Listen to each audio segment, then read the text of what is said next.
Hey guys, how are you all? I hope you all are doing well. Today we are gonna see an amazing what if story, but before we start, it's just a humble request that if you are new here, please subscribe because it actually motivates me a lot to post more. Also, the stories on my channel are fully written by me, so if you have any suggestions for what if stories, please let me know below the comment section. Now without any further delay, let's start. What if female Harry Potter got protection of Shadow Lord? People say your life passes through your eyes when you die, but I didn't have that. As if fate was having fun, I saw not my life, but Dumbledore's life. Notice how his manipulation began with Tom and it ended when Snape mocks him, ending his life forever. He was supposed to have survived. He had planned to hide and return to kill me when I defeated Voldemort. He was going to reveal the information that I was a Horcrux, and even if that part died, it would have distorted my magic, making it unsafe to leave me alive. I wanted to complain. All the fame for himself. Upset at having to defeat his lover. When the memories stop, there is nothing but black. It was funny. I was in a hospital bed dying and my assumptions. My eyes open and I realize that I am lying in what appears to be a white room. I sit down and look around. Come on. Was he really meant to be alone in the afterlife too? You will not be alone if you choose to move forward. A voice says, making me turn. A woman is standing next to a man. Fear not, my chosen one, I am Death and she is Mother Magic. We come to offer you the opportunity to make amends for the wrongs done to you. As asked, honestly, being faced with death and Mother Magic shouldn't surprise me. My life had always been strange. We have spoken to the council. You can return. We will protect you from the spells and compulsions they impose on you. We will give you the opportunity to live the life you were meant to have, says Mother Magic. What's the catch? I quickly learned that nothing was free. Change the world. Magic needs to flow freely, says Mother Magic. We will grant you 3 things, but understand that some things must happen no matter what, says another woman who came out of nowhere. Fate, I didn't know you'd be here. Mother Magic smiles. Yes, well, I have decided to play with some threads.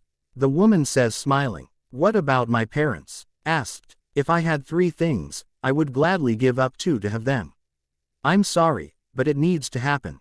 Wouldn't you like how the world would be if they lived? Fate says. All I can do is nod. If fate chooses to pull strings, so can I. Death says, and I want to step back when I see his smile.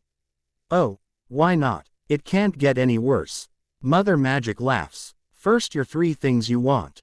Fate says, shaking her head at the others. I want to grow up in a loving home with Sirius. I want strong natural occlumency. I say, and I really have to think about my last one. She just smiles. I want there to be no Horcruxes. Now I can't stop them all. Fate says. Then only one, the diary. I counterattack. She seems to think for a moment before nodding. Acceptable. Now, for my payment, if you agree, your wishes will be granted. You will change gender. Because, I asked, confused. Because no one waits for a woman. She laughs. Oh, there hasn't been a woman as powerful as that since Morgana. Magic Mother smiles. I accept. Honestly, if I had my godfather, I didn't care. Well, you should know that this will change things. His diary will still be in play. But with Sirius freedom and the other Horcruxes out of the game, there will be consequences. That's okay, I say without caring what changed. At the end of the day, Voldemort and Dumbledore would need to be eliminated, regardless of the changes. You were right about that, my son. Now my gift. You will be blessed in a way the wizarding world hasn't seen since Merlin. I can't wait to see what you do, says Mother Magic. As my chosen one, even before these 2 got involved, Now, if you 3 are done, I have things to do, says another man who appears. Ignore it, like you don't have all the time in the world. Time, says Fate, shaking her head. If I wasn't sure I died, I'd think I was hallucinating. Wait, will I keep my memories? I ask, standing up. Chill spins when I hear my godfather shout for my mother. The moment he walks into the room, I cry. I had missed him a lot. That rat bastard. I'll kill him. Sirius scoffs. I shout, raising my arms. I'm surprised that I'm actually a baby. I know fate said she would raise me, but I was still terrified if she left. Shit, it's okay, little Pronglet, I can't leave you here. He says, picking me up. I grab his shirt and refuse to let go. Okay, I need to figure out what to do. He murmurs. Soon the oars arrive, wands pointed at Sirius. Wait, he screams. Peter Pettigrew was the secret keeper. I went to check on him at his hideout and realized he was gone, but there was no sign of them coming in. I knew something was wrong when I could remember the house. Harriet is my goddaughter. We did the ritual at Gringotts. There was no way I could have betrayed her. He explains. You have to come in until we confirm that. Moody says, please, let me take her somewhere safe first. I swear you can go with me. But I can't risk the Death Eaters getting to her. He begs. Moody seems to think for a moment before nodding. I'll let you call someone from my office. He says finally, and Sirius nods. He keeps a tight grip on me as they take us to the ministry and to Moody's office. Sirius doesn't let go of me at any time while he calls his grandfather. Moody raises an eyebrow but says nothing. After a few minutes, an older man emerges, radiating power. I hope you are looking for the real traitor. He says looking at Moody. I already have men on that. We just need Mr. Black the time. I'll wait for you at the mansion when they release you. I give you my word as Lord Black that she will be safe. He says and my eyes widen. No wonder he felt so powerful. Of course Grandpa, and thank you for doing this. I didn't know who else to call. You're still family Sirius, but we'll talk about it when you get there. He says and I am delivered to him. I want to cry for his loss, but I have to trust fate. It was already different from what they showed me. We arrive at a large mansion and I sit on the floor. I see others in the room and keep my guard up. Do you really think he'll be willing to come back? A young man asks. He looks like Sirius. That must be Regulus. Without the reliquary he never died. I think she'll need all the support she can get raising her. His magic practically spills over her. Lord Black says, that lover of light should be sacrificed along with the girl. A woman scoffs as I glare at her. Suddenly she screams. When a small fire starts at the end of her dress. Regulus covers his face and Lord Black laughs openly. When she draws her wand, Lord Black stands up. I gave my word that the girl would be safe. He says, his voice cold. That thing attacked me, she screams. He's barely a year old. He has no control over his magic, but I clearly hear you speaking ill of his godfather. The woman snorts but sits down. I don't see why you didn't disown him when I removed him from the family tree. He has no right to the title of heir. Oh, shut up woman. Another man says entering the room. If not, you would have been such a horrible mother, he would never have left. If I hadn't intervened, you would have practically sold Regulus to a man who thought it was a good idea to try to kill a 1-year-old girl. You won't ruin our chance to talk to Sirius. If you do, you'll be. I will take out of the family. You've already lost your children and husband, do you want to lose your magic too?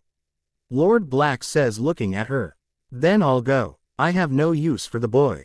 She says standing up. Once she's gone, I see Regulus relax. I don't know why I was here in the first place. Unfortunately, I was talking to her when the flow call came in. Lord Black says, so how long until he is released? Orion asks. I felt very confused, but I was happy to see that Sirius had a family willing to protect him. I still can't believe Sirius has a daughter. I always thought he didn't. I would have children. I hope that with her in his life he calms down a little. Orion says, or she will be raised to be a little terror like him. Regulus laughs. An elf appears bringing drinks to the men and smiles at me. Master, would you like Mipsy to take the little one? The elf asks. No, she seems happy right now. Lord Black says, and the elf bows before disappearing. Is it possible that his magic recognizes ours? I mean it's tied to Sirius, magic, so it would be tied to ours. Regulus asks. I feel my magic and you are right. I could feel a magic similar to mine. They continue talking as I absorb every little detail I can. The fireplace lights up and Sirius comes out, but freezes when he sees the room. Sirius, come and sit, we have things to discuss. Lord Black says. He doesn't seem happy about it, but takes a seat. What is this about? Your mother had no right to try to disown you. You are still the heir to House Black. She has since been stripped of her titles. I can clearly see the surprise on Sirius's face. I don't understand. I tried to contact you, but none of my letters were returned. While I could have forced you to return home, I felt it would only make things worse. When the war fully broke out and certain members of our family became involved, I knew you would not be willing to listen to us. You would never. We support that man. We choose to remain neutral in the war. Bellatrix has even been disowned for her actions. Oh wow, that was a lot to take in. I crawl to Sirius on instinct and he picks me up. We love you as part of the family. We want to help in any way we can. Orion says, I won't raise her the way I was raised. Sirius looks at him. Crazy man, but it was too late for you. I can only imagine how difficult it was for him. But I also didn't want him to be alone. I need time to think. Sirius says after a moment. Take the black cabin. That apartment of yours is no place to protect the girl. Everyone knows that's where you live. It won't be long before someone comes looking for her. The protections are strong enough to protect you and her. Lord Black says. At the mention of me in danger, Sirius tightens his grip. Thank you, I think I will. You're right, I can't risk people coming after her. We arrive at the cabin and Regulus follows us. So, has he really changed? Sirius asks, not looking at him. Yes, I wanted to tell you at school, but after you left you ignored me. Grandpa is moving the blacks to become neutral. Damn, your little girl set that woman on fire, and I don't think I've ever seen Grandpa laugh so much. Was she around? Sirius asks, turning around. She left after Grandpa told her that if she ruined our chance to talk to you, he would really disown her. Quote, didn't you think it was strange that you didn't lose the family magic? Honestly, I didn't even think about it. Sirius sighs. I hate the uncertainty in his voice and decide to hug him. I can't think about that right now. Moody said he'd let me know when Peter was caught. Dumbledore arrived and tried to convince me to. He would hand over Harriet. Fortunately, magical rights count for more than muggles. I wanted him to go live with Lily's sister. I remember Lily talking about her. From what he said, he's horrible and hates magic. I know, but it's a lot. I feel like I'm taking steps backwards, but I refuse to risk losing her. James had doubts about Dumbledore in the end. We suspected Peter, but Dumbledore stopped us from changing the Secret Keeper. Part of me believed he knew this would happen. I'll do what I have to do to protect her. Let the Black family help you. She is part of you and she is family. Okay, I'll go talk to Grandpa tomorrow. 5 years go by and I couldn't be happier. While I still have my memories from my past, I still have the desires and emotions of a child. Sirius was better than he could ever imagine, and he even had the extended Black family. Leo, Regulus's son, was quickly becoming my best friend. It was a shock when Barty showed up and it was still strange to see him young and healthy. A big change from the deranged follower I faced in 4th year. He came to find out that he was Regulus's best friend and Regulus had been able to convince him not to join Voldemort. They had married secretly in hopes of not attracting attention while the war was still going on. They adopted Leo a month after the war. Peter had been captured a few weeks after my parents died and was sentenced to life in Azkaban. Dumbledore had fought to get me away from Sirius and had made many enemies in the Wizengamot for his efforts. Now that everyone knew that he had a loving godfather who fought on the light side and also had the backing of Lord Black, no one wanted to be on his bad side. I got to see Draco a couple of times, but Lucius didn't like him and after he set him on fire, he still hadn't let Draco come back. Lord Black made sure he had the best tutors, and when it turned out he was a natural in occlumency, everyone was surprised. Since then, it seemed like Lord Black wanted to boost my skills. I heard a prodigy mentioned a couple of times. When I finally start reading, Sirius laughs as I head to the Black family library and Lord Black simply shields me from the darker books.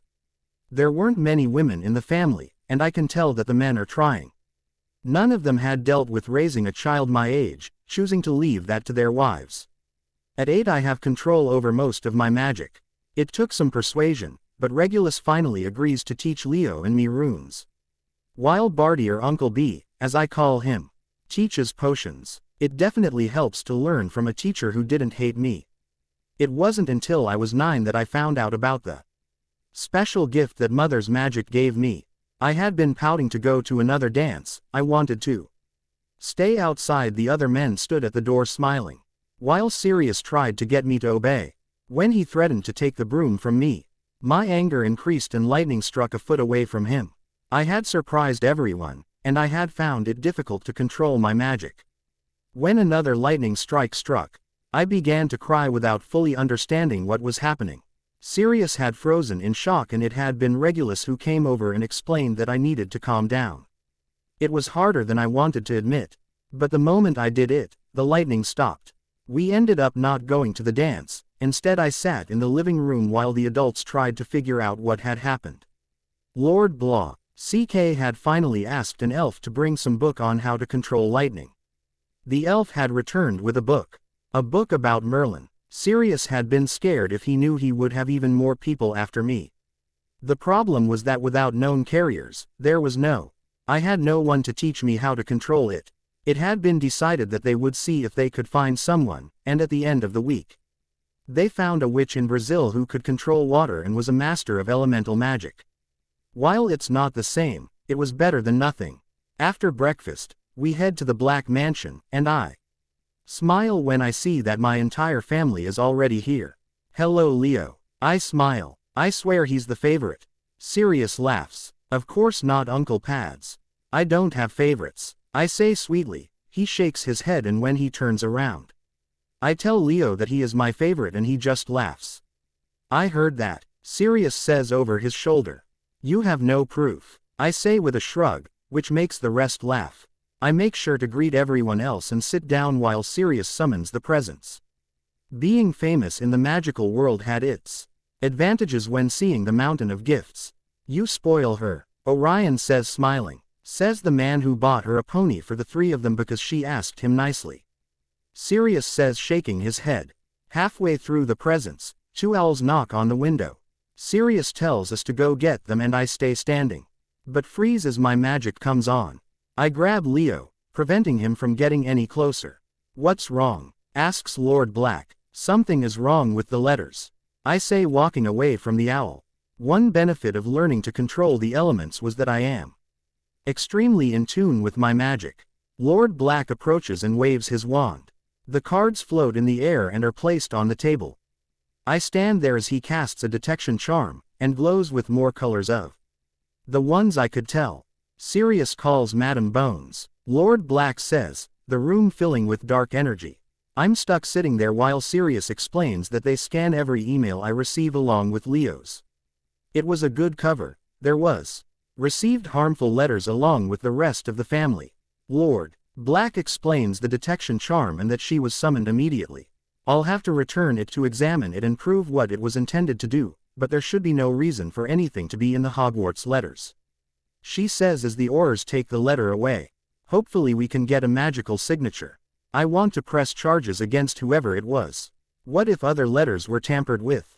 Regulus says with Sirius in agreement. Madam Bones' eyes widen. I'm making this a priority. Unofficially, my niece received your letter 2 days ago, and now I'm worried.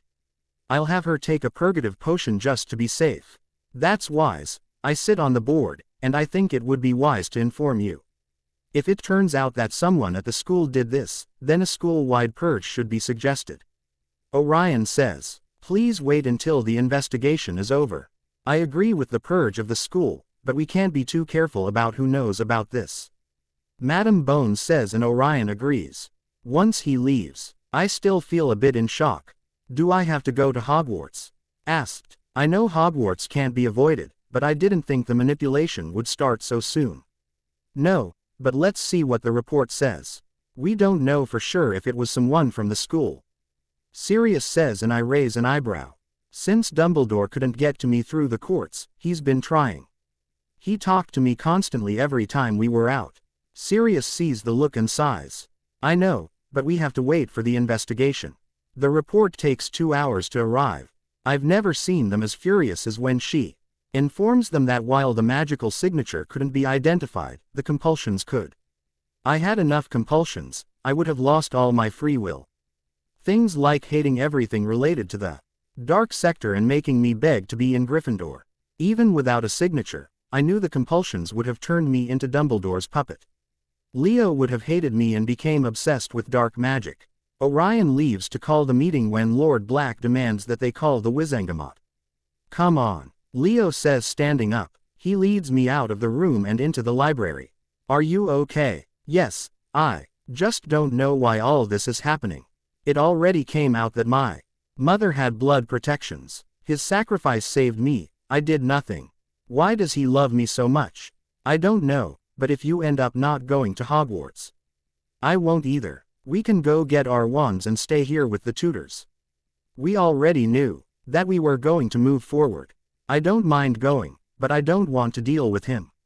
I'm worried he'll keep trying to control me. I doubt he'll keep the director's job for long. Did you see how angry everyone was? Even without a signature, there's no doubt who did this. They'll ask to be kissed for such a thing. I take a deep breath and know that he is right. My family had protected me for so long and I trusted them. Sirius, I'm debating about actually keeping her at home. I knew. Honestly, I was thinking the same thing. I don't like the idea of either of them being the target, and if you keep her at home there's no way she can force Leo to leave. He's become very protective of her. Regulus says, and I can't avoid my gaze. Yes, Leo protected her. Oh, don't look like that. It's good that I want to protect her. I'm just concerned that it goes beyond family protecting family. They're 11, Sirius, he says, rolling his eyes. And when they reach 16? He asked, raising an eyebrow. Truly, they are not really related. Think of it this way, at least you know he'll treat her right. He smiles and I look at him harder. I was just pointing things out to him. Harriet won't stay little forever. Oh, shut up, he's not allowed to date until he's 30. I growl. I look forward to seeing how that turns out. My father laughs as he enters the room. What did the board say? I ask. I needed to change the subject. I refused to think about my girl with anyone. We will be at Hogwarts on the first day. All children will be given a purging potion. He explains. Well, no child should be controlled like this. I would do it before qualifying. Harriet may not have been the only one he tried to force into a house. Regulus says. I can't help but clench my fists. I knew she wouldn't be in Gryffindor. Although she had hated Slytherin while she went to Hogwarts, she had a feeling she would go to that house or Ravenclaw. I mentioned it. There is talk of a resort for the entire school. It is unknown how long he has done this. I'd almost think Sirius had a Gryffindor compulsion if he didn't act like one. My father says, smiling at me.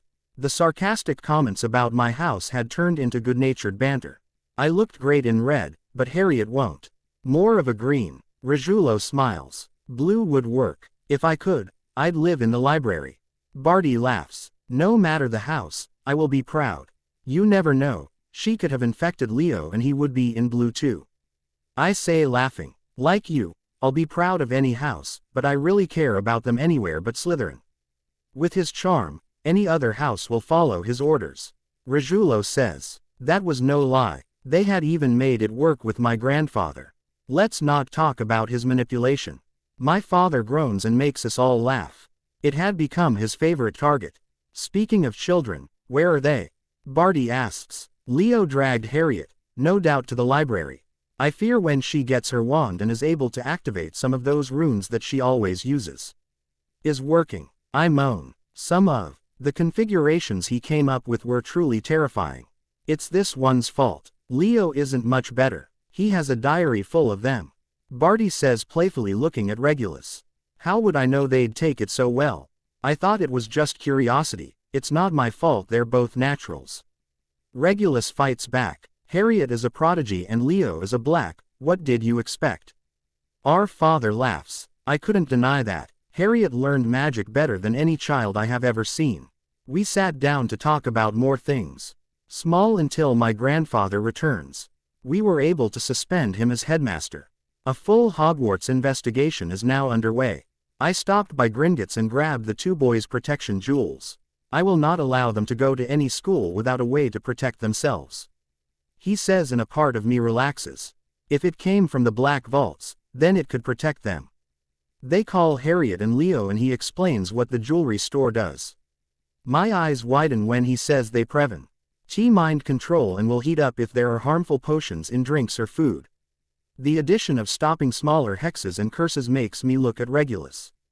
Jewelry like that was only given to the current Lord and Lady Black. Harriet receives a necklace that has green gems and the family crest, while Leo receives a black and silver bracelet. He had seen them both in portraits of former lords and ladies. So, will we be safe at Hogwarts? Harriet asks. He never trusted anyone outside of the family. Yes, but be careful. Manipulation comes in all forms. Different sides might even try to use their children to befriend you as a way to influence you. My grandfather warns. We have each other, we don't need other friends. Leo says, and I see Regulus trying to hide his smile. It won't hurt you to make friends. I say only to have them both look at me like I'm crazy. You have fun with it. My father laughs. Leo, when everything is finished, it is decided that we will go shopping tomorrow. Part of me hated not having her around. I didn't fully understand it, but it was like my magic was at its limit when she wasn't around. We received our wands. As we pass Ollivanders, I look at my father Barty. But he doesn't say anything as we're led down Knockturn Alley. We stop at a store and my father Regulus turns to me. The oldest first, the woman says, and I allow Harriet to move forward. Actually, don't touch anything. Direct your magic on the wood first. I watch as Harriet does as she's told, and all the wooden samples begin to shake before two fly in front of her. The woman's eyes widen and it takes her a moment to regain her composure.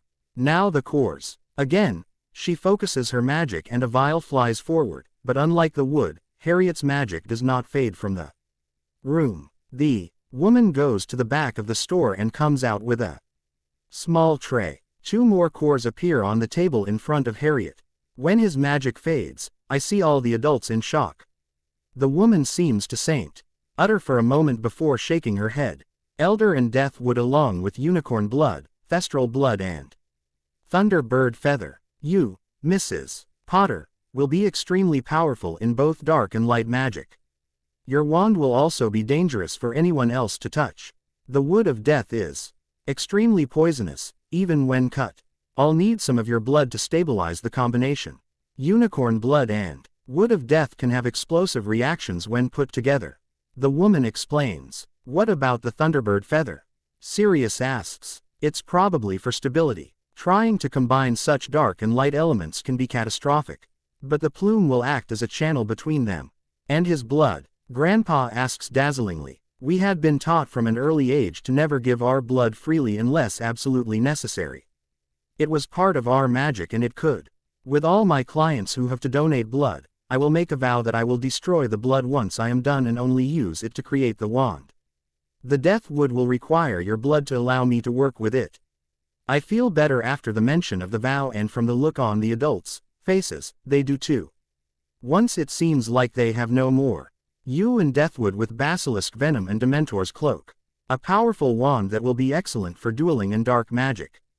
Again, I will need some of your blood. She explains. How much? More if we don't want to have the Ministry's tracker. Sirius. He asks and the other adults look at him in shock. I won't let anyone follow her. 50 extra galleons. The lady smiles. All right, how long? My great-grandfather asks. A few hours. The woman says and we go out to finish our shopping. Harriet, we finished all our shopping. The adults allowed us to spend a little more time at Flourish. And Bots to pick out some additional books. As I turn the corner, a boy bumps into me. Leo moves quickly to get between me and the boy. Look at it. The boy scoffs and I realize it's Ron. You crashed into her, now apologize. Leo growls. She's just a stupid girl. Ron scoffs. My eyes widen as Leo punches him in the face. Leo Regulus Black, what is the meaning of this? Regulus asks coming closer. He slammed into Harriet and then called her stupid. She should learn some manners. Leo says, not taking his eyes off of Ron. We still don't hit people. Regulus says, but I know he's laughing inside. What's going on? Lord Black asks, approaching. Leo explains again and Ron finally gets up from the floor. I see Molly and she runs to Ron, worried about him. That boy hit me. Ron says Clee, Arlie thinking his mother will punish Leo. Molly turns and looks at us. Your boy is a menace. She scoffs. Truly, Mrs. Weasley, do you think it is wise to go against Black's house? Sirius says approaching us. It seems that it hit them who I am. You're Harriet Potter. Ron shouts and I take a step back. You shouldn't let him be around those people. Molly tells Sirius. I'm sorry, Lord Black. He says, causing Molly to look at him. Father, we can continue with our shopping. I still wanted a book on advanced transfiguration. Leo says. Can. Harriet, stay close to Leo. Sirius tells me and I nod. We walk away and, once away from the adults, I laugh. Nice hit. I smile. We mean no harm. We just wanted to thank you. To name our little brother. In his place. I can't help but laugh at the twin chatter. I'm Fred and this is George, Fred says and I smile. It's good to see that not the whole family is as bad as the youngest. I say, well, we have a little sister, but she's not much better. George says, rolling his eyes, are you going to Hogwarts? Fred asks, yeah, Leo says, still not relaxing. You'll love it and we'll help you keep our little brother Terror away from you. They both smile. Molly calls them and they roll their eyes. Before walking away, I had to use Silver to help bring them together. They didn't really want to mix. Now give it a wave. She says, and the moment I grab it I feel the instant connection. A bright golden light fills the store, temporarily blinding us all. When I regain my sight, I step back and allow Leo to step forward. His wand has an onyx stone attached to the end. The stone is to absorb the excess dark magic the wand can produce. It will also help stabilize yours. She explains and when he grabs it, the room fills with shadows before fading away. How much do we owe? Barty asks recovering first. 150 galleons and I'll add covers. The woman says. Lord Black pays for the wands and we put them in the holsters. Lord Black. I meet with the adults once the children are asleep. Even with each child having a home, they stayed at the Black Mansion for the most part. Part of the time, I didn't mind and enjoyed how close my family was. They are much more powerful than we thought. Orion says taking a seat. I have a bad feeling this is just a sign. They'll never really be safe, will they? Sirius asks summoning a bottle of whiskey. I'm afraid not. The world is still unbalanced and until it is. Restore the balance none of us are really safe. While we all consider Harriet a prodigy, Leo matches her in power level. I just want to keep them here. No one can hurt them here.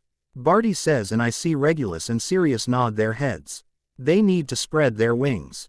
They are doing them no favors by trying to protect them. I say looking between them. Harriet is the girl who lived, and Leo is the heir to House Black. No matter the age, there will be people who want to use them. All we can do is be there to help guide them, says Orion.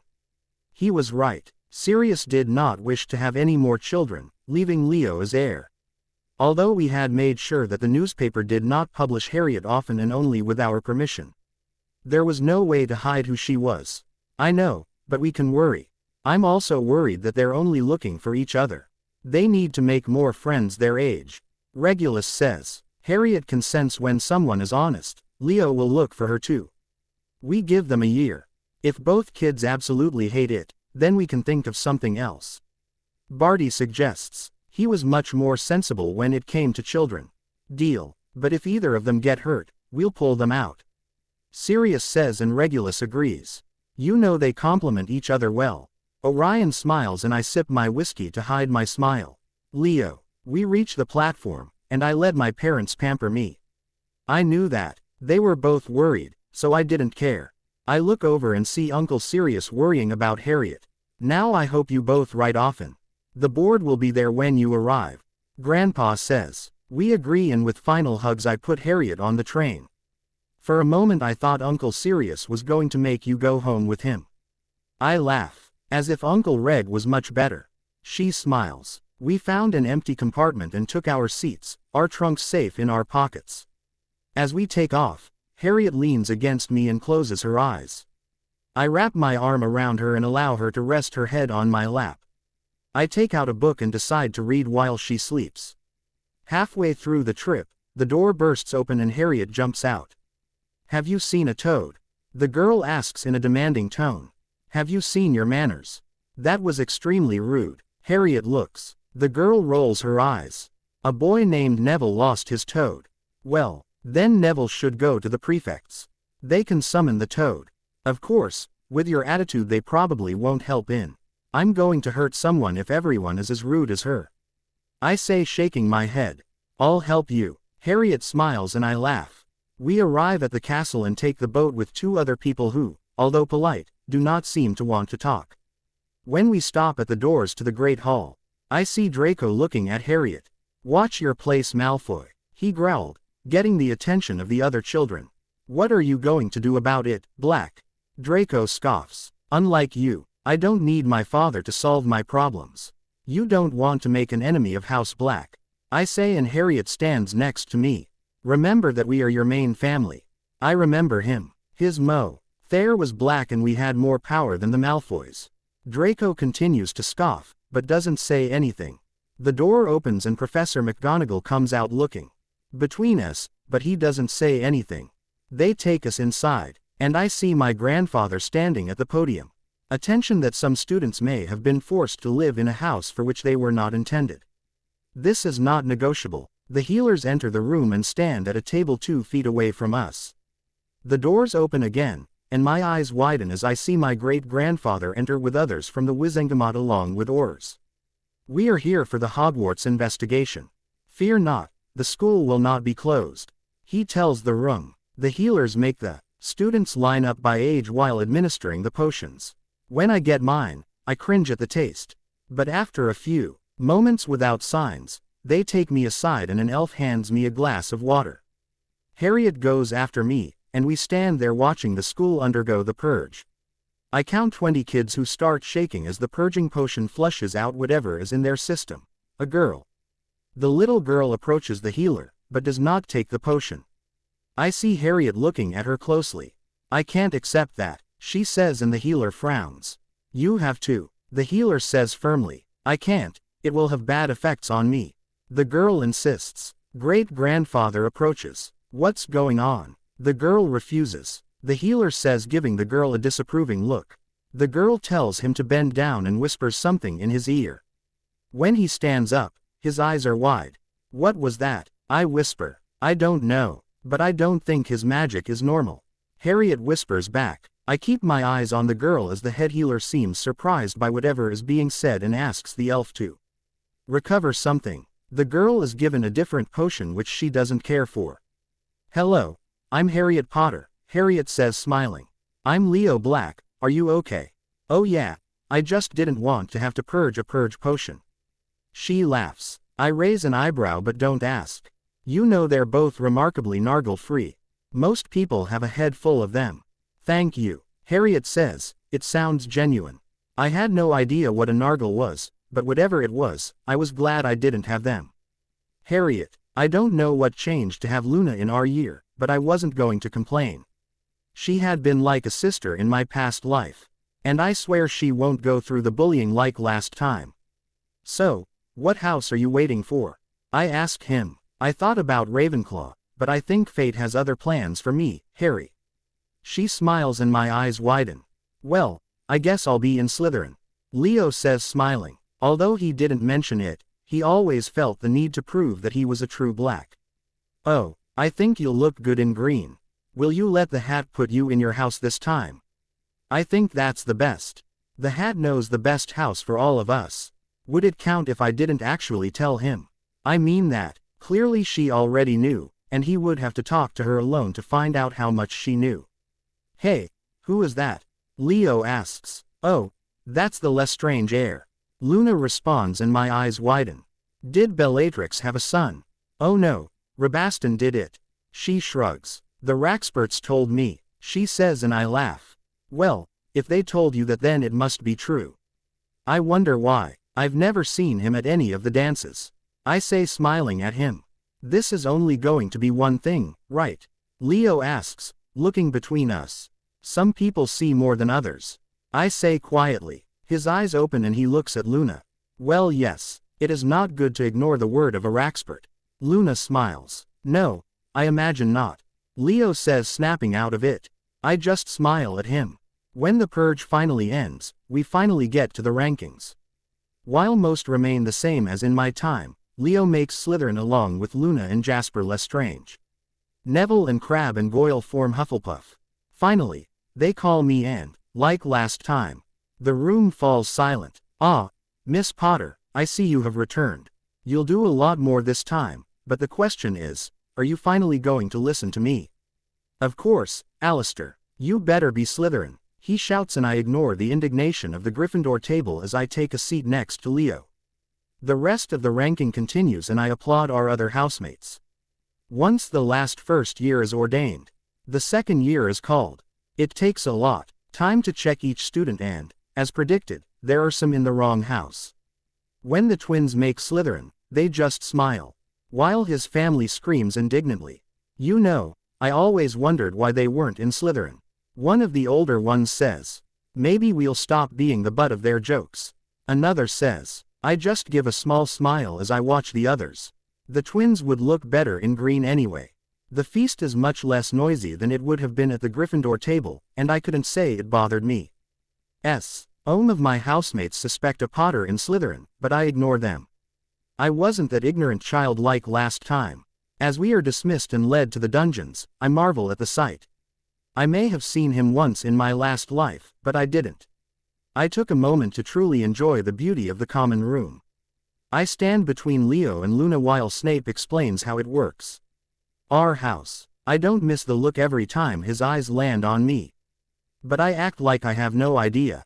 You would think that with me in his class he would say goodbye. When we are released, I say goodnight to Leo as I walk to the girls' dormitories. When I find my name, I smile and realize that I'm only sharing a room with Luna. Insurance. I wouldn't complain about that. As we prepare for bed, I listen to her ramble about the creatures only she can see. Hey, why did you ask me if I was going to let the hat choose this time? Finally he asked. It was consuming me that she could know about my travels. He turns and gives me one of his dreamy smiles. Oh, no reason. Sometimes Raxperts make me ask things. She shrugs like it's no big deal. Have the Raxperts told you anything else about me? Yes and no, but it doesn't matter. They tell me a lot of things. But I can only talk about it when they say it's okay. Oh, this was going to be interesting.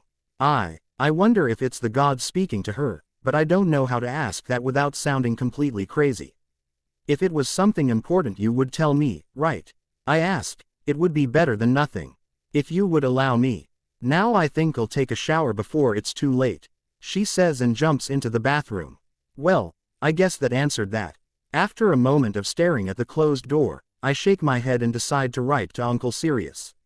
I would never hear the end of it if I didn't get a letter soon.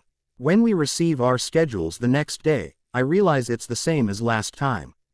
I see Professor Quirrell with his turban. Hopefully, without Dumbledore here, I won't have to deal with the stone. It wasn't like he could get it anyway. It would be nice to have a normal year at this school. Leo. The first classes are boring.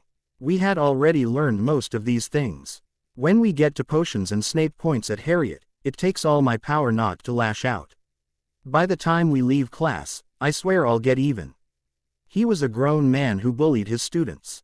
When we finally reach the common room that night, I sit next to Harriet, who is leaning against me.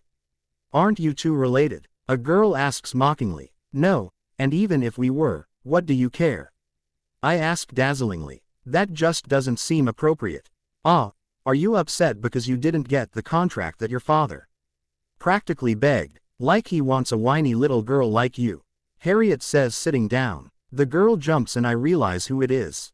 Merlin, with the way you look, I will always be grateful that my father has not signed. I smile. She squeals and makes the others in the house look at us. I'm better than that whore. She screams and Harriet jumps, pointing her wand at her throat. Say something else, and we will meet you in the dueling room. Come on, let's see how well the House of Parkinson does against the House of Potter and Peverell. Harriet says, making the room crackle with energy. Parkinson's eyes widen before she whimpers and looks down. No, then I suggest you leave Leo and me alone. Harriet lowers her wand and Parkinson practically runs out of the room. She looks around the room to see if anyone would approach her before the energy calms and she takes her seat again. That's one way to keep others from challenging you. It would have come out eventually. She shrugs. Harriet. By Yule I have fallen into a routine. Luna, Leo and I helped each other. We did each other's homework every night and spent most of our free time together. On Fridays, Luna and I would go see the local Thestral pack. Luna seemed to have a special connection with them. Leo complained because he couldn't see them, he didn't want to go. I did it like I couldn't either, mainly to make sure Luna didn't get hurt, but honestly, I loved looking at the animal. Her dark beauty always fascinated me. On the train back home I sit with Leo again, but this time Luna joins us. We spent most of the trip talking about random things before finally falling into silence as we read the rest of the trip. The moment we arrived we said goodbye to Luna, making sure to promise to write before we get off the train and head over to where Sirius, Regulus and Barty are standing. The moment they see us, they start pampering us and I can't help but smile. This is what I had missed the most in my past life. A family that really worried about me. All right, you two, we want to know everything. Barty says the moment we land at the mansion. We met a girl named Luna Lovegood. She's the sweetest. I tell him. We had already written all this to them, but I knew it wouldn't matter. I will always be grateful that you taught us potions. Our potions professor can't stop bullying the children into teaching us a lot. Leo says, rolling his eyes. Snape had discovered that Leo had a vicious streak. Rickon had already woken up with everything from lime green hair to being bald with a slight orange tint on his skin. He had asked Leo several times how he did it, but he still hadn't revealed his secrets. Sirius. I watch as Harriet and Leo continue their adventures at Hogwarts. I remember doing the same thing with Regulus the first night I came home. We had to wait for our mother to go to bed, but it didn't matter. Seeing how even my grandfather smiled at his stories made everything I had been through worth it. Harriet would never know what it was like to fear that someone who was meant to protect her would be the one to hurt her. Once the excitement of his return subsides, I motion for him to follow me and we head to the living room. Once inside I take a seat and smile at him. I know I've said this in letters, but your parents would be very proud of you. They wouldn't have cared about your house and Lily probably would have told James that it was karma for some of the things we did while we were at Hogwarts. I say, laughing. I could hear his words. Exact that it was only fair that she was Slytherin and that the green matched her eyes anyway. Thank you, Uncle Pads. I had planned Ed to talk to them when we made our Christmas visit to his grave. She says, giving me such an innocent smile. We always went to their graves twice a year. The day before his. Sounds good. You know they love hearing from you. And this year I have a gift from them for you. I've been keeping it under strict control all this time. Instructions only to give it to you after you started Hogwarts. Your eyes light up and my heart shrinks. I shouldn't be the one to give this gift, but James would never let me forget it if I didn't. Will Uncle Moony be there? Least come to the grave with us twice a year. He was worried that Dumbledore would make him a danger. If that happened, there would be no way to protect him as all the Aurors and bounty hunters would be after his head. Well, I miss him. Me too, I say, pulling her into a hug. He soon runs off to find the others, but I stay in my seat. I was growing up too fast and I felt like moments like this wouldn't last. One day, he would avenue a life of his own and a family that he wanted to take to the grave, not spend a whole day with his two uncles. Are you okay? My father says, entering the room. Yeah, I was just wondering how long it would take to stop holding on. I shrug my shoulders. That girl will let you last longer than you think. No matter what's going on in her life, she'll always need you. Sirius, don't forget that. He says, coming over and taking a seat next to me. You know, I remember sitting in this very room with my mother as she told me all about family. While I will never regret my lessons, I am glad to my grandchildren won't have to endure such a thing. I agree with you on that. The family has changed and we are closer than ever. We have a name that I am proud to have. He looks at me for a moment before smiling.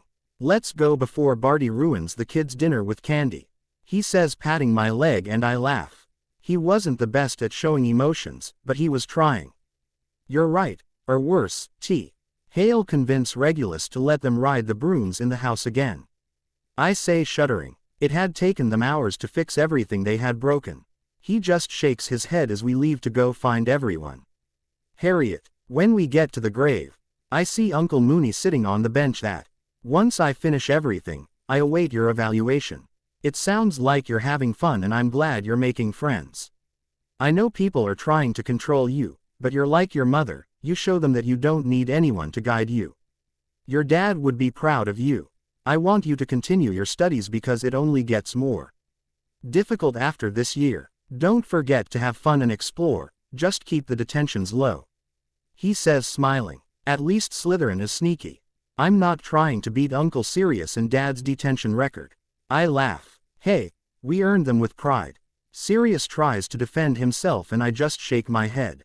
Okay, your dad told us about this. He said it had been in his family for a long time and that it is always passed down when the eldest son. He delivers a wrapped gift and I open it, already feeling the touch of the magic of death. The moment I see it I have to pretend I'm confused. Before they tell me to put it on. That's how I should have received it the first time and I regret not being able to have those firsts in this life.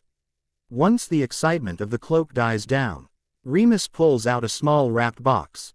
Your mom used to wear that ring every day while she was at Hogwarts.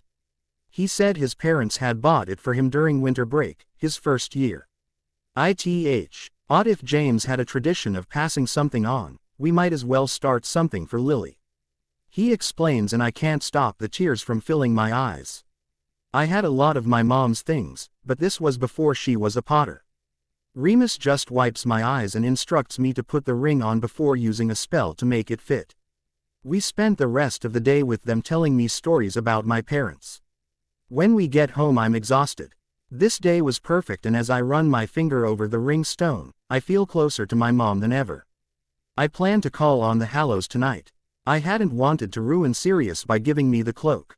I sit on the bed and pour my magic into the cloak, calling to the other Hallows. The moment they appear, I feel my magic respond to the familiar feeling.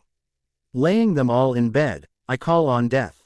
Shadows surround me, blocking even the slightest light before turning into death itself. My chosen one, it's good to see you well. Now my gift, a black necklace appears. His will help you when dealing with dark creatures and my children will not harm you. Thank you, Death, I say as I put it on. Change is needed. The problems this world has will come your way.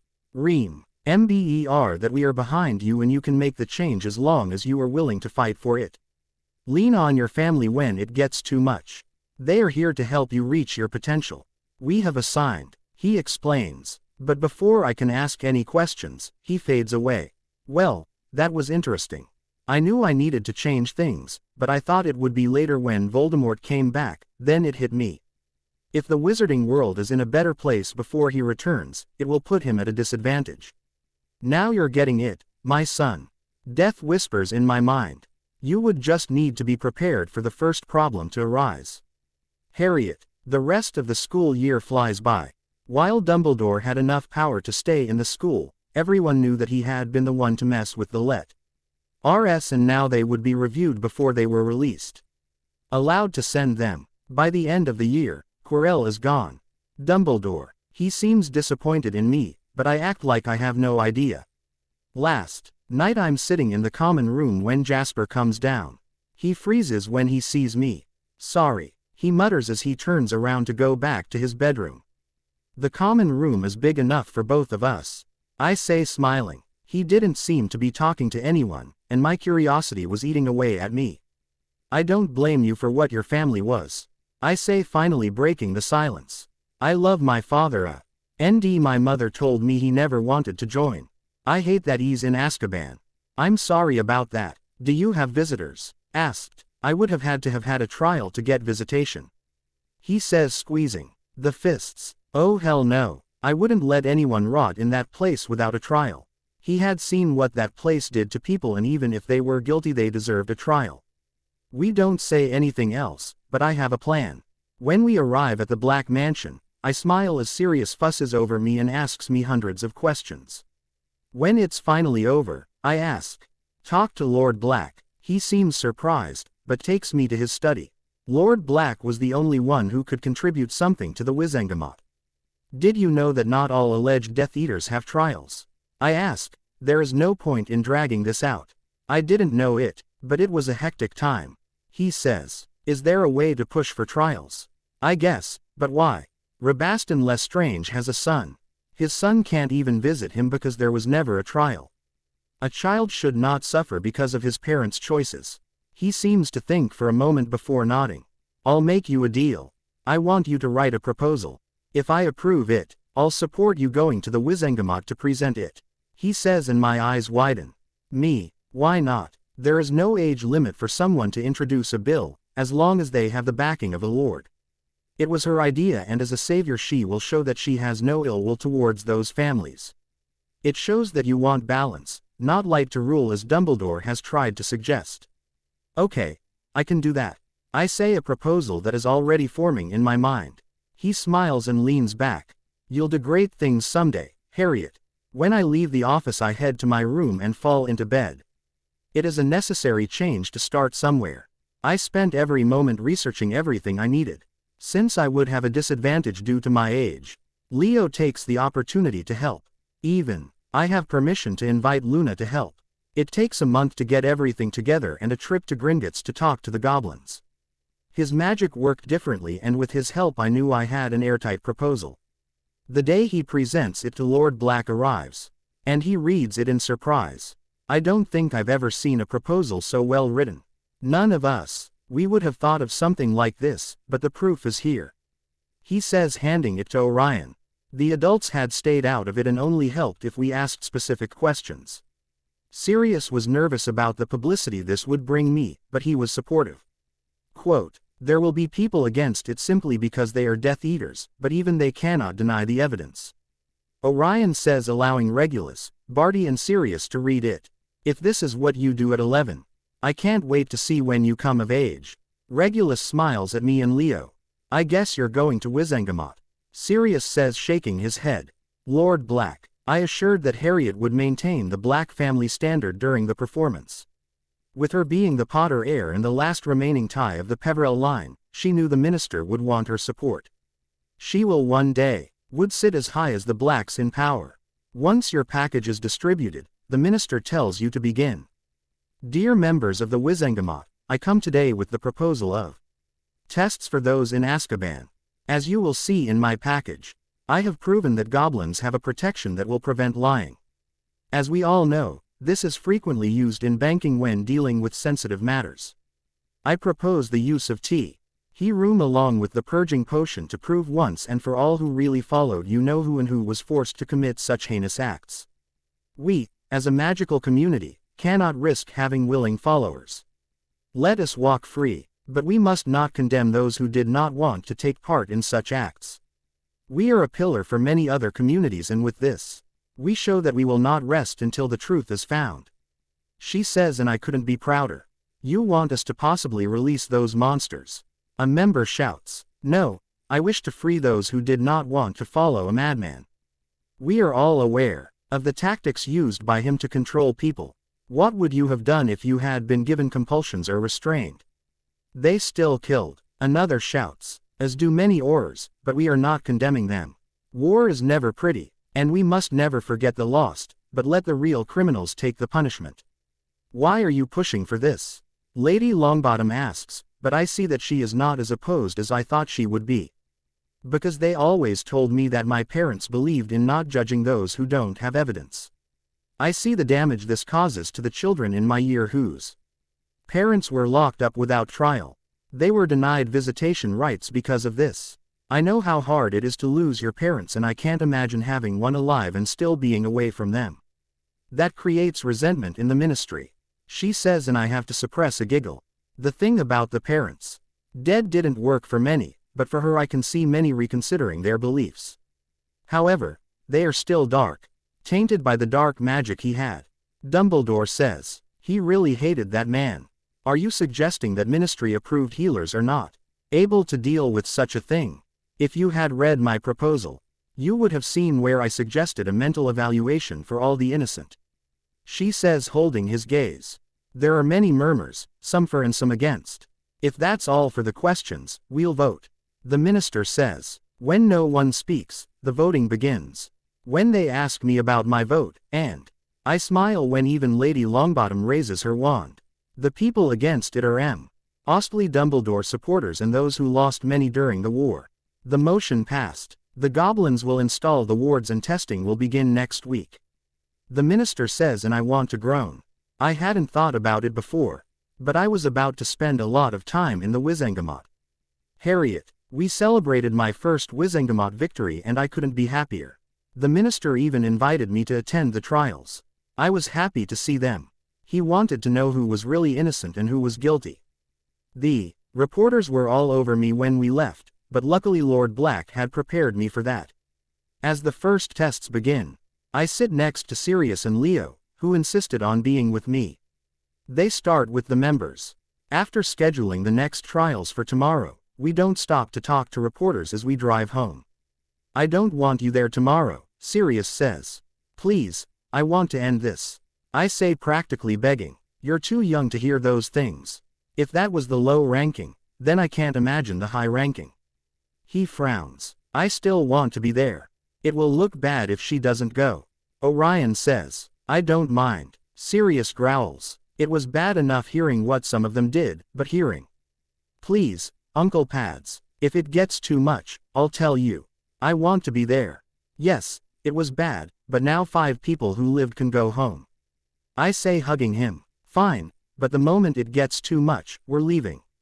He relents. I pull away and give him a radiant smile. Thank you. However, he is right, it is likely to get worse, and you should be mentally prepared for that. I never realized how strong those protections are. Lord Black says. Yeah, I'm nervous about going to Gringotts again. Regulus admits. Fortunately, they are only used for banking transactions and not for unearthing your deepest secrets. I smile and the adults shudder, making me laugh. The next few days are full of tests. The public outraged. She may not be a Black anymore, but it was still hard to see her like this. As the wards take hold and she describes the Longbottom's torture in detail, I see Lady Longbottom shed a tear. It seemed, truly pleased with what she had done. In the end, she assented. NCED to be kissed due to the true cruelty of the crimes. A break is taken to allow everyone to calm down. As we walk out, I see Lady Longbottom. Lady Longbottom, I am so sorry for what was done to your family. I told her, Lady Longbottom, if you need anything, let me know. Even though she had been disowned, I still can't believe my blood would do such a thing. Thank you, Lord Black. It seems, your family has done enough for my family. My grandson was found to have blockages to his magic when he purged himself. We tested my son and his wife, and they had potions too. While they were still working on a cure. It seems they now have moments where they recognize us. I'm really happy to hear that. He says, nodding at her. Once we leave her, she takes me to the family. I see Jasper standing, in the crowd with a woman who I assume is his mother. I push Leo. There's Jasper. I hope for your sake that your father didn't do some of those things. He whispers. I just nod. It would be devastating to know your father did something like that. They call us again and bring out Rodolphus. I look over to where I saw Jasper sit. He looks tense and I want to go support him. The trial continues and I really feel sick to my stomach. But I promise to finish this. Hearing how his father had sold him to Voldemort at the age of 13 was heartbreaking, but hearing what they did to him was frankly disturbing. He had already shown himself to be under many compulsions. When it turns out that if he failed a mission or disobeyed Bellatrix in some way, Rabaston was brutally punished. I look at Jasper and see tears running down his cheeks. The final blow is how Voldemort himself tortured his 2-day-old son to death, claiming he was a distraction. Immediately, he is released and the healers take him away. Are you okay? Yes. Jasper's father is next. He was the reason I started all of this. I whisper back. Sirius just nods and turns around as Rabaston is brought in. He is similar to Rodolphus, and claims that when he met his wife they met in secret. After witnessing what happened to Rodolphus's son, Rabaston sent her away to protect her son. The anguish in his voice at never being able to meet his son brings tears to my eyes. Just as he is freed, Jasper and his mother are taken out of the room by an Auror. Antonin Dolohov is another proven innocent. Controlled due to its. Once finished, the minister stands up. I would like to propose that we expand on Ms. Potter's proposal and let us have new trials for all those believed to be under the Empire curse.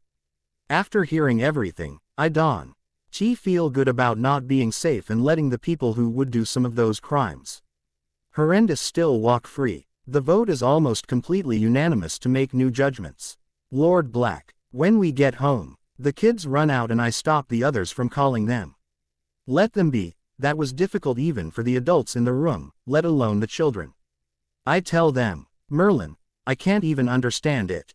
Sirius groans sitting up. Yes, I fought in the war, but I had no idea. None of us did. I couldn't imagine going through all that only to end up in Azkaban. Regulus says, Harriet will have a lot of praise for her idea. While some were against it, no one can deny that it was now necessary. I'm just worried about her followers who were never caught. When they lock up the people who originally got away with it, it might also make her more of a target. Sirius points out, we'll be there for her and she'll have Leo at school. Orion says, along with Rabaston's son. I caught a low, okay of adoration on his face when he looked at her after his father was freed. I wouldn't doubt that many of the children whose parents were freed feel indebted to her. Regulus points out, which makes Sirius groan. Leo is bad enough. No more guys. We all laugh when I make an elf bring us some whiskey. Did you check on the kids? Sirius asks the elf. Oh, Little Miss and Master are asleep in Little Miss's room. The elf says, making us laugh again. If they had not passed, therefore, today, he would have his son holding his hands. Ears for sleeping in the same bed as her. Sirius says, looking at Barty and Regulus. I don't think you have to worry about other guys. Barty smiles. We all enjoyed irritating him when it came to Harriet and the children. Still, he was determined to remain single and pure until he was 30. Leo. Finally, we received our letters and decided to go shopping with Luna, who would meet us there. We arrive at Diagon Alley and instantly see the Weasley clan.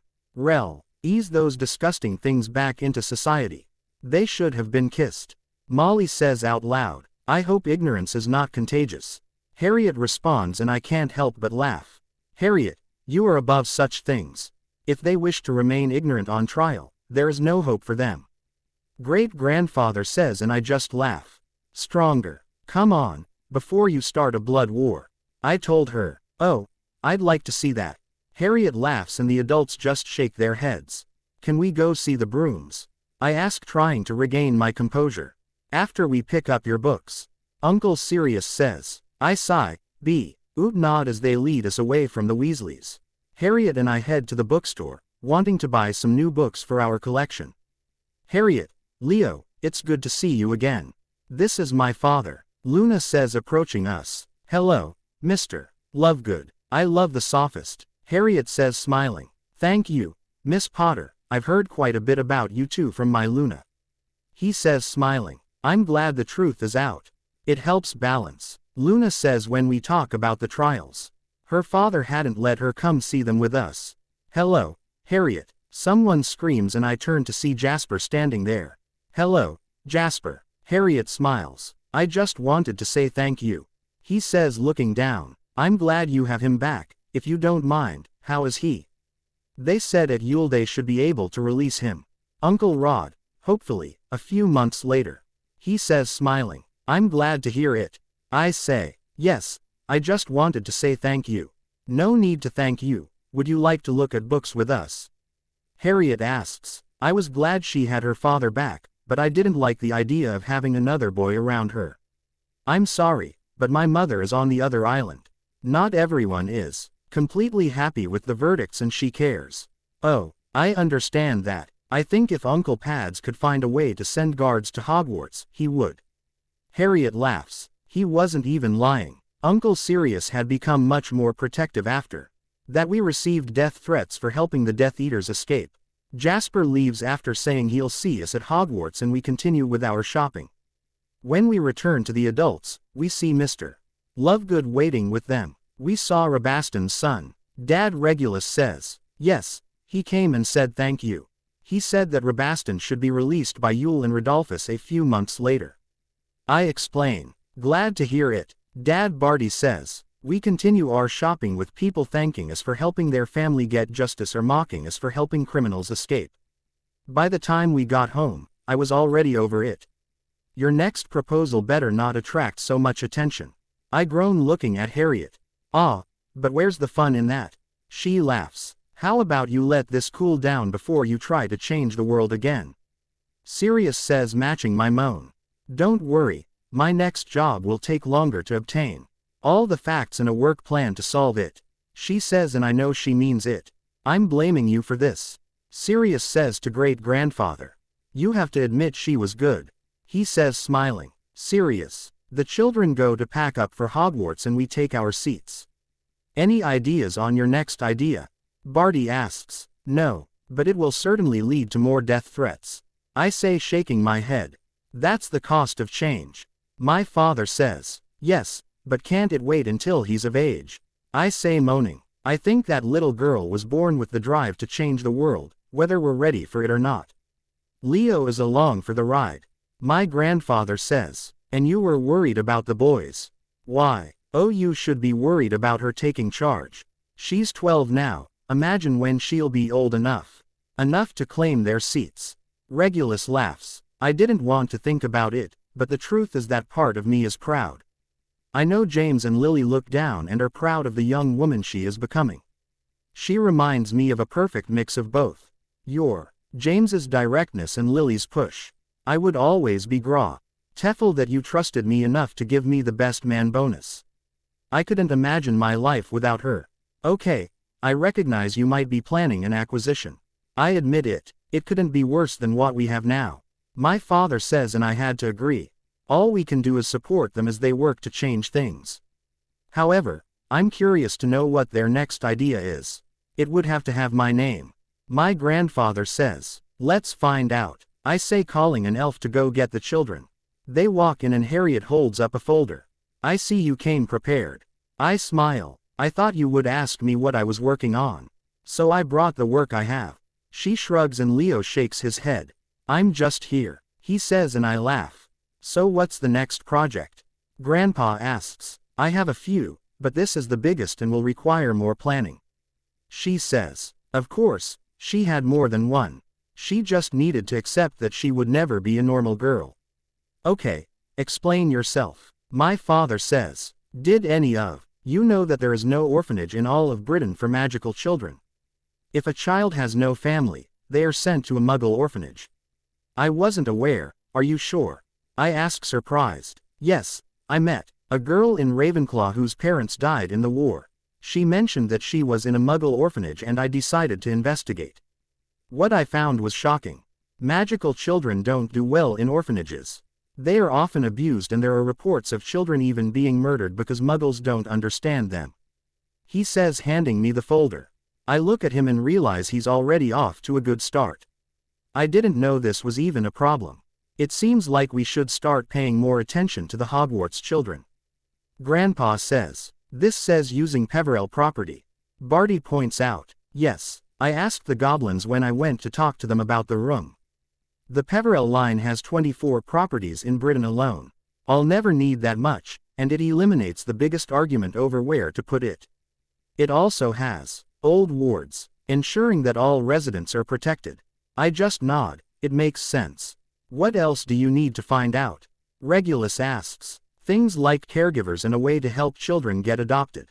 While an orphanage is good, it should only be temporary. The children need loving homes. The land I chose also has some greenhouses and Abraxan breeding. I imagine that the green areas of the houses could produce food and the Abraxan's money could be funneled back to the orphanage. Plus, if there are older kids, it will give them something to do. She explains. It's a good start. The proposal as it stands would probably be approved, but I agree with the details already worked out, it will speed up the process. Grandpa says, returning the folder. What about the others? I ask, smiling. She really was magnificent. Well, the other two need a lot more work. It's harder to get information, she says without looking me in the eyes. What are they? He asked, raising an eyebrow. I will say these are his ideas. But once fully explained, they are brilliant. Leo adds, why do I get the feeling that these are going to be so much more controversial? Regulus groans, so, I have these too. All I ask is that you keep an open mind. They are a long way from being close to being ready. He says, taking out 2 more folders. She hands them to me and I stay silent as I read them. Okay, now my question is, how do you know this is a problem? He asked, holding up one of the folders. Because I have. His voice trails off and I raise an eyebrow. Leo rolls his eyes. Harriet has an eidetic memory and remembers everything. I don't even have words for that. I'm surprised how you know this is a problem. Oh, Pronglet. I sigh. We'll be lucky to have that one ready in 2 years. He's really trying. Damn, I shouldn't have to do that. He leaves us the folders. As Leo leads her out of the room, the others turn to me a little confused. Remus hasn't told her that he's a werewolf. She's always been told he works abroad doing odd jobs. She never questioned it or even hinted that she knew. I had her there the day she told me I couldn't be in her life because of Dumbledore. It was right after the trial when the minister said he would strip Dumbledore of his titles if he kept trying to take Harriet away from us. I explain. He would have to go see him once he returned to Hogwarts and explain what was happening. He wasn't going to be happy that she knew, but there's not much we can do about it. So now he wants to work to give them more rights so he can get his uncle back. Regulus says in understanding. Do you think she remembers that night? Barty asks nervously. She hasn't said anything. I mean, but I had the same fear. You'll have to talk to different werewolves to make this work. My father says. That will be interesting. I moan. How about we focus on the orphanage first? These other 2 will cause a ruckus. Grandpa says. Shit, I forgot about the other one. What is it about? Bring Muggle-borns into our world sooner. This way they'll learn our traditions and lessen exposure to Muggles. My father says. And I thought the death threats were bad now. If it comes to light she's working on any of these, then she'll have an even bigger target. Big on his back. We said it was going to change the world. Barty adds, making him glare at him. Hey, our son is there with her. I know, but it feels so much more real reading this. I say, sighing. All we can do is help guide and protect them when the time comes. Grandpa says, and we all nod our heads. Harriet. I sit on the bed trying to calm down. I hadn't told any of the adults about my memory. It seemed like I didn't just get elemental magic. Leo walks over and pulls me into a hug. It's okay, I'm here for you. He says, and I try to relax. It wasn't just Moony who needed help. He needed to get the werewolves in a better place before Voldemort's inevitable return. It was one of the only reasons they followed him. They had nothing more to lose. A thought hits me and my eyes widen. How had it forgotten? I can remember the potion that helped them. While there already was one, it did. NT work as well as believed, and it would be years before a new one was made. Repair what has been done wrong. Death whispers in my mind and my smile grows. Leo, I have a project. I say, jumping out of bed. You know I got you. He smiles, standing up. I want to prepare the Wolfbane potion. We spend hours and finally Barty comes in to take us out when we ignore the elf. He walks in and freezes W. Hen he sees all the books scattered around. Do I want to know what you 2 are up to? He asks. Not yet, but we'll tell everyone soon. I smile. Okay, well, it's time for dinner. I groan but get up. Dinner is full of Barty trying to figure out what we're doing. You know, I think we should limit the use of the library. Sirius smiles. No, both Leo and I shouted, causing the adults to laugh. Is the world changing? Regulus asks. Of course. Leo smiles. We'll actually need Uncle B when we finish the investigation. I imagine we'll have the base ready before we go to Hogwarts. I hope it's related to potions then. Barty says. Yes, it will be innovative. I say, and Leo nods, still smiling. You know, maybe we shouldn't leave them unsupervised. No world domination until you graduate. Lord Black says, and I laugh. Truly, domination is such a strong word. It's more like reform, because that makes it better. Sirius says, shaking his head. Aren't the Blacks known for doing great things? Leo points out. They have you there. Orion laughs. That night I close my eyes and try to go over everything else that would need to change. Now that I started changing things, I felt like I wasn't doing enough. My girl, you are doing well. Remember, you are not alone. It takes me a moment to recognize the voice, but when my magic relaxes, I know it's Magic Mother. I just hope I'm doing enough. I admit it. It seemed that with one problem solved, another 100 appeared. Lean on your family and remember that we chose you for a reason. I sigh and nod. I was the savior and this time I would do it right. Leo. School starts and I make sure not to let Harriet get away from me. He had become quite popular in Slytherin due to his proposal and I didn't like so many around him. Every time I got between her and a boy or pushed her to the other side of me, Luna would just smile and tell me. Looked with complicity. She could admit that she had a slight possessiveness problem, but Harriet never complained. When the Quidditch trials come, both Harriet and I sign up. She opted for the finder, while I preferred the batter's position. The trials are grueling with Flint driving us to our breaking point. Even with Harriet freeing her father, he didn't take it easy and I knew Harriet wanted it that way. He hated the special treatment. When we get to the common room after the tests, I plop down on the couch. Preparing to stay here until my body stops hurting. I think you two made the team, now me. I have no idea. Jasper comments falling on the other side of me. He quickly realized that I didn't like the people between Harriet and me and made sure to keep a slight distance from her. I think you three did wonderfully and I can't wait to cheer you all on. Luna says, coming to hand out a mild potion to ease the pain. All we can do is wait for tomorrow when they are published. Now I think I'll go freshen up before dinner. Moon, are you coming? With me, Harriet says, standing up. Luna approaches her and I watch as they both head to their bedrooms. Dude, you're watching. Jasper says, pushing me. Be quiet, I say, standing. He didn't need people to point out the obvious. Last to see the post. Once it calms down, we stand up and walk. I hold my breath as my eyes search for the list of the mixer. It had been one of the most requested positions. At the moment when my eyes fall on my name, I can't help but smile. I did it, I tell the group. I made Hunter, Jasper says, and I turn to look at Harriet. It seems that the three of us are on the team. She smiles and I pull her into a hug. I already told everyone, now we're going to celebrate with some pudding. Luna says, grabbing Jasper as she skips away. Harriet, Yule arrives faster than I expected. Between study and games, in addition to continuing to work on future proposals, time seemed to fly by. Sirius along with the rest of the adults attended each of our games. The Lestranges came too, but it wasn't hard to see the tension when some of the other parents saw them. Dumbledore added a seating section just for Slytherin parents, claiming it was due to the increase in visitors, but we all knew he was trying to keep them away from other students. What he was trying to do, but he didn't tell me how he had reacted. I never wanted him to feel ashamed of who he was with me. When we get to the tomb, he is sitting on the same bench as always. He stands up when he sees it and I go over to hug him. I missed you, Uncle Moony. I missed you too, he says, hugging me back. I realize that Sirius is standing a little further away and I imagine he's trying to give us some sense of privacy. I'm sorry I didn't say anything, I whisper as I take a seat on the bench. Hey, don't feel bad. I've been like this for a long time. I didn't say anything because I never want you to be afraid of me. I look up and smile at him. You don't have to do that, but I'll accept it, he says, and I smile.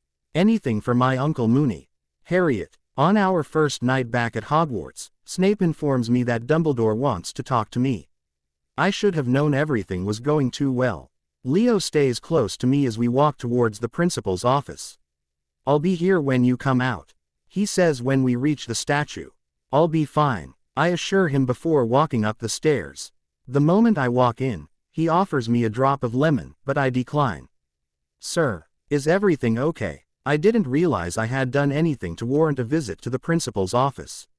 I make sure to keep my tone polite. My girl, I'm just worried about you. I'm afraid you're getting close to dangerous people, and I want you to know that I'm here if you need help. I want to bang my head on the desk at his grandfatherly tone. I don't understand, sir, who is dangerous? He wasn't going to make it easy for him and he would enjoy playing the clueless. You're getting close to the Lestrange boy. I'm worried his family will try to take you to the dark side. Jasper wouldn't do that and I'm not worried. I'm neutral and everyone knows it. I say smiling. You have to be prepared. He says, but his tone is much less condescending. In fact, I was having fun with the way he. Frustrated. Ready for what, sir? I fear the darkness will rise again. There's no need for that, dear. But if the darkness is bad, isn't it the Auror's job to deal with it? He asked, tilting his head. I think that will be all for today, Miss Potter. If you ever need anything, my door is always open. Thank you, Director. I stand up and walk out, trying not to laugh. The moment Leo sees me he pulls me into a hug. What did he want? The darkness is rising, and he fears for me. I say, rolling my eyes. I enjoyed acting like a completely clueless little girl. I even suggested we call the Aurors if anything bad was coming. The rest of the school year Dumbledore still watches me, but he hasn't called me into his office. Sirius was furious that they called me and didn't even want to know what the letter to Dumbledore said. When Draco decides to attack me because his father is locked up, Slytherin retaliates. His attempt to hex me when my back was turned landed him in the infirmary because of Flint. His father had been among the released. Draco was really lucky that he grabbed Leo before he could hurt him. He didn't need Leo to be expelled or worse. When Draco moved on with the children whose parents were in prison, I was no longer allowed to be alone. I didn't care, it wasn't like before this. Leo. I get off the train trying to contain my laughter. My father Regulus frowns at me, but doesn't say anything until we get home. The moment I got out of the flow I started laughing. What's so funny? Grandpa asks. The Weasley twins decided they wanted to target Malfoy. He got the pink hair. I say, trying to calm down. Why is Malfoy being attacked? Sirius asks. Because he tried to hex me when my back was turned. Flint sent him to the INF. Marion, when he still decided to talk about how I locked his father up for no reason, he became a target for Slytherin. You should have seen what Nott did to him. His lips were stuck together and She took Madame Pomfrey 3 days to peel them off. Harriet says, smiling. Why didn't you tell me what Malfoy did? He asks her, with a raised eyebrow. Because it was a lot more fun to see his own house turn against him. Jasper enjoys scaring him. The funniest thing is that Jasper hasn't even done anything. The threat alone is enough to make Malfoy run for the hills. If he comes back next year, I'll be surprised. I say, smiling. It's safe to say that Harriet is protected at school. Papa Regulus says. I can't argue there. I say, shaking my head. Hectic. We all enjoyed it until we received word that Peter Pettigrew had escaped. Suddenly, adults are on high alert as the wizarding world goes crazy. It is believed that he will come to finish it. That his teacher had started. She would kill him if he came near her. Harriet keeps saying that she's not worried and that she has too much to do. To stop because of him. When the potion is gone, Sirius and Harriet go to take it to Remus. I had never met him before, and Harriet. I hoped that if I could get the laws changed, he would be willing to accept it. When the time comes to present the proposal, I go back to see how Harriet works with the word. Didn't they realize they were being manipulated by a 13-year-old girl? Either way it worked. Our favor the motion passes with the only objection from Dumbledore, who suggested that she was too young to understand such matters. It was Lady Longbottom who pointed out that it was that same girl who brought for the magical world, regardless of the sector that suggested it. That had puzzled a lot of people, and I caught the look of respect in a few others. When we left, the minister joked that this was getting worse. Becoming an annual tradition, to which Harriet just smiled and said yes. He was already working on the proposal for next year. That made his eyes widen, but he said he couldn't wait. Orion. I arrive at the property set up for the new orphanage. Lady Longbottom sees me and I approach. Today the builder would come to approve the building and then we could move on to contracting. Fortunately, Harriet had everything planned. All we had to do was make sure everything. It turned out well. We plan to have it open in just under 3 months. You must be proud of your granddaughter, Mr. Black. Lady Longbottom says as we wait for the builder.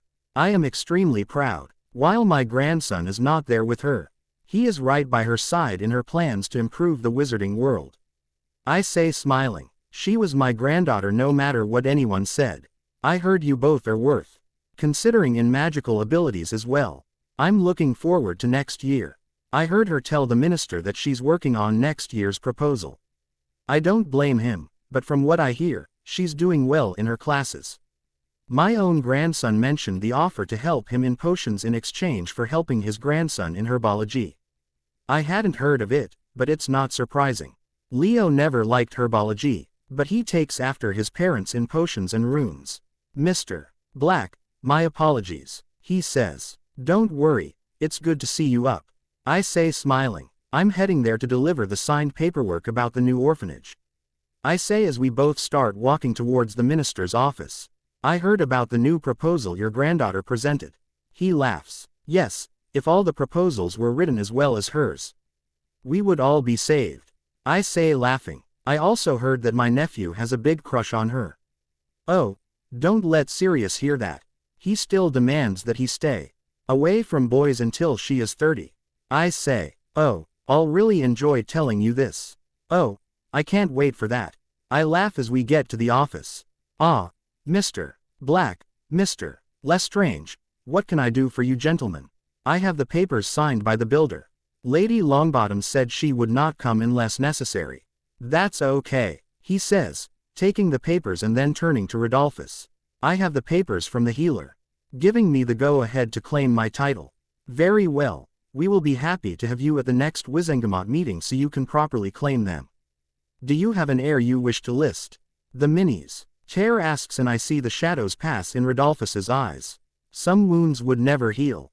Very well Mr. Lestrange. I'll see you in a month. Finally, he says and I see Rodolphus relax. When we leave, I turn to him. How's everything going? Really slow. My family lost most of their alliances, and it's hard to start from the bottom. Why don't I talk to my father? Our families have always had an alliance. I don't see why he wouldn't consider one now. Honestly, that would be great. There are many who don't even talk to me. It will take time, but remember that your innocence has been proven. I say and he nods. Thank you, Mr. Black. I'll be waiting for your owl for your father's response. Harriet, I get to school and luckily this time the Dementors didn't attack me. As they passed our compartment, I felt the necklace hidden under my robe grow warm and they quickly left. I still don't. They liked them, but at least they couldn't attack me. Sirius was not happy to hear that there were Dementors at Hogwarts.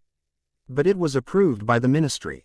As the year goes by, I grow even closer to Leo, who refuses to let me go anywhere alone. I also approach Jasper and Luna. He made little comments about the differences. But every time I tried to ask him, he just smiled and said he didn't know what he was about talking. Part of me was still in shock that I was having a mostly normal school experience. But I wasn't going to complain. Next year would change everything and I refused to waste a second of peace. We have business to attend to, could you show Jasper around?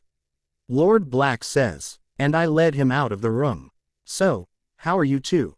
He asks me and Leo. Well, putting the finishing touches on the new proposal. I smile. I'll let you two make the law. My uncle tried to explain things to me, and it doesn't make sense. He says, shaking his head. It's not that difficult. They require solid evidence to back up the claims, and then you have to be prepared for all the questions. While it's not a guarantee, Harriet here seems to have a knack. It's the sectors that are confusing. I mean most of it is the same, but worded differently. He says and I stop widening my eyes.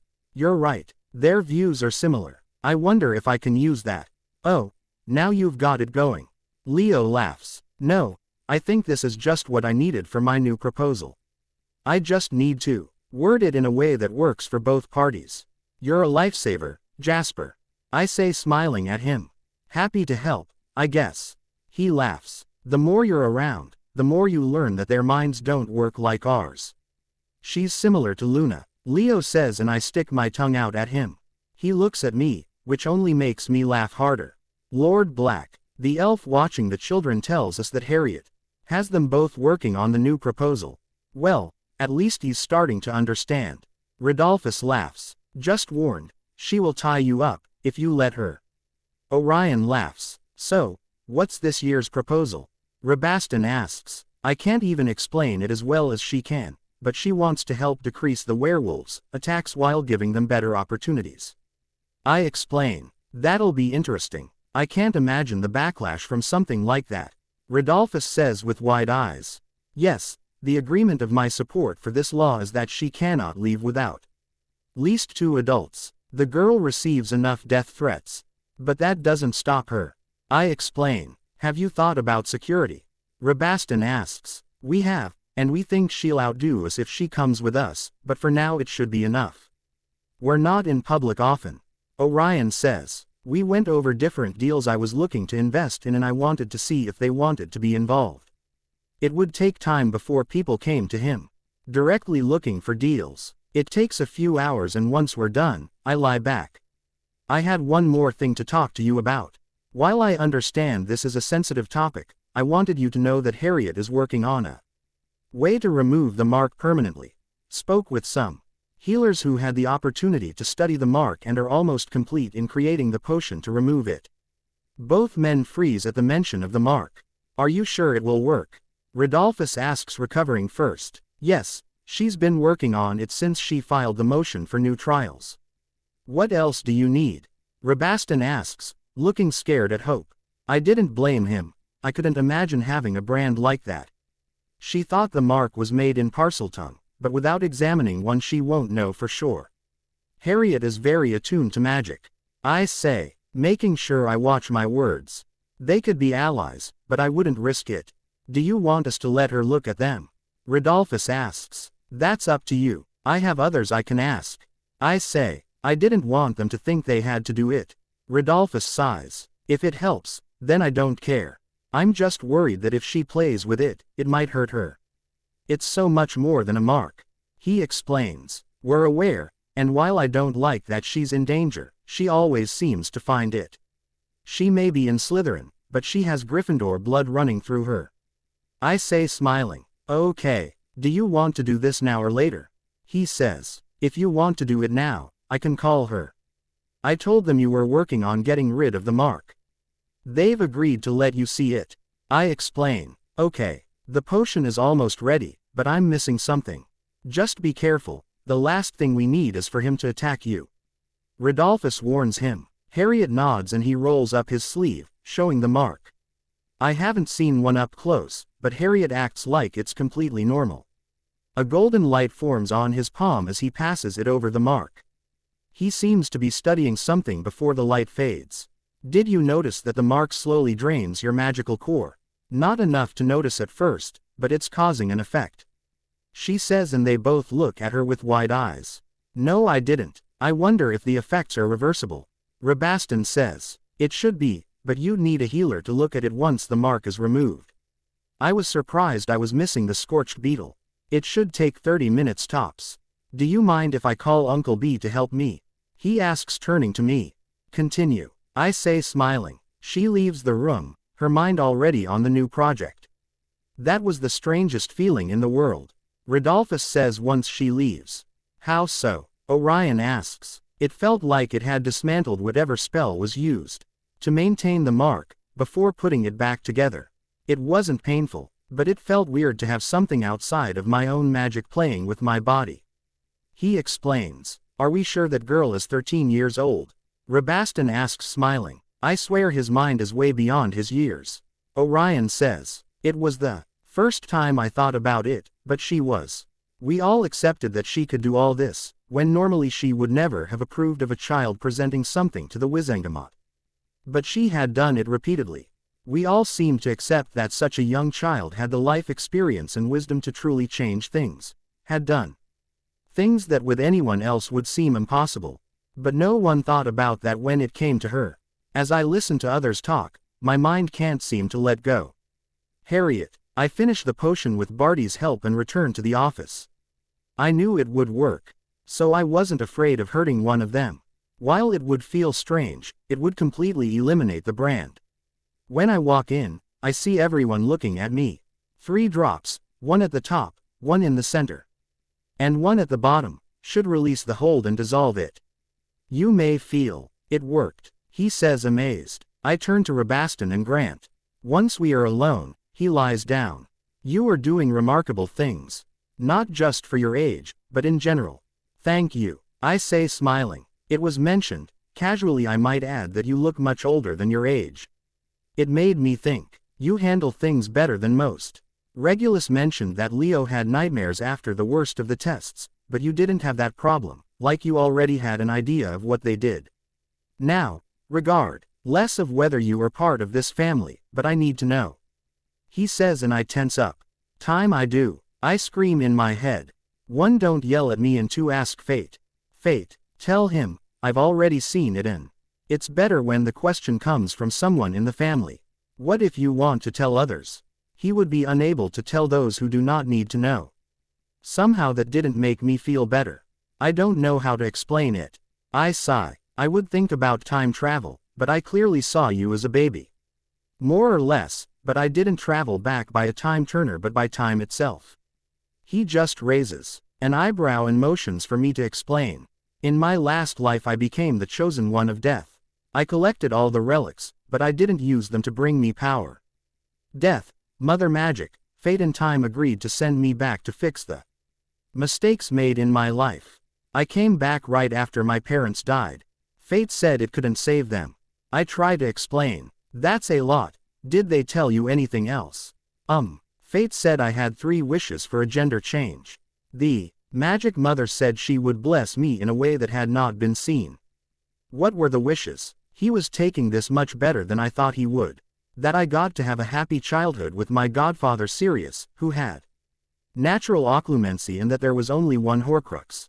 I hadn't asked for any of them, but Fate couldn't do that. His eyes widen at the mention of a Horcrux. Are you telling me there's a Horcrux floating around? Who would create something like that? That's a lot to take in. He sighs. Yes, and if it happens like my last timeline, it will be back at the end of the next school year. That's how you found out about the werewolf potion. He says, putting the pieces together. Werewolves follow him because he offered them a better life. I needed to solve the problem. Anyone who still has the mark when he returns will be under his control again, whether they want it or not. That's why you didn't have nightmares. What about the rest of us? He whispers. Regulus died at the age of 18 when he discovered one of Voldemort's Horcruxes. In my time, Orion did not save him from being sold into slavery. Orion died the same year. You died in 1991, and in 1996 the House of Black became extinct. Barty was killed in 1995 by being kissed. He was also a Death Eater. I don't know what to say to that. I feel like there's a lot more. Yes, but it's hard for me to talk about some. I will lower my walls so that you can really understand what I'm trying to avoid. He agrees and lowers my mental walls. It feels a lifetime as he watches a past pass through my life. He also sees the memory of me talking to the gods. When he comes out, he looks ashen. I think I need a moment. He whispers. I nod and stand up. When I get to the door, he calls me. While I don't know deliberately, thank you for saving my family. That's what family does. I smile, leaving him to collect his mind. Regulus. Grandpa calls us to the study and I sit down worried. He appears to have aged drastically. I spoke to Harriet about a matter that had been bothering me. I feel it will be best if you all look at the memories and I will explain later. He says and we all nod silently. We walked to the pensive and immersed ourselves in the memories. Is there any way to prevent that? Orion asks. I came to find out that Harriet's already been working on it. That's what the laws she's pushing her for. She said there's no way to prevent her return. Grandpa explains. Sweet Salazar, that girl went through more than any person should. I'm surprised she's sane, Barty says, because she doesn't know any different. Think about it, even when she was young, she was working on this. I guarantee you she has planned hundreds of different scenarios. She is playing the long game and has been dragging us with her without us realizing it. Think how many people will be outraged if the ministry tries to paint her as bad or a liar. Clearly, he has increased his use of magic and is preparing for war. My father says and I look at him surprised. Normally, the laws aren't really taught until the child is 13, and then it still takes years for them to understand it. Grandpa says, the joke that she's changing the world feels so much more real. I sigh. The note I left in my past life still rings in my mind. My question is Leo, he agrees with her. But he was not present in his past life. Barty says and I nod. I think we should talk to both of them. Father says, and calls an elf to bring them. They enter looking at each of us. We want to know about Leo. Grandpa says, honestly, I have no idea. Harriet says, but I catch Leo looking away. Leo, what's wrong? I ask. Look, she wasn't the only one, okay, but mine wasn't like hers. You will hate me for my past life. He says, without looking us in the eye. Leo, I could never hate you. Harriet says softly, no matter what you were, you are our son now. That's all that matters. I tell him, Merlin, it's okay, but please don't abandon me. He whispers, would you mind showing us around? Grandpa asks, I might as well, but remember I'm different this time. I'm not that person, he says, and I fear what I am going to see. Leo, when great-grandfather goes to prepare the pensive, I turn to Harriet. Please, I know what I did was horrible and I can't claim potions. Just please don't judge me. I beg you. I'm here, Leo. No matter what you've done, I know you. She assures me, but I'm still terrified. She had informed me about her past life before we were called and I knew I would be asked. I place my memories and let myself be caught. I didn't want to see this, but for my family I would. It starts when I am 5 years old and my father forces me to kill my own mother. That was my downfall right there. I had given up my humanity after that. The world only saw one murderer anyway. It continues as I am raised by the worst Death Eaters who escaped. Ever. Why day I was perfecting my skill on how to torture and kill. My father returns when I am 18 years old. I sit at the head of the table with my father. I watch and laugh when men see each other forced to give up their wives and daughters. I descend into violence. I even torture our own members when they bother me. I do raids that massacre entire families. When it comes to holding Harriet's old friends hostage, I feel her tense. It continues with the rape, torture, and murder until the Battle of Hogwarts. I see the moment he realizes that I was the one who killed Remus and Fred. It continues until my own father hits me with the killing curse for not protecting Bellatrix. Like her, I wake up in a white room. Instead of mother magic, it's just death.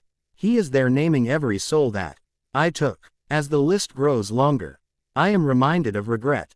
Then my mother appears. He hugs me and says he was never meant for that life. That she had been trying to get me out. That she didn't blame me for killing her. Once she leaves, mother magic and fate arrive.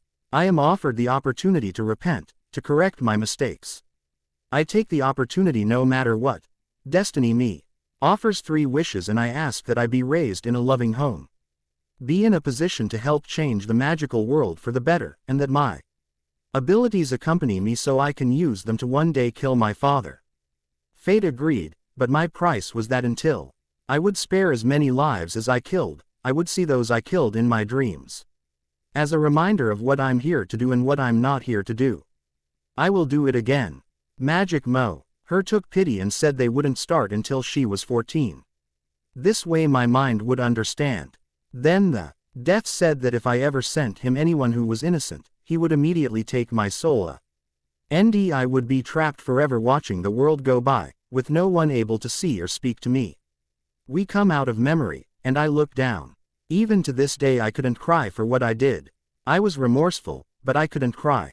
Leo, you're not him. Harriet whispers, but it sounds like she's screaming in my ears. 384, that was the number of lives I took. I whisper, shaking my head. I need a moment. I don't wait for a response as I leave the room. I felt like my life was spiraling. He had done everything he could to keep them from finding out. I recognized Harriet, and when she started talking, upon the change, I had the feeling that she had returned too. She had been through horrible things because of my father, and all I wanted to do was protect her. To keep her close so nothing like that would happen again. Even if she said I wasn't him, she would never look at me the same way again. Never again would he give me a look of complete trust, as if I had part of his heart. My parents never again. They would look at me like their son. As you could see, I was the son of a monster. I myself am nothing more than an animal. I hear my door open but I don't turn around. He was so in tune with his Magic that he could recognize it anywhere. He doesn't say anything as he climbs into bed with me and he rests his head on my chest. I can't help the way my body tenses. You're still my Leo. I don't care what you did, or who your father is. We will destroy him together, she says, and I wrap my arms around her. I love you, Harriet. I love you too, Leo. Don't leave me. Never. Serious. I feel torn when Harriet leaves the room. Part of me wanted to keep her away from him, but this was Leo. The boy who would follow her to the end of the world. That wasn't my son. I don't care what he did, or who his father is. Leo is a good boy who is doing everything he can to protect this world. Regulus says fiercely. I agree, he's clearly trying, and I honestly don't see Harriet breaking up with him. Grandpa says. They gave us the opportunity to help them both. It's not for us to decide. Barty says, and I sigh. I guarantee he feels like we're all going to abandon him. I can only imagine what's going through his mind. I tell them. That also explains why the evidence hit him so hard. He had been there. The father points out. I have to go check on him. Regulus says, standing up. We all nod as he leaves the room. How are you? Father asks. I keep reminding myself that they are both safe. While it is a lot to process, I now know who they are, and I have to believe that Leo has changed. I say honestly, the thought of my little girl going through half of that has me nervous. I want to close the house and keep it here where I knew that nothing could happen to him. Regulus walks back into the room with a small smile on his face. They're curled up in Leo's room sleeping. You know what? Now I really need to worry. She was already about 18 years old in her past life. I moan. Technically, he is over 30 years old mentally. Barty laughs. Shut up. I growl. It highlights the fact that they are closer than we knew. They are the only ones who really understand each other. Grandpa says, smiling. At this point I'll take 16 years. I sigh. I wonder if they are soulmates. With the interference of the gods it is possible. It would also give Leo an anchor here. Father says. They are still too young to tell. They may be adults mentally, but they are both still children. I point out. You know, I noticed that Harriet attended Hogwarts before. No wonder her grades are so good. She already knows that. Barty says, shaking her head. Did everyone forget that he's coming back next year? I have half a mind to keep them both home. Regulus says. Harriet says she'll be back no matter what. Grandpa points out. The question is, are you willing to try to play with destiny? Father asks, and I groan. It wouldn't matter. If it's already established, it will happen one way or another. We wait until they wake up and see what they think. Father suggests, and I nod. Ultimately, they would be the ones who would be in this war. Harriet. I wake up still wrapped in Leo's arms. His eyes open and I smile. How did you sleep? To tell the truth, I always sleep better when you're in my arms. He says, holding my gaze. I like being in your arms, but our parents will kill us if we make this a regular habit. I laugh. You're right, but it doesn't mean I can't enjoy it while it lasts. Come on, I guarantee they still have 100 questions. I say, trying to sit up, but he tightens his grip. A few more minutes before the reality of what I shared comes crashing down. Okay, but they won't hate you. You've changed. You know, I didn't realize when I asked for my abilities. I would have the urge to do damage. I never saw it as a problem before, and it's better, but it's still there, he admits. Then talk to me. I'm always here for you and always ready for a duel. I don't play fair, he warns, smiling. Me neither. I laugh. I lay my head down and enjoy the sound of his heartbeat. Not Nathair Riddle, but Leo Black. After another 10 minutes we finally got up and headed to the studio. I smile at Leo before entering. I see you two are finally awake. Barty smiles and I have a hard time not blushing. Later you joke. Right now we're worried about you two returning to Hogwarts. Lord Black says. Either way, it's happening. While I would prefer not to participate in the Triwizard Tournament, we can't stop this from happening. I tell them. Honestly, getting her out of Hogwarts is probably the safest. How about an emergency port key? This way she can get out if necessary. Trust me, while the ritual was horrible, it wasn't the worst of them, and Mo. Saint of the rest are calling for Harriet to be sacrificed. Leo explains. Oh well, A deranged psychopath with a little bit of decency. I don't like this. I don't like it at all. Sirius groans. Look, I'm Death's chosen one. He's pleased with the work we're doing. I think he'd warn me if the ritual killed me. Yes, I'll need time to recover, but I'll be fine.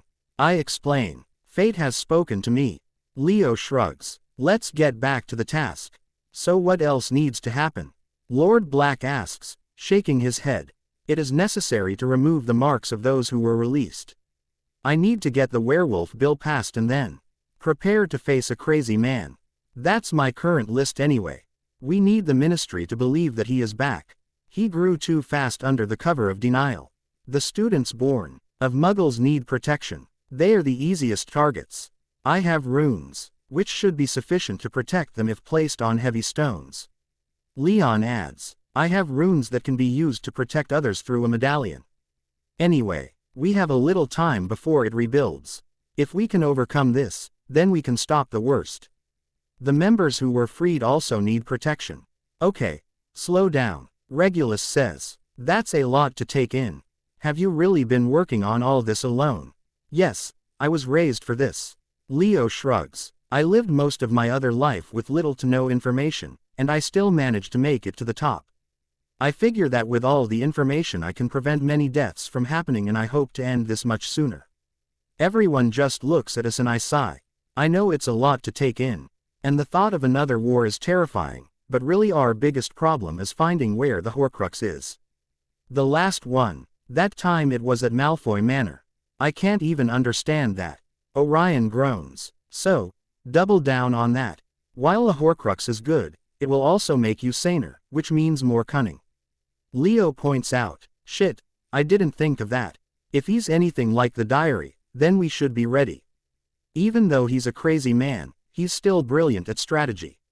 I groan. Fate had warned me that things would change. An idea occurs to me and I smile. I have an idea to keep the Dementors away. With them and the werewolves out of the way that cuts your army in half. I smile. I don't know how I feel about you going to talk to the Dementors. Lord Black looks on. I had not planned to go talk to them. And I have also been able to make a body Patronus since I was 13 in my past life, and I have this. I say, taking out the necklace that Death gave me. This was my gift from Death. His creatures cannot hurt me. That also eliminates the Inferi.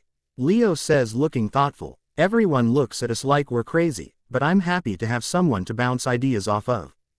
Go get them both. Lord Black says, shaking his head. We spent hours going over everything. Leo seemed to have the same ideas as me and listed all the known hiding places. I didn't know where the order would be this time, but I refused to join them. I would do my own side. Leo, after finishing everything, they ask me to stay for a moment. Harriet sends me a small smile before leaving me standing there. Leo, no matter your past, you are a Black. We protect our own. Regulus says. Exactly. You are our son, and nothing has changed. Barty says, and I give them both a small smile. It meant more to me than they knew that they were willing to look beyond my past. I want you to know that you can come to us. Although I know we can't stop the dreams, if they ever become too much, we will be here. Lord Black says. I close my eyes and sigh at the mention of dreams. I had 1 week until I was 14 and they would start. I know you will protect Harriet, but I want you to protect yourself too. I don't see them happy about losing their son. Sirius says, and I just look at him. I figured if anyone was going to pressure me to stay away from her, it would be him. I know I protect her, but even I can admit that I can't do it alone. We need to come together as a family to make sure we all come out on the other side. That includes you too. As it stands, only you, Harriet, and Sirius have seen the war. It would be foolish of us to write them both off because of their age. Orion says. Thank you. I say, my voice is much lower than I intended. I hadn't realized how much his acceptance of my true self would affect me. I refused to ever be seen as the man I once was. Orion. I watch as my grandson leaves the room and I turn to look at my family. Although the Blacks were not as strong as before, we were closer than ever. I'll go tomorrow and make emergency portkeys for both of you. My father says with a look of determination. Maybe we can finally get Dumbledore out if his name gets out of the goblet. If he tries to insist that she compete, then we can arrest him for trying to trap a minor in a magical contract and putting her life in danger. Sirius points out, that's possibly the nail in his coffin. Many in the Wizengamot don't like him because of how he belittles Harriet, so we can turn it around since he may have put his name in there to prevent her from making any further advances. I say, that will depend on how he does in this new one. My father points out, I think it will turn out better than expected. She has the advantage that everything she has suggested turns out to work even better than originally thought. Regulus says, and I nod. Once it returns, we must communicate with those at high risk. It's not right that they are doing this alone. Although yes, they have had years to prepare. We are the adults and we need to start working with them, not sit back and let them do it. It was fine when they were just laws to help improve the world, but this is a war. Barty says, you're right, we need to make sure we're doing our part. I refuse to make her feel like she can't trust the adults in her life again. Sirius says dazzlingly, that won't happen. I think it's about time we remind everyone of that our name should be feared. My father says smiling, hell yeah, it was time to remind them to never cross a black. Harriet, the day at the Wizengamot has arrived. I'm nervous. I had done everything I could to make sure everything turned out well, but I would try to change things for the better. Dear members of the Wizengamot, I am here to propose something that has affected our community for centuries. In my packet today you will see the plans for a new werewolf potion and protections tested in other countries to keep werewolves locked up on the full moon. I think that with a combination of them, we can eliminate the threat of the full moon. I also propose that we start building a relationship with the werewolves. If we give them jobs, they are more likely to start respecting our laws. Right now, they have no incentive to listen to us. They are denied their basic rights, which breeds distrust in the ministry and resentment towards those who have what they cannot, namely wizards and witches. They are not beasts as some would have us believe, many are witches and wizards cursed to feel the pull of the full moon. The little children cursed, denied adequate food and shelter. Most wolf children die, either from hunger or from people who hunt them for sport. What kind of message does that send that we are willing to let children, some as young as 4, suffer? I say and hold my head high as I wait for the questions. Chief Warlock, I would appreciate it if you would use my proper title, and being a girl, yes, I have done my research. I have even spoken to several werewolves. Then maybe that family of yours isn't doing their job, allowing a child to run away with the beasts. Chief Warlock, please refrain from this. She has every right to make a proposal and I am interested. We have had this problem for as long as I can remember, and nothing has been done about it. I don't know about all the others, except me, would like to no longer fear the full moon and I don't like children of any species to suffer. Lady Longbottom says, and many others express their agreement. While I agree, the proof is here for the protections, but where will we put them? Another member asks, what about jobs? They should reveal their status, but we should allow them to work. Some were masters in their field before they were turned, and those who are uneducated can do more manual tasks. They are much stronger than us, and what it would take 2 or 3 wizards would only take 1 werewolf to do. I explain, what about the wands? We have trackers for minors, why not for werewolves? You will still allow them to do magic, but make sure they do it responsible manner. Also, those who are not trained must go to school to be able to use a wand. Do you want me to let them into Hogwarts? Dumbledore asks dazzlingly. You already did it once, without board approval I might add. It passed its entire 7 years without incident. You did what? Someone screams. Now you have no proof of that. Dumbledore smiles. I'm sure my godfather will be happy to show his memories of such events. He was my inspiration for the Animagi to be their teachers. Werewolves do not attack Animagi in their animal forms. Furthermore, Hogwarts already has protections in place by the founders. I have certified copies of the Origi Null Hogwarts history which outlines the steps taken to ensure that werewolves could go to Hogwarts and that all students were still protected. But know this, as headmaster, you have access to the protections. I say smiling sweetly, what about those who do not wish to be within the protections? If they choose to be outside the protections, then they are a danger. I can grant that not all of them are good.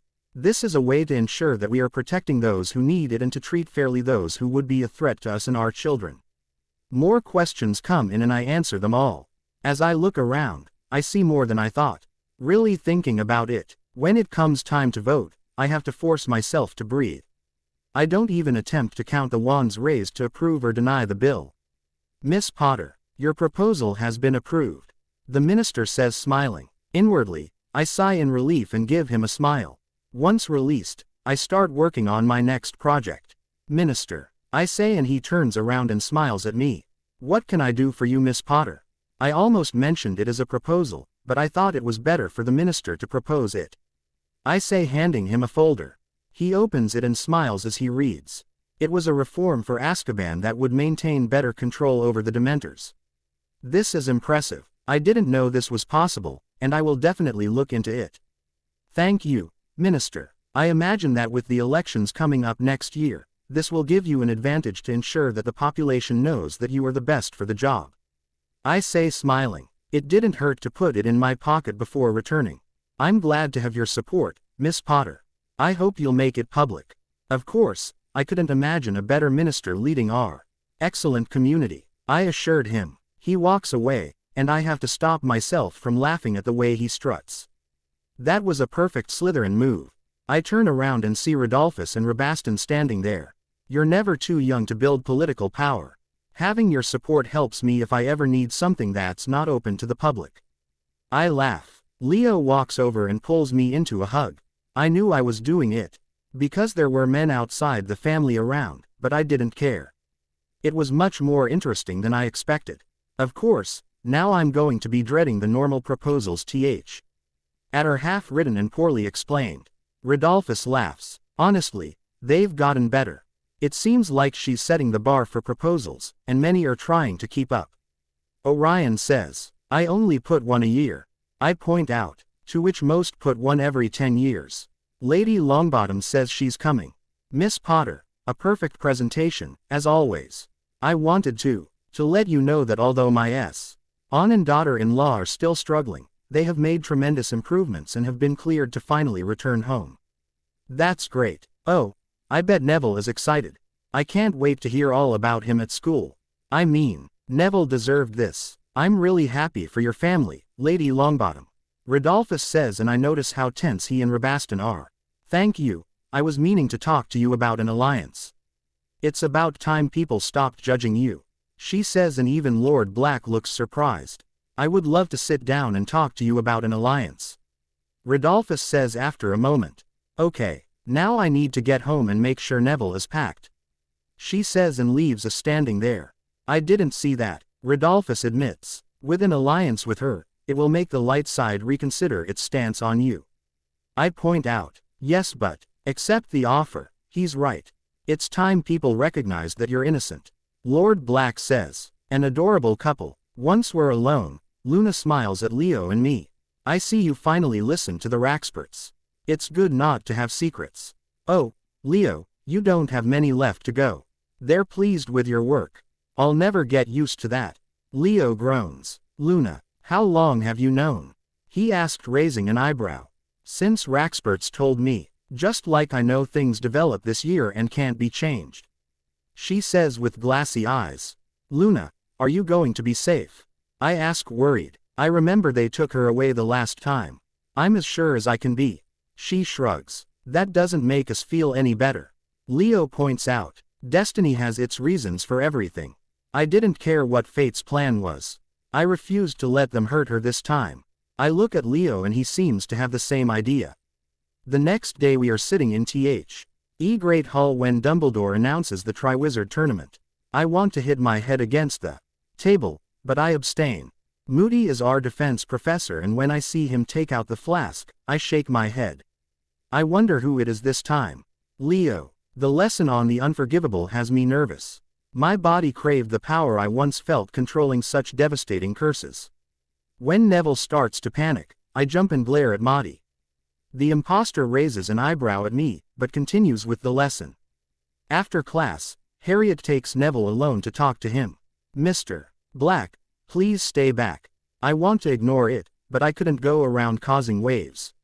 Yes, Professor. I asked, keeping a tight grip on my anger. Interesting display of anger. I'd think black temperament if you weren't adopted. Damn, this was the last thing I needed. I was adopted by blood. I have black magic and blood running through me. I say simply, do you know who your parents were? No, and honestly, I couldn't care less. I have pair, NTS, and even if I knew my biological parents were alive, I wouldn't want anything to do with them. I'm fine with my parents. I mean, much colder than before. You're fired, Mr. Black. I don't wait while I leave the room. I knew they would watch me closely and I couldn't risk it. I was a black, I refused to claim anything else. A week passes and I made sure to tell Harriet what the defense professor said. I couldn't risk writing it in a letter. The owls. They could be intercepted. We sit in the Great Hall as the champions are announced. Just as Harriet says, Fleur Delacour, Victor Crumb and Cedric Diggory are announced. I sit and wait. When the cup shines again and Harriet's name is called, I clench my fists. I, Harriet Potter, swear by Mother Magic that I did not enter my name or I made so that no one entered my name in the Triwizard Tournament, so be it. Harriet says, standing up. Magic flares in the room and fades away, leaving her perfectly fine. He raises an eyebrow at Dumbledore, who looks surprised before walking over to where they are. The other champions. A vote like that would have gotten her punished if she had been lying. She hadn't thought about it, but she showed his school and the ministry that she didn't do this. Harriet. Cedric looks at me surprised when I enter. I say I'll explain later and he nods. The directors and the minister enter the room. Harriet, did you enter your name?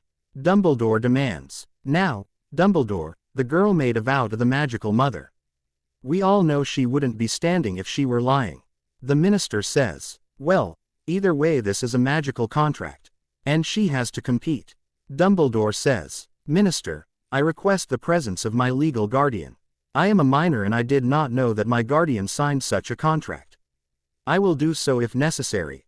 But I want the culprit to be found. I say, and his eyes widen before he nods. Now there is no need for such a thing.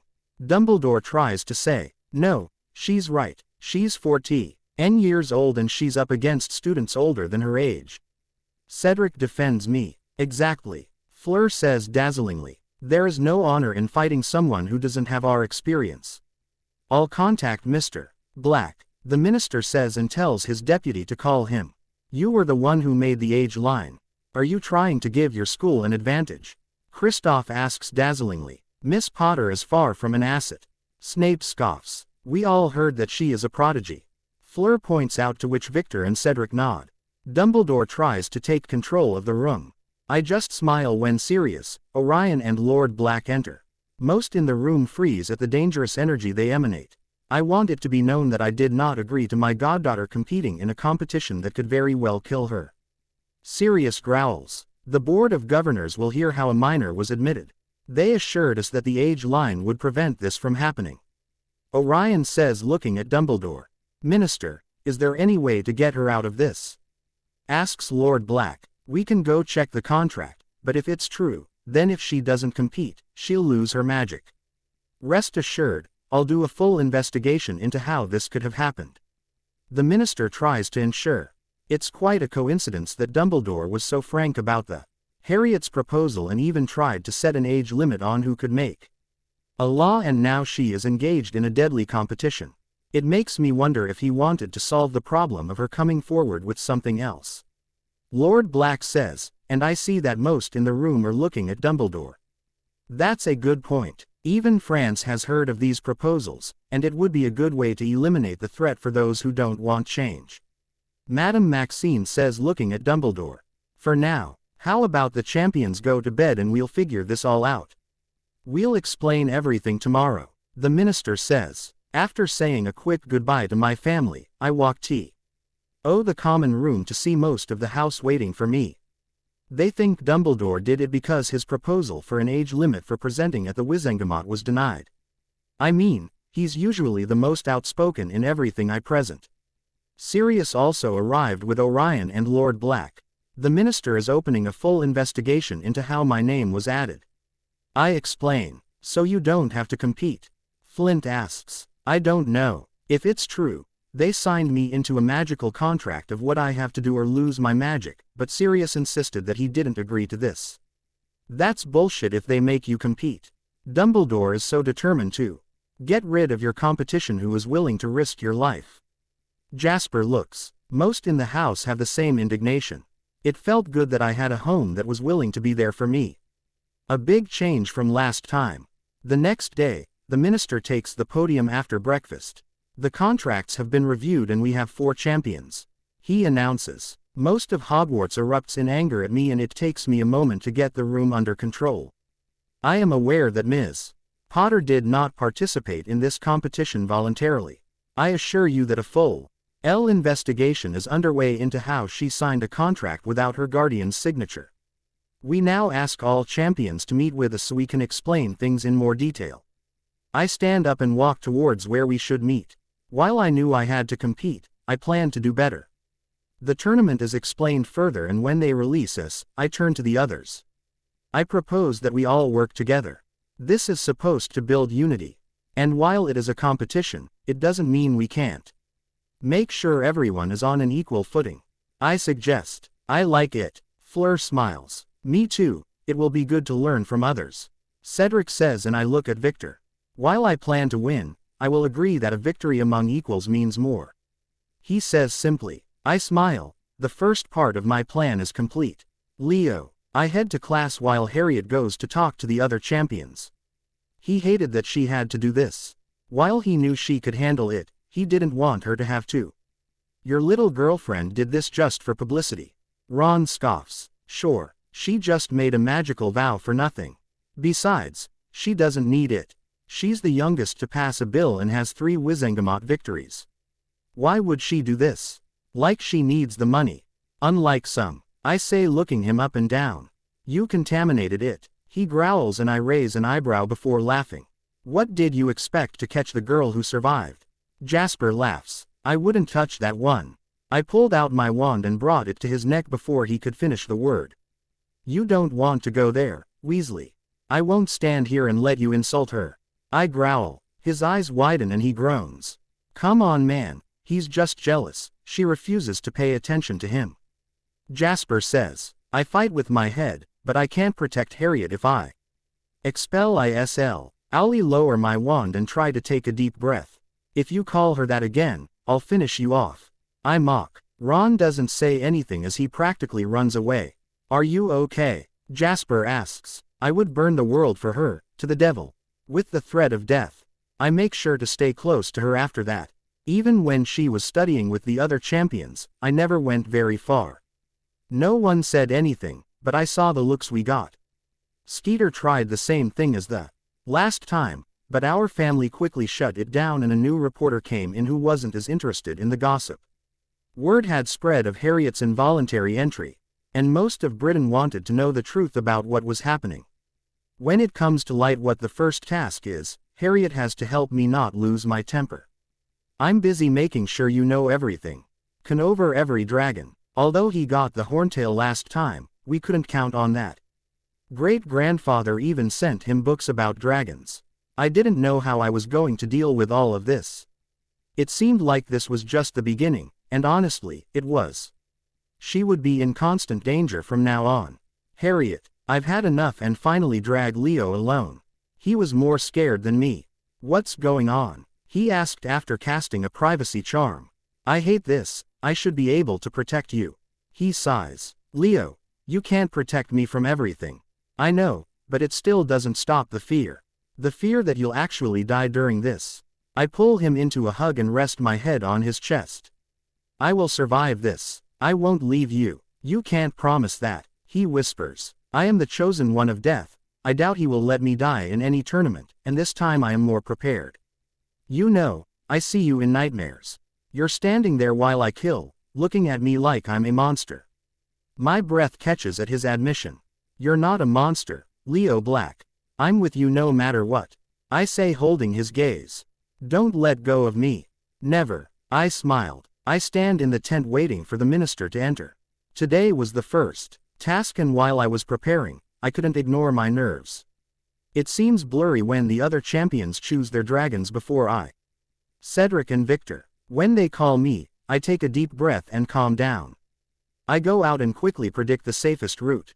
I send an incantation, simple to the smaller rocks to fly around the dragon's head and then charm to the larger ones to provoke it from the ground. I crouch behind a rock as the dragon tries to use fire to get rid of the rocks. Quickly, I jump between the rocks and the mom. And I am close enough, I force the rocks to Sirius. Leo gets to Harriet first and hugs her. I see my family smile at me and I just groan. She was still too young for those things. It's a slight distraction from the pounding in my chest. I had been terrified seeing her out there. Ponglet, you're going to give me a heart attack. I say, hugging her. I'm fine, Uncle Pads. She says, hugging me back. Well done. Although I don't like that you have to do this, it was pretty impressive. My grandfather says, hugging her. Thank you. Something good is coming out of this. I'm building good relations with both France and Bulgaria. She smiles. I just shake my head. Of course, she would be working in political power. We talk a little more before they have to go back. As I watch them walk away, I see Ma. NY from Hogwarts and other schools congratulating her. He talks to most of them as if they were old friends, but Leo is never away and even makes her back away when a boy gets too close to her. It's safe to say he has support. Father laughs. Now I'm just worried about Leo hurting someone. I don't think I've ever seen him so protective. Regulus says, shaking his head. Rather, it's possessive. Barty laughs. If he is expelled, Harriet will never let him live. Regulus sighs. Are you going to stop that? Asked. Nah, he clearly has enough backup. I just shake my head again, but I wasn't wrong. Some other Gryffindors approach and I groan. If they fight, we have to do something. Only because Gryffindor will lose. Barty laughs and I look at him. How about we go, before we get stuck dealing with a bunch of kids? Grandpa says. Sounds good to me. Father says. While I wanted to know what was going on, I sighed and walked away from them. I would make sure to write and get all the details. Leo, I was going to kill that weasel, but now was not the time. I couldn't protect Harriet if I didn't have a soul. Finally, we walked to the common room to see a huge party. When alcohol is passed, I deny it. The last thing he needed was to lose control. Furthermore, old habits would be easy to fall into. I avoided drugs and alcohol at all costs. Harriet has a drink, but after that she doesn't drink anymore either. Hey Leo, any idea who you're going to the dance with? She asks, blinking her eyes. Yeah, and it looks like you have something in your eye. Maybe you should go see Madame Pomfrey. I say and walk away as she gasps. I see Harriet, waiting for me, smiling. I think he was trying to flirt. She smiles. Well, she looked stupid. Besides, she's stupid if she doesn't know I was asking you to the dance. I smile. Is that your way of asking? She laughs. Did it work? Yes, I would love to go to the dance with you. Well, I can't have anyone so close to what's mine. I whisper in her ear. And my smile widens when I see her slight blush. I stand at the entrance to Slytherin as I wait for Harriet. Today was the dance, and I couldn't wait. She refused to show me her dress, claiming it would ruin the surprise. Jasper stands next to me waiting for Luna.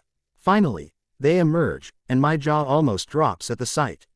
She is in a flowing silver dress, which accentuates her curves, without being inappropriate.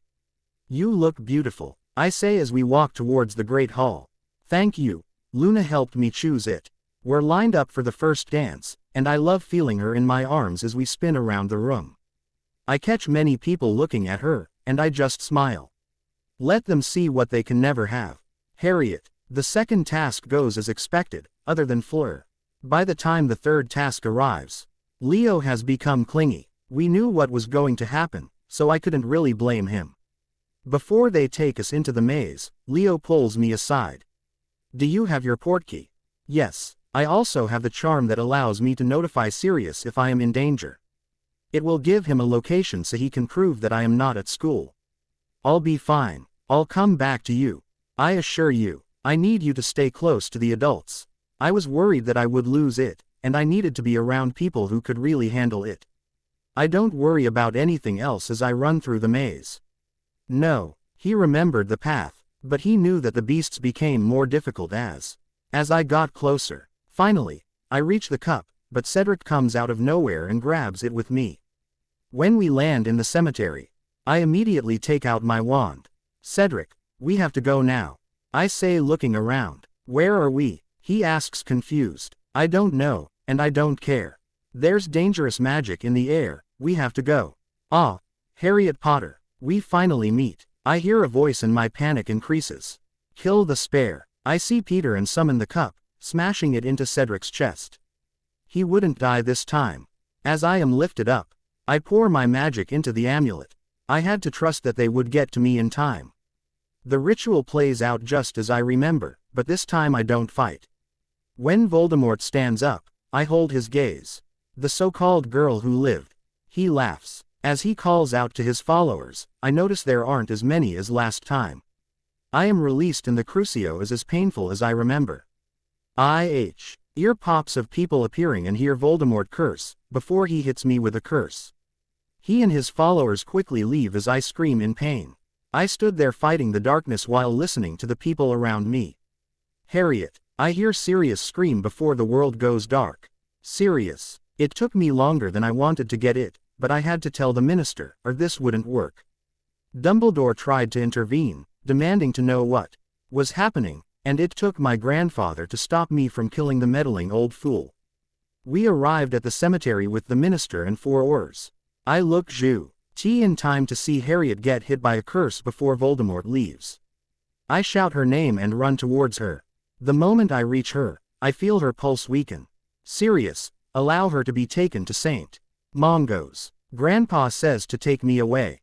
I hadn't realized that I was preventing others from reaching her. 2 Aurors take her to St. Mungo's, and I sit there feeling like my world is falling apart. She's strong, she'll get through it. My father says. He was right, he had to be right. There was no other option. I refused to fail James and Lily. He's back, I hear the minister say. It would seem that whoever put her in the competition knew this was coming. Grandpa says, his anger clear. I can see that. We have to get ahead of this. The minister says as he starts shouting orders. Let's go to St. Mungo's. I say standing. Of course, I'll keep you informed. The minister says and I nod before disappearing. We arrive and I see Regulus, Barty and Leo waiting. They're working on it now. They see Dolohov to see if he could recognize the curse. They have no records of that. Regulus says, anything to help. I say feeling my heart drop. We sat there without saying anything else while we waited for the verdict. I was grateful that we were in a private waiting room. I couldn't stand dealing with anyone. It takes 2 hours for a healer to leave. I jump up and hold my breath at the verdict. She's stable. It's a miracle she survived.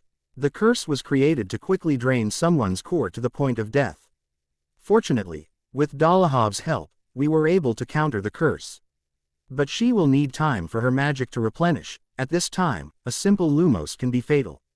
Can we see her? Asked. I didn't care as long as she was okay. Yes, but only for a while. We plan to give him a dreamless sleeping potion so his body can heal. He has minor nerve damage from the Crucio curse. I freeze at the mention of the unforgivable. My daughter had been through a lot and those responsible would pay dearly for it.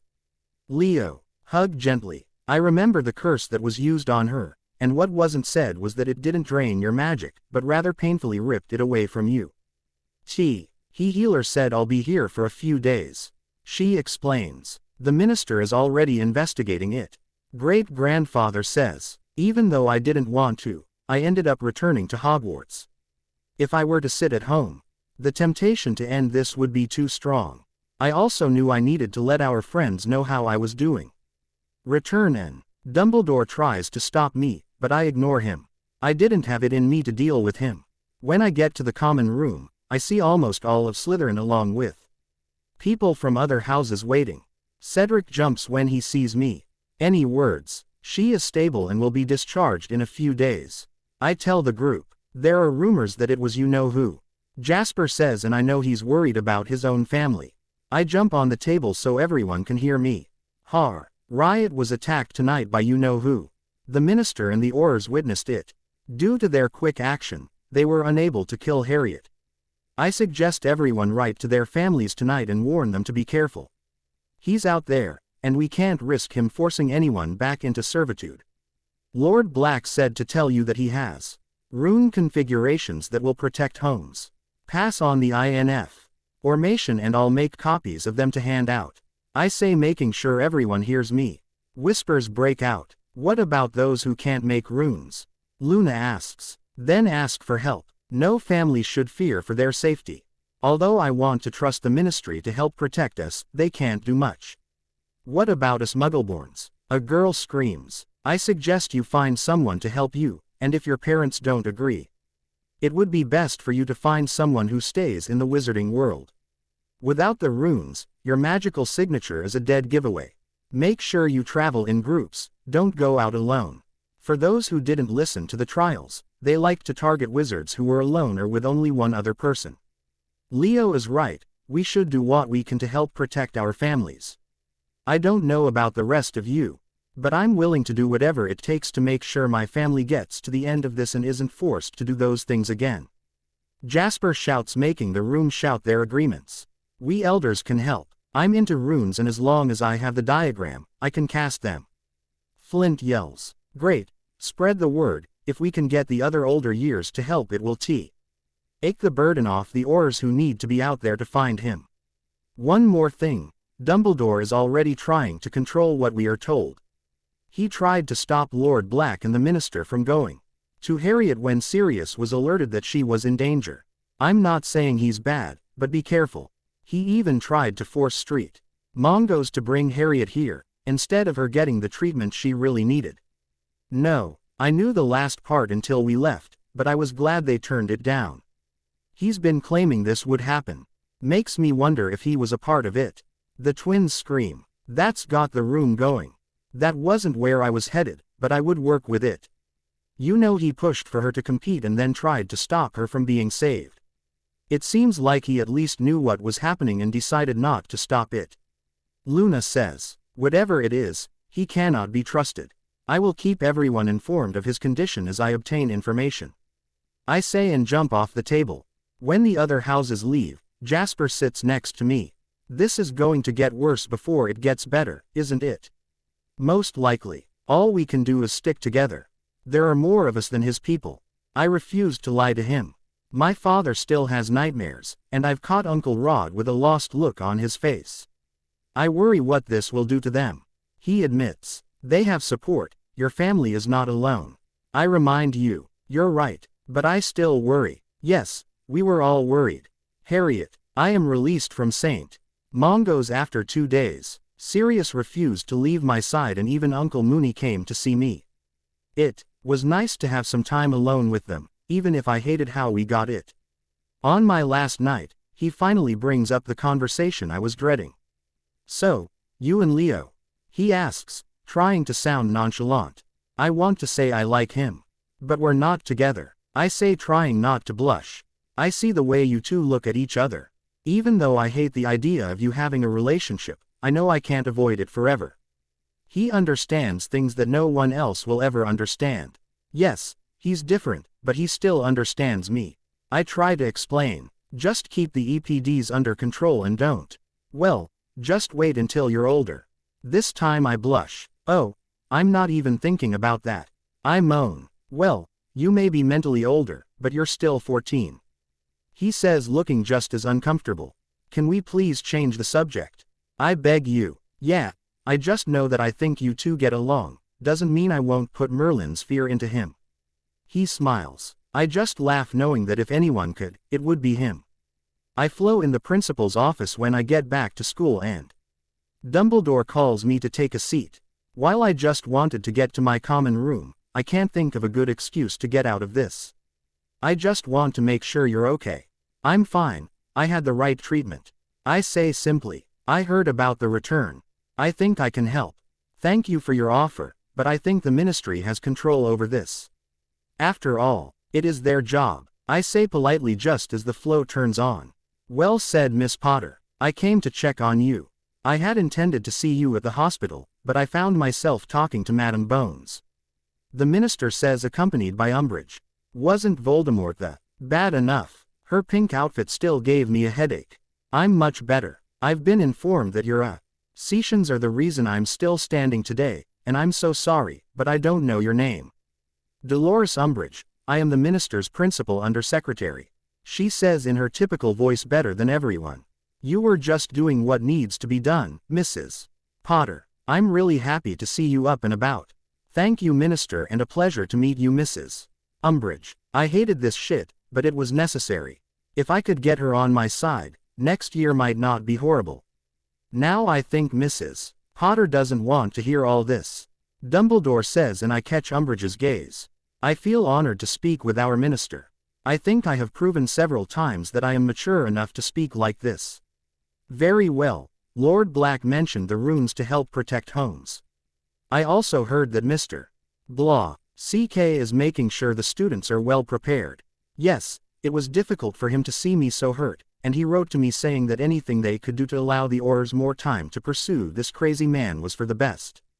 Now yes, he mentioned a little lie about how you gave the idea to Lord Black, but he didn't think you would care. More support in ministry is what we need right now. It's good for the people. To see you willing to protect our people no matter what. I say, smiling. That seems to catch the attention of Umbridge, who until now seemed bored. I completely agree. The minister has been working. Oh, I can imagine. I just know that whatever my family can do to help, we're here. I assure her, making sure to look appropriately grateful. Perfect. Now if you'll excuse me, Majin Leo is looking forward to seeing me. I'm sure. Will I hear wedding bells in the future? He asks, smiling. Oh, my uncle won't even consider such a thing until he's 16, but if I have anything to say, it'll be him. I smile. He laughs and I leave. At least this time Umbridge didn't seem to hate me at first glance. As long as the minister supported me, she wouldn't make my life so difficult. I walk to the common room and am stopped by many people asking me if I am okay.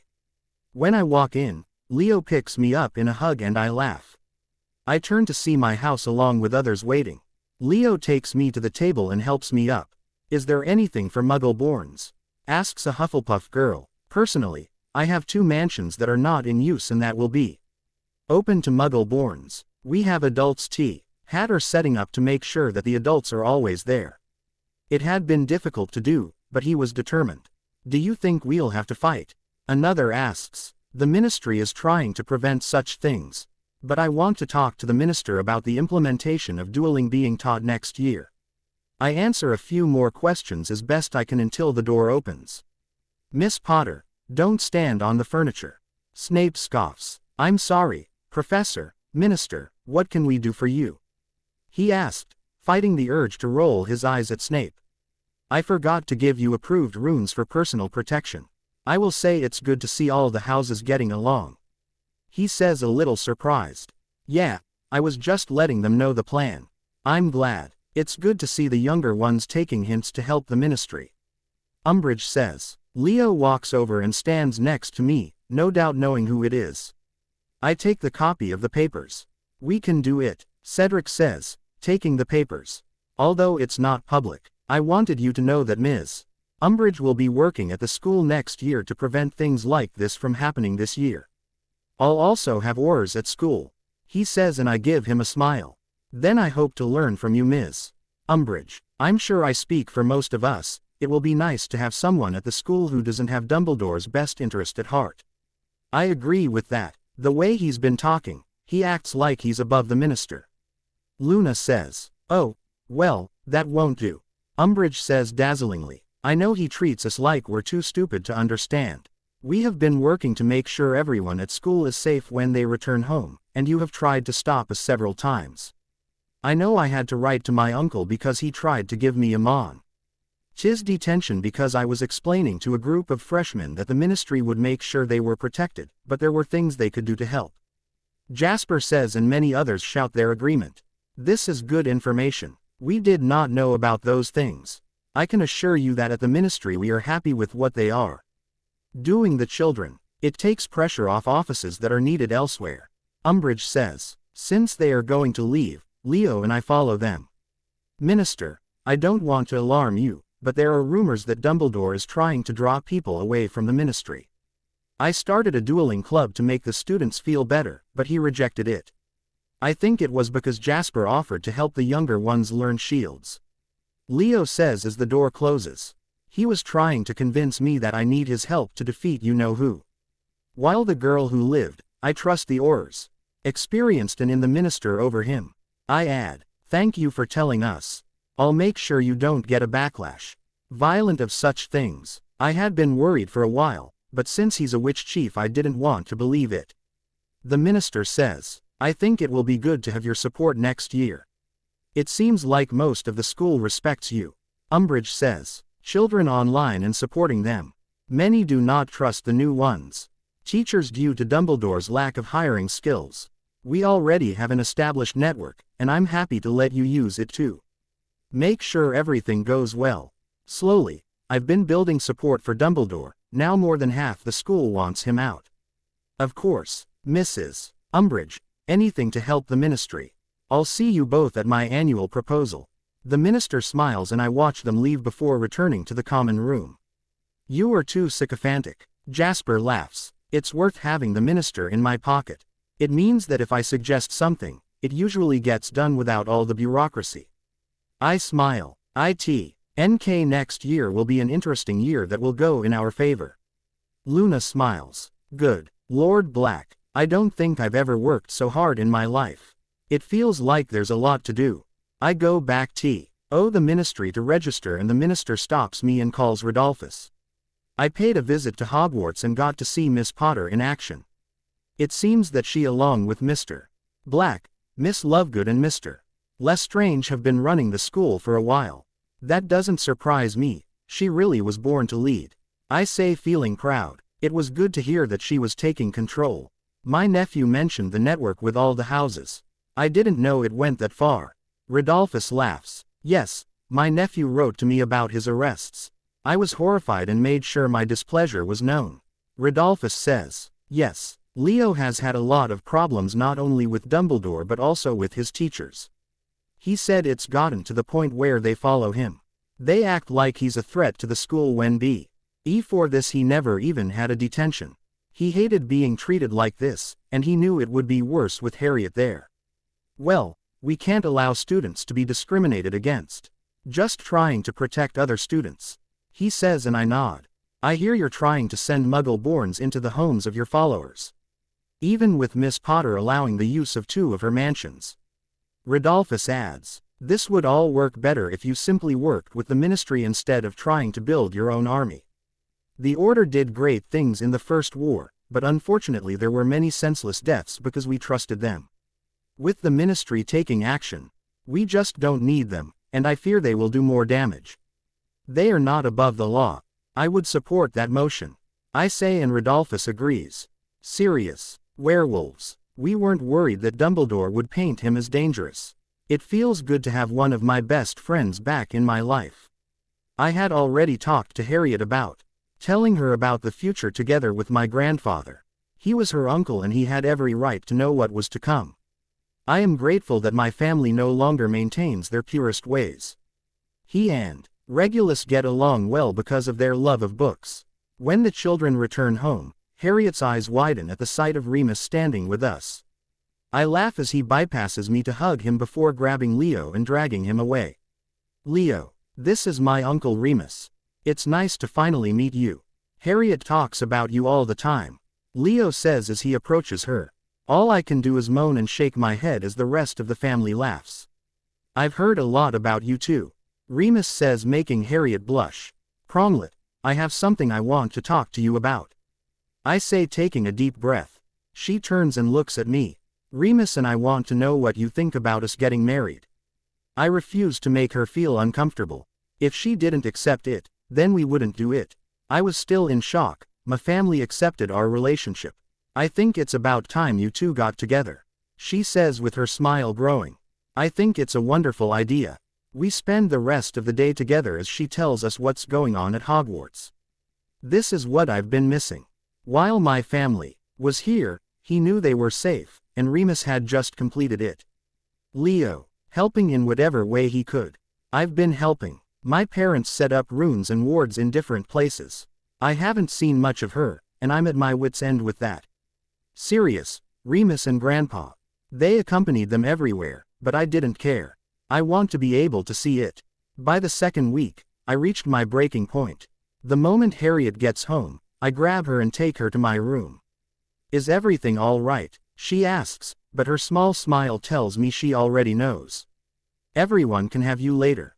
She doesn't say anything as she takes off her shoes and climbs onto the bed. The moment my arms wrap around her, my body relaxes. By the time the presentation of his new proposal approaches, we have fallen into a routine. I can see the change in the timeline. Raids have many more strategies and stopping them is becoming more difficult. I see T in the visitors section while she presents educational reform. While it wasn't our original goal, it worked in our favor to get ahead of the ministry that was doing it. When he brings up a rumor of a curse on the defense professor and then shows how, for years, we've had a new one every year, people seem surprised. It was surprising how many things most people miss. In the end, there is a law. T. Hat states that a professor must be a master in his field and that a team of curses will come in and find out what is happening. The latest in the proposal is for all children to have full medical checks, hearing from students, especially Muggle-borns, who had. Agreeing to let her talk about her life is shocking. The abuse is horrible and then the knowledge that Hogwarts doesn't teach law or anyway. For Muggle-borns or half-bloods raised in the Muggle world to truly understand how to live in our world makes it worse. When it was shown to other communities that they taught these things and how many didn't return to the Muggle world, most people became interested. How, as expected, she wins. Since it became known that our family was at the forefront of preserving our community, the risks have increased. I walk over to stand next to Harriet as we leave the ministry. The reporters soon surround us, and she smiles as she answers questions. They don't ask me as many questions, but I answer the questions they do, making sure to insist that while we were the leading front line in protecting the people, it was the ministry and the well-trained Aurors who were on the front lines. Harriet makes sure to emphasize that no matter if the ministry or the Aurors are asking for something, we must be willing to work with them in these difficult times. I can see the minister standing proudly alongside Umbridge. We are finishing when the clouds darken. Everyone in. Get the minister out of here. I scream as the first Death Eater lands. People's screams have memories I'd rather forget hitting me, but I can't focus on that right now. I see Harriet with her wand and running up the steps to help guard the entrance to the ministry. Leo, get her out of here. Sirius demands that he and Remus confront a small group of Death Eaters. Good luck with that, he said, stunning a Death Eater that appeared behind him. He doesn't look happy, but he gives me a quick nod before. Let's get back to the fight. Harriet, even with the Aurors I know we're overwhelmed. When I see a group trying to break into the ministry, I run up the steps and start helping the Aurors fight them. Miss Potter, you have to be inside. One of the Aurors shouts. He quickly recovers and begins shouting orders for the Aurors to help get the people out. Lightning strikes between the Death Eaters and the civilians. I see Leo moving towards me and relax a little when Regulus appears with Lord Black. You're going to be a bigger target, Leo says, dazzling. I won't see my family die, I say without breaking my concentration. Between gusts of wind that carry the Death Eaters and lightning that prevents them from reaching the Aurors that bring people out, I know that we have a. He comes to check on me as the Aurors quickly guide us inside. Harriet, Sirius shouts, coming shortly after us. He pulls me into a hug and the tension I didn't know I had is released. How is the family? Asked. Lord Black is at St. Mungo's. Everyone else is fine. Miss Potter. I turn to see Madam Bones approaching. You should never have been out there. I know and I'm sorry, but I couldn't watch so many die. She gives me a hard look before sighing. Even though I'm still not happy, I want to thank you. I don't think we would have been able to save so many without you. I'm glad I could help. Mrs. Bones, I think the girl should go see her family. Always. We can talk to her later. Rodolphus says, coming here. You're right, I hope Lord Black is okay. She says and I nod before being taken to a flow. When we arrive, I see Regulus waiting with Barty and Orion. They both come to hug us. They are trying, but at their age we don't know. Barty explains. My heart breaks at the thought of losing him. I take my seat and lean against Leo. Now it was just a waiting game. Orion, I watch my family as we wait for the verdict on my father. What most didn't know was that he had already been dealing with health issues. We had worked hard to make the inevitable transfer easier. A part of me felt like he would want to come out and defend his family and community, but that didn't make it easier. While I was prepared, I wasn't ready to lose him. After a few hours of waiting, a healer comes out and I stand to hear the verdict. I'm so sorry. We did what we could, but your body isn't responding. We were able to slow the progression enough to allow you to say goodbye, she says, giving us a sad smile. I cling to my emotions while I sit. We get to his room and all I want to do is turn around.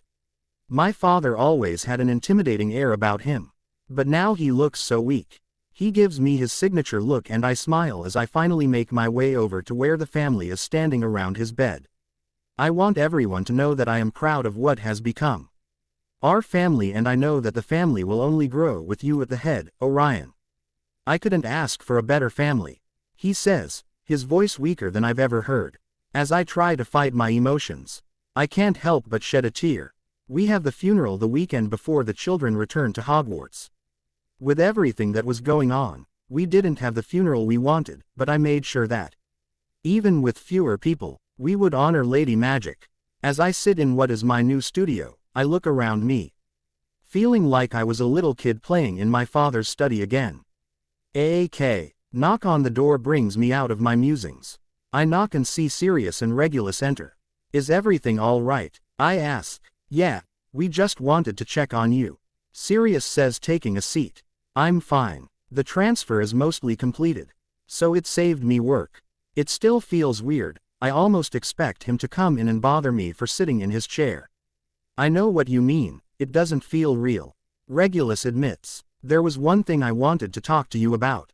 I was thinking about giving the position of heir to Regulus, Sirius says, and my eyes widen.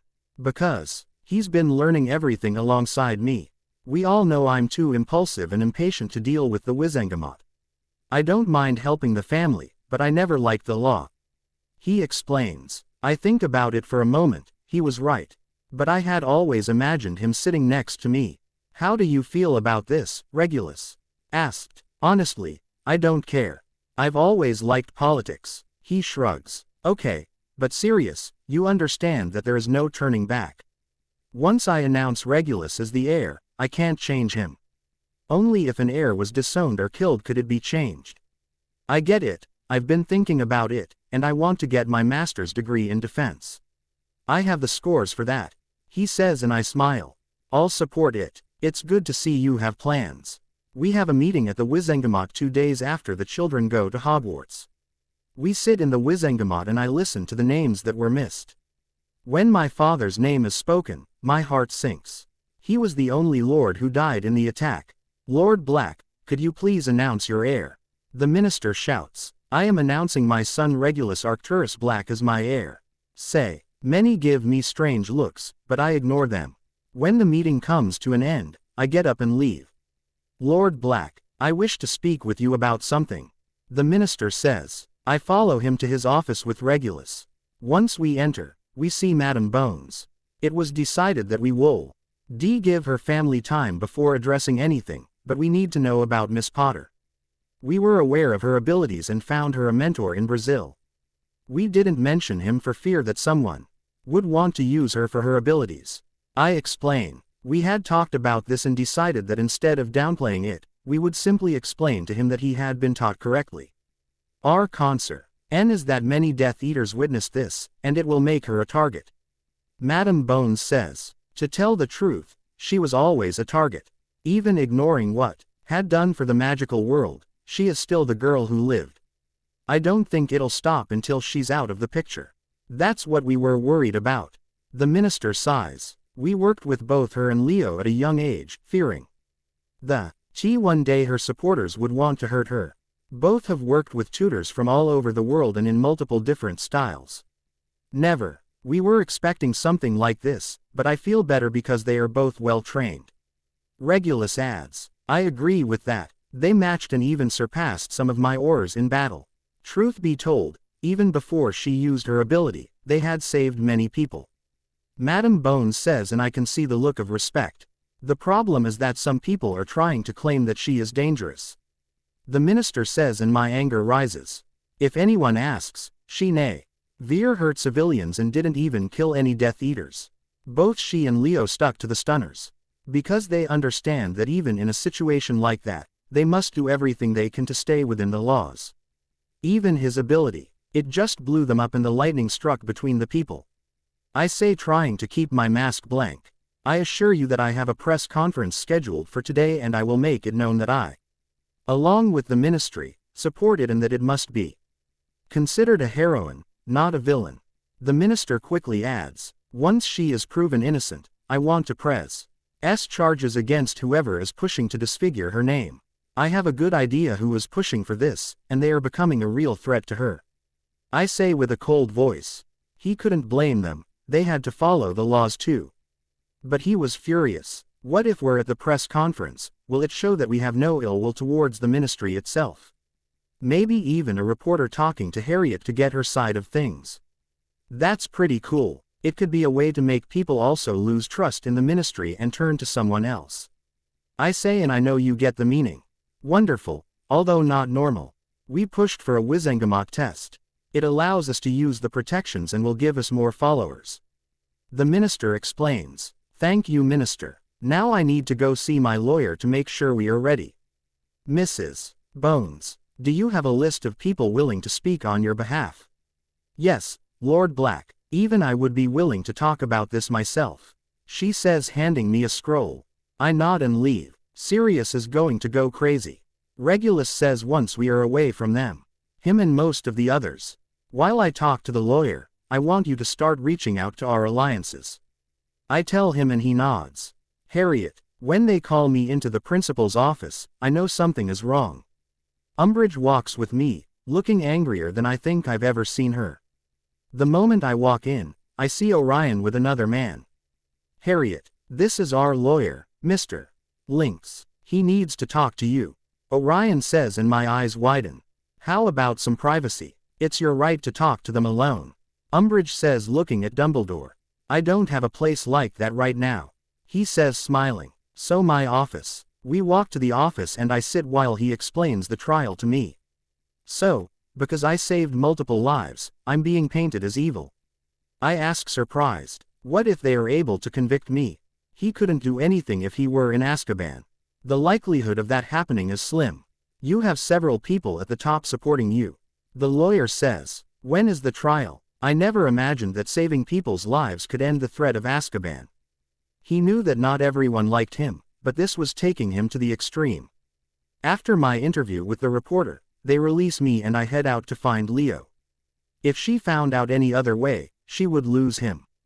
The moment I tell him, as he predicted, he is furious. What not? What I expected was for him to drag me to my bedroom.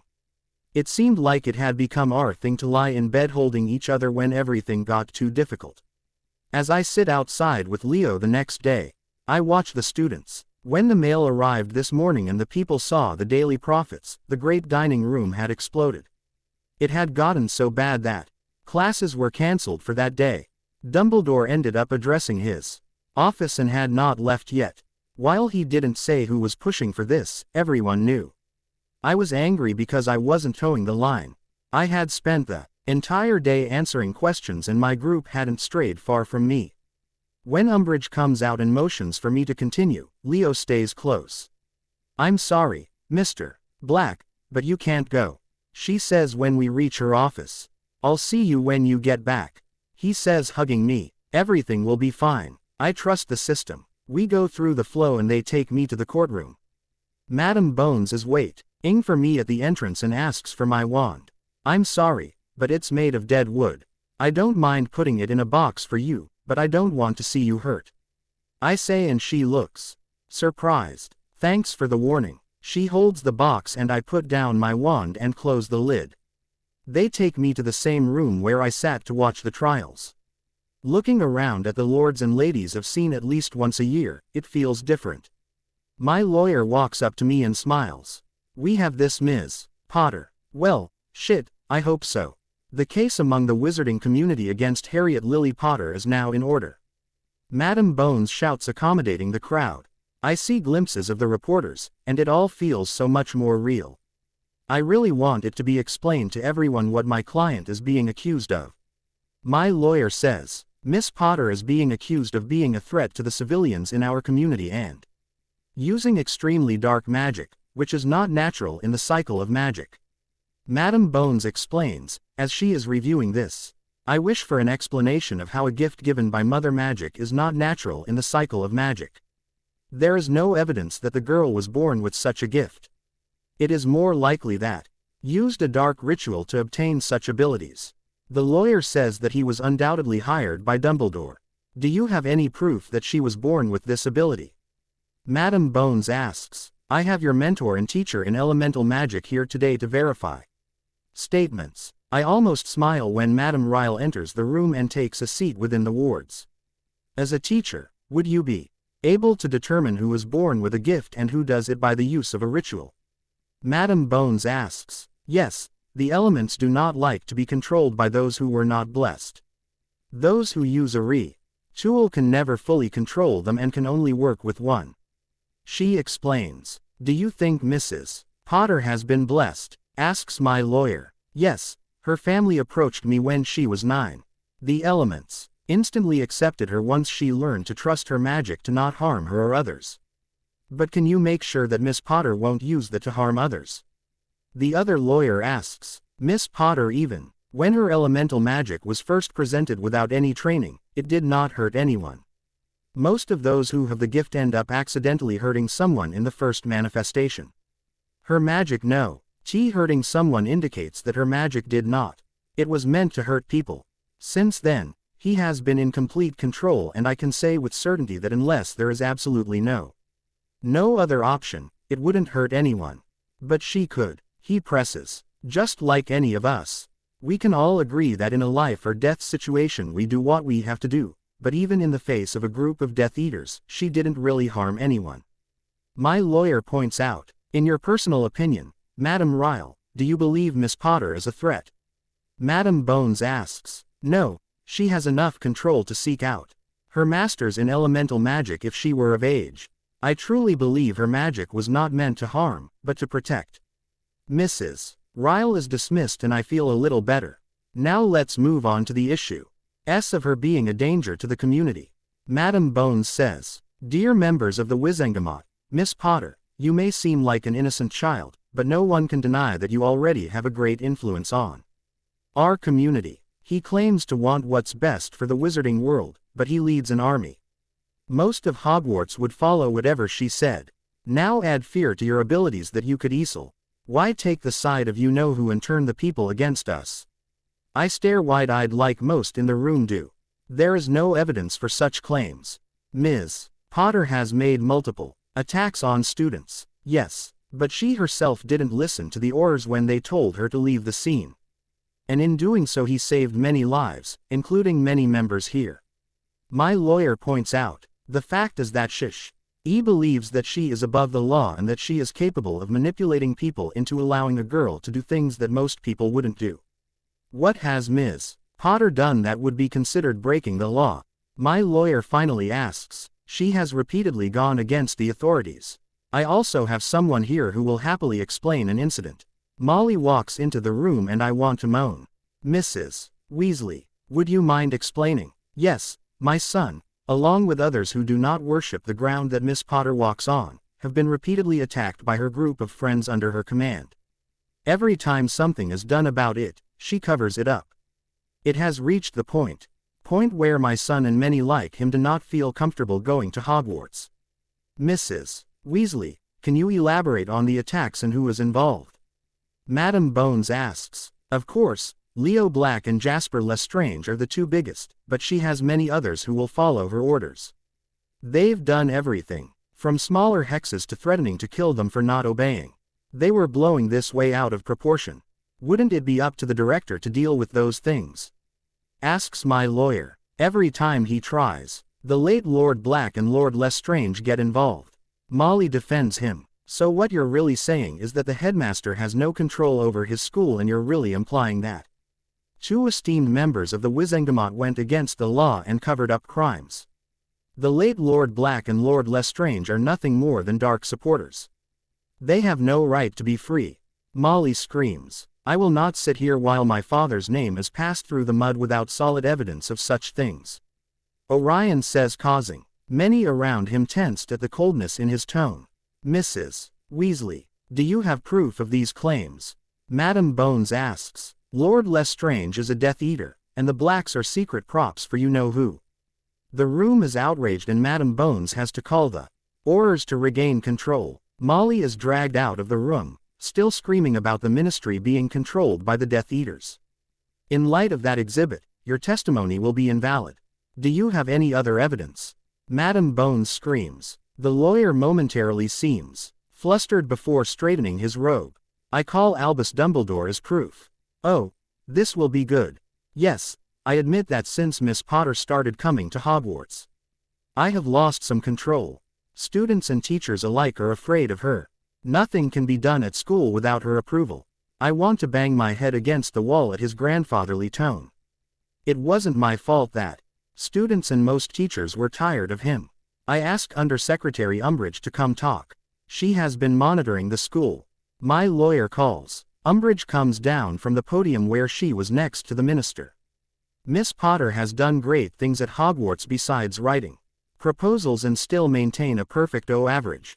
She and her group have started study groups and even went so far as to set up a donation center for students to give out robes and coats that no longer fit to students who without such things would not have them. She, along with her group, are the first to help others in their class who don't understand, taking the stress off of the teachers. Many young people feel safer with them because they know they are protected from bullying. The school this morning was outraged by this judgment, many talking about how she had done more for Hogwarts than even the headmaster. She explains. Yes, that led to classes being cancelled because they refused to go to class. Dumbledore points out. However, there were no threats or harm, just students wanting to support one of their own. Support in the Ministry is at an all-time high. He points out, barely hiding his grimace. We wouldn't tolerate such things from anyone else. Even after they were asked to desist and allow the Aurors to handle things, under their orders, the students took up arms. Dumbledore insists. Madam Bones, if I may, Miss Potter spoke to me about having older students help the Aurors with runes of protection, and although she offered 2 manors, there were still too many Muggle-borns. Mr. Leo Black suggested that other students talk to their guardians about the possibility of taking Muggle-borns. Anything that was said or done to help students who don't remember the protocol in the First War to prepare what was going to be asked of them and help relieve the pressure on the Aurors was approved by the Ministry. Adds the Minister. Thank you, Minister. Madam Bones says and then turns to Dumbledore. Mr. Dumbledore, even the Auror department was aware of such things and was happy to have such help. No real evidence has been provided. At the end of the day, Ms. Potter has done great things and helped save many lives. She has not once broken the law and has avidly supported the Ministry. She is a talented young woman who has already done great things. This trial is simply a ploy to destroy her name and, in turn, turn people away from the Ministry.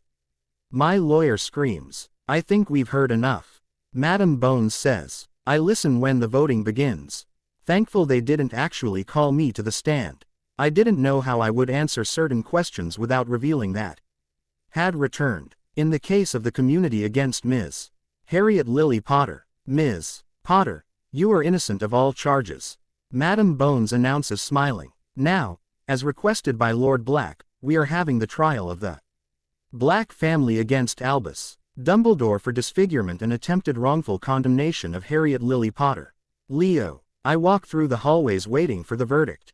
I wasn't in a position to be around other people. While I've always felt the pull of pain, I've never felt so close to my old self. I had to force myself not to grab my wand several times while our friends tried to control me. She knew there would be riots if she was locked up. But that didn't stop the possibility. I wasn't even that frantic when she had been in the hospital. Luna had been unusually quiet, and that only made me more nervous. It felt like a lifetime ago when he finally leaves Umbridge's office. The moment she is in my arms I feel my body relax. Miss Potter, I think it would be best if we held an assembly in the Great Hall. Umbridge says. Umbridge doesn't say anything to me as we walk towards the Great Hall. It doesn't take long for school to reach the large dining room. Even when people talk to her, I don't let her go. Jasper just smiles and shakes his head, but doesn't comment. Students, I know that many were dissatisfied with today's trial. I want to inform you that Ms. Potter has been acquitted of all charges. And whoever made such claims has been punished. Many applaud and she gives me a look to say that's not all. Umbridge allows the room to settle before drawing attention again. As of this day, Dumbledore is no longer your headmaster. When he was in the chambers avoiding lying, he admitted that he desired the fame and power that Mrs. Potter holds and was willing to do anything to achieve it, even going so far as to try to claim she is working with, you know who. Let them. I will ensure that these plans have been stopped and he has been stripped of all his titles. There will be more in tomorrow's paper, and I warn them in advance. He admitted to knowing that you know who is returning and choosing not only not to prevent it, but also not to warn the authorities. Competent authorities of this attack, choosing to allow and even assist in its uprising. That has the room outraged. I can see the small group of his supporters trying to back away. Well, this is a threat we have dealt with. I whisper to him. That? Jasper asks, clearly listening to our conversation. Oh yes, he decided to claim in front of the Wizengamot that the late Lord Black and your uncle are secretly working for you know who. Claiming that they should have rotted in Azkaban along with the entire dark sector. Now that gets the attention of the entire table. That's not our mother, Fred says with a look of disgust. Yes, the woman was always delusional. I'm thankful we're of age and leaving that loving Dumbledore house. George adds. Don't disown her. You two are twins, you have a right to claim the Pruitt line. Harriet tells them and they just look at her in shock. Didn't you know that only magical twins can take Pruitt's seat? Asked. No, we didn't. How could I? Do we do it? Simple. When you graduate you just go to the ministry with proof that you're the last living magical twin of the Pruitt line. I'm a little. When your father reported his seat, he left it open for Bill. Harriet explains. I doubt he knew. We weren't taught about the Wizengamot at home. Fred explains. Always listen to them. Jasper and I say in unison. Okay little moon, we'll write to you. George smiles. Yes, maybe he can help give our name a better reputation. Fred adds. That would only add 2 more votes that supported us. When we finally say goodbye, Luna states that she's staying with a friend. In Hufflepuff before giving us a knowing smile. Shit, I wasn't going to turn that down. The rest of the year goes by surprisingly calm. All teachers undergo an evaluation and while some are fired, others are. It gives them better equipment and, in Madame Pomfrey's case, some substitutes to help with smaller problems. Along with the protections for werewolves finally fixed, Dumbledore claimed he couldn't activate them. But it had been simple enough when McGonagall took over. Umbridge at the end of the year announced that she would return to the ministry, but would make regular visits along with other members. Sirius. When the kids get home, Harriet runs off with Remus while Leo asks to talk to me. I knew this day would come, but I feared it. He no longer had a girl, but a beautiful young woman. Leo sits in front of me and sighs. I know why you asked to talk to me. He loved her, he says holding my gaze. I really thought so, but I didn't want to think about it. Have you talked to her about this? I didn't see the point of doing it if you rejected me. She's my little girl and always will be. I've always done what I thought James and Lily would have wanted, and honestly. They would have been proud to call you their son-in-law. Yes, Leo, I will allow a contract between you and Harriet, I say giving him a small smile. I really thought they'd be happy with whoever she chose. But you'd have to be blind not to. Notice how they look. At the end of the day, she knew he would let her shine as brightly as she was always supposed to while was at his side. Thank you, Uncle Sirius, you won't regret it. He smiles. I know I won't do it. He leaves the room and Barty enters. You finally agree that it's growing, he says with a smile. I hate it, but I haven't seen people as close to each other as they are. They remind me of James and Lily in so many ways. But what matters is that I think they are proud of how you raised her. They couldn't have chosen a bet Chair Godfather, he says, giving me a genuine smile. Thank you, Barty. You and Regulus did a good job too. Leo is powerful and loyal to those who earn it. I can't wait to see what you do with this world once this is all over. Maybe we'll even get some grandchildren. She laughs and sends him a stinging spell while glaring at him. Hell no, I don't care if they get married, but nothing like that. I couldn't even stand the thought of that happening. Who irritated Sirius? Father asks, entering the room with Regulus. Sirius agreed to a contract between Harriet and Leo. I only commented on how we could have some grandchildren. Barty laughs as she tried to use. Hopefully more than one. It wouldn't kill any of you to make a few more either, Father says, looking between us. Ask them. Barty is he one who obsesses over children, I say, dazzling. Ah, you don't want another girl. Regulus laughs. Hell no, I can't do this shit again, I say, shaking my head. It was bad enough with Harriet. Leo would do it too. I didn't need more children. Actually, we've been looking into it, but with everything going on, we didn't want to risk a baby, Regulus says seriously. That, I asked, surprised, Father looking as surprised as I was. We love Leo, but we always wanted a big family, Barty shrugs. Well, I don't want that, I tell them. What about Remus? Regulus asks, smiling. He's never mentioned having more kids.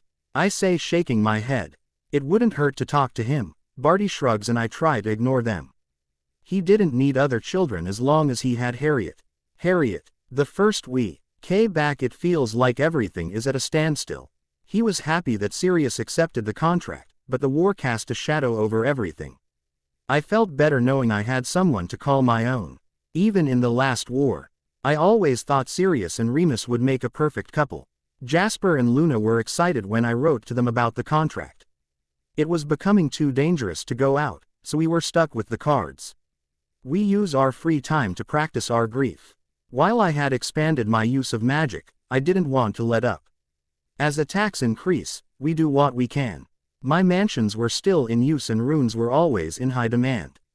Leo and I fell into a routine, but it seemed like we didn't. We were doing enough. When the raids turned to kidnapping Muggles and Muggle-borns, we do what we can to help. I've tried everything to find out why they were kidnapped and not just killed, but I can't figure it out. While most of the Muggle-borns who went to Hogwarts were safe in my mansions or foster homes, we had nothing planned for the students. Small children showing accidental magic. The Ministry was reviewing all employees. The only way they would find out about accidental magic was if they had someone inside. On Friday morning, we are called into the living room and I see that everyone is already seated. There is a problem. With us trying to take any children who show magic, the orphanage is becoming too full. The Ministry will pressure people to come and adopt, but with the war the majority are not willing to adopt a child, Orion explains. I mean, Barty hadn't said they wanted more children, Sirius says. You two can always come with us, Regulus smiles and looked down to hide my smile. With everything that's going on, it would be nice if something good happened. It wouldn't hurt, I say without looking at him. I don't want any more children. I love you to death, girl, but no, Sirius says, shaking his head. I don't mind going, Remus says, looking at him. Fine, but I'm not coming home with one. He snorts. Well, we'll arrange a meeting for them to visit, I say, and Orion just laughs.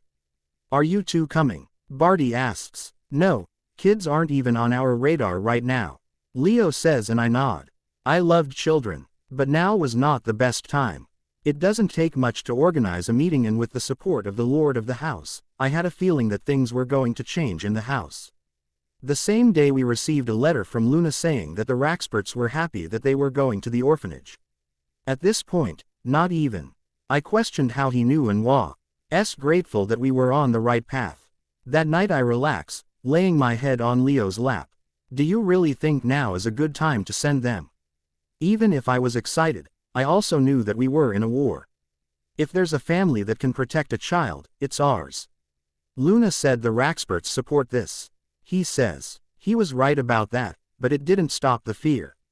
I refused to see a hurt child. A few more years and we will be the ones planning our ceremony, I say, smiling. I can't wait to officially call you mine. When this is all over, We'll take a month just to travel, he says. I like that idea. Even though it felt so far away right now, I refused to put my life on hold for this war. I did that in my last life and look what happened. Note: sorry for the delay, but my computer broke down. So I will be uploading chapters less frequently. Serious. We arrive at the orphanage, and I already have a bad feeling about this. A young woman greets us at the door and takes us to a large games room. These are all of our younger ones. If you're looking for the older ones, they'll be in the stables, but most will show up eventually. The wards are set to prevent all types of dangerous magic and will not allow you to leave the property with a child without proper authorization. We ask that you do not give anything to the children unless you plan to take them home so as not to raise false hopes. All of their backgrounds have been checked, so I'll let them walk. Oh, also the second floor and above is off limits. Even children deserve privacy. If you find a child you want more information about, ask an elf to call one of us and we will be happy to help you. She explains before walking away. Harriet set us up. She already won. She's not obligated to adopt a child, she's just giving you the option. Serious. You've been there for Harriet since she was a baby, but she's growing up. It wouldn't hurt if you and Remus could start a family. Regulus says. I hated when he was right. Let's look at the babies before we move on to the older kids. I want another little one, but I think we'll know which one is right when we get it. While they look at the babies, I watched them play with them. But I don't see the need to play with the babies. If it hadn't been for the elves and them, I wouldn't have gotten Harriet to be 2 years old. When they start playing with a girl who didn't look older than 3, I decide to leave. Remus and I head outside and see older kids running around. Some come close to us, but I don't feel anything like when I first held Harriet. If I had to consider it, the boy would have to pull me just like she did and still does. It was like I had always known that she was meant to be with me. Hey, what are you doing? I ask. The boy jumps and I see fear shine in his eyes. Nothing. I'm sorry, sir. I didn't mean to be in the way. He says, walking away. You weren't in the way, and I'm so sorry I scared you. My name is Sirius Black, and this is my husband Remus. I was curious to know that. I still remember how at his age I hated it when adults stood in front of me. Remus leans down next to me and gives me an encouraging nod. Sorry, I never had a pet growing up. My mother hated all kinds of animals, I find myself admitting. Mine too. If you could have a pet, what would it be? I ask, trying to lighten the mood. An Abraxan. When I'm in them I feel so free, but I've never been to an Abraxan, but I love dogs. Can I tell you a secret? I ask, whispering. He nods and I smile. I am an animagus and my animal is a dog. That's so cool, he says, getting excited again. Thank you. I think that too. I smiled. He's really fluffy. Remus laughs as he sits on the floor. I roll my eyes and take a seat next to him as we listen to the guy explain how to assemble an Abraxan. When the boy is called to lunch, I turn to Remus. Call the elf, he says, and I don't need him to tell me twice. I call an elf and ask him about the boy's information. The same young woman. Meet us right outside. Shit, he didn't know where Regulus or Barty were, but he needed information on the boy. His name is Jackson and he's 7 years old. He was brought in 2 months ago when his parents attacked him so much that he ended up spending a month at St. Mungo's. We want it, I told her. Mr. Black, Jackson is going to take quite a bit of work. I don't want to discourage either of you, but I want you to be prepared. He can't handle adults yelling or sudden loud noises. Reports show abuse for most of his life, she explains. We are ready, I say. I don't care about the work it would take. Is my condition going to be a problem? Remus asks. I hadn't thought about that, and I pray I haven't gotten your hopes up. We put wards on the mansion so he wouldn't have to go one of the community's protected lands during the full moon, but I didn't know if that would be enough. When can we do it? Asked. Okay, we can go over the paperwork. Lord Black has already given his permission for blood adoptions, so that won't be a problem. Now, you can change your name, but it won't be necessary, she explains. Let's talk to him about it.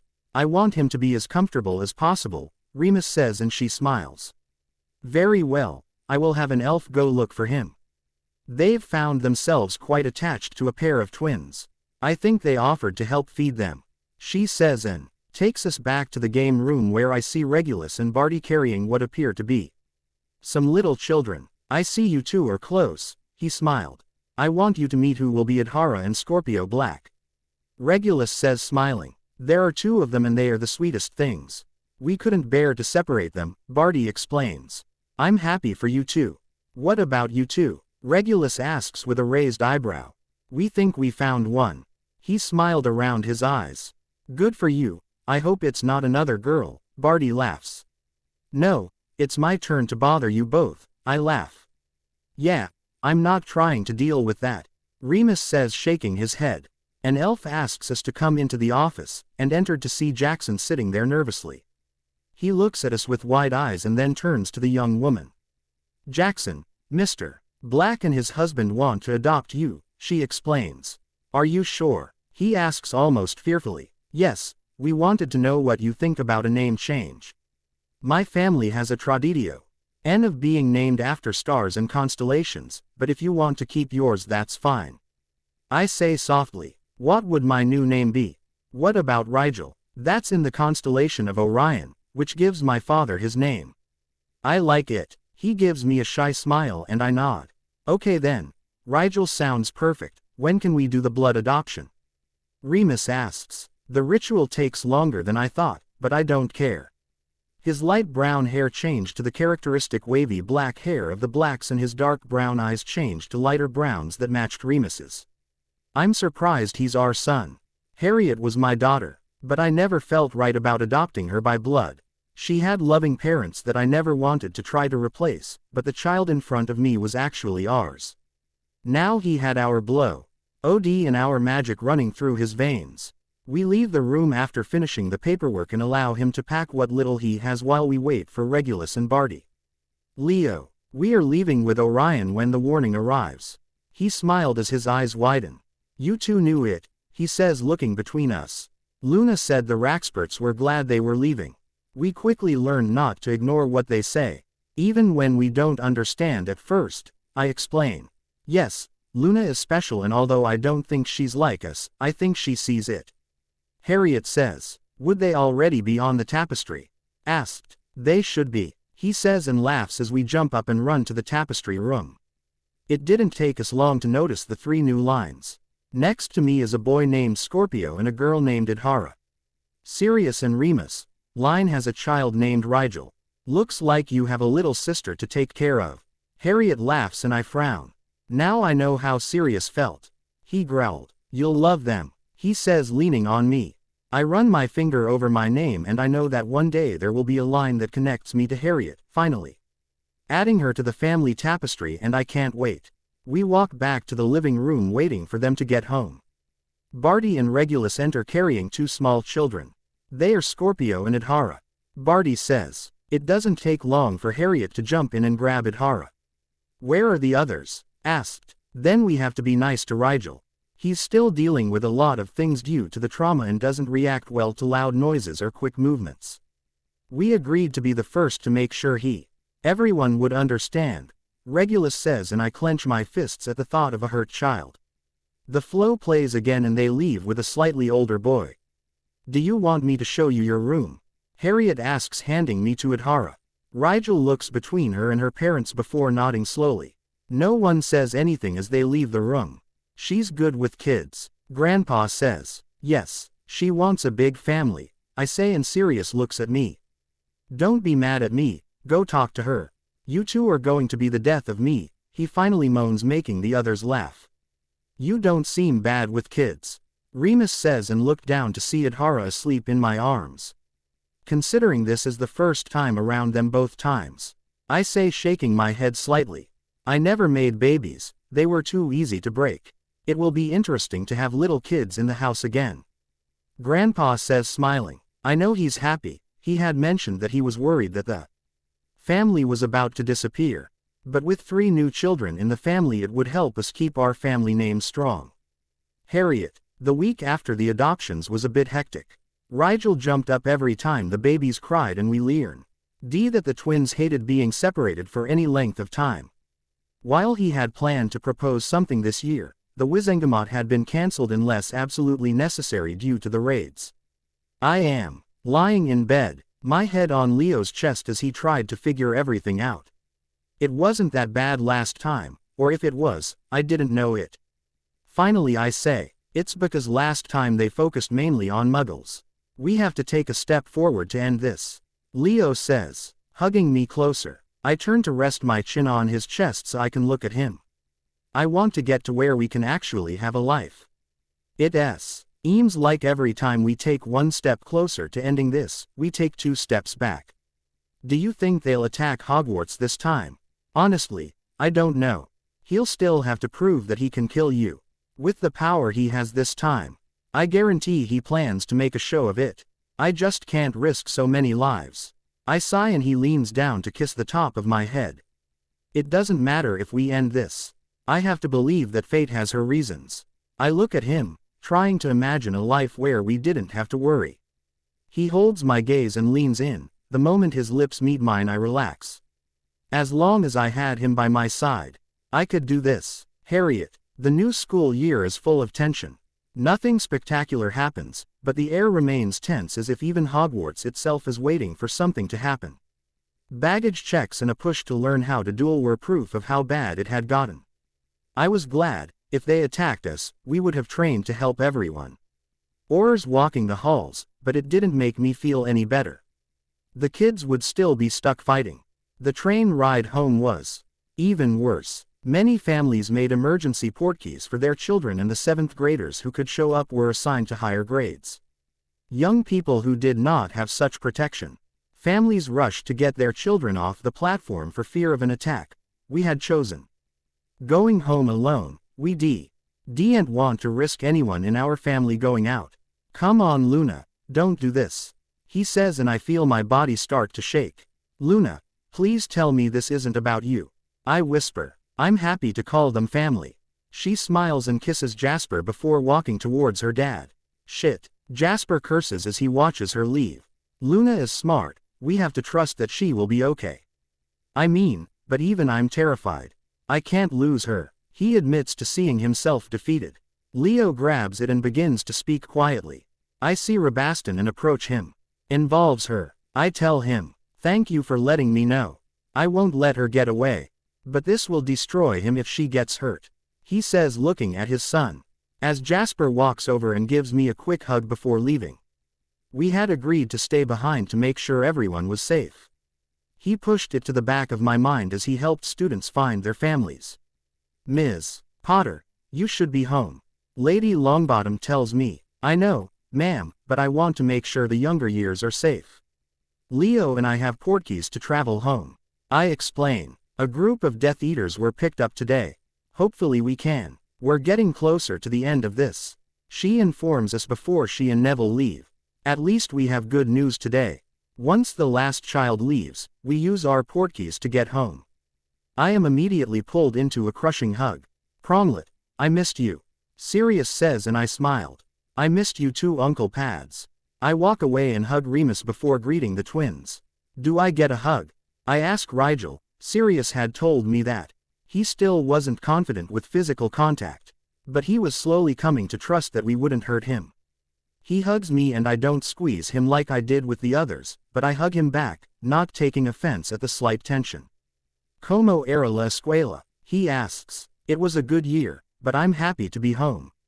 Como va tu entrenamiento? Leo pregunta acercándose a mí.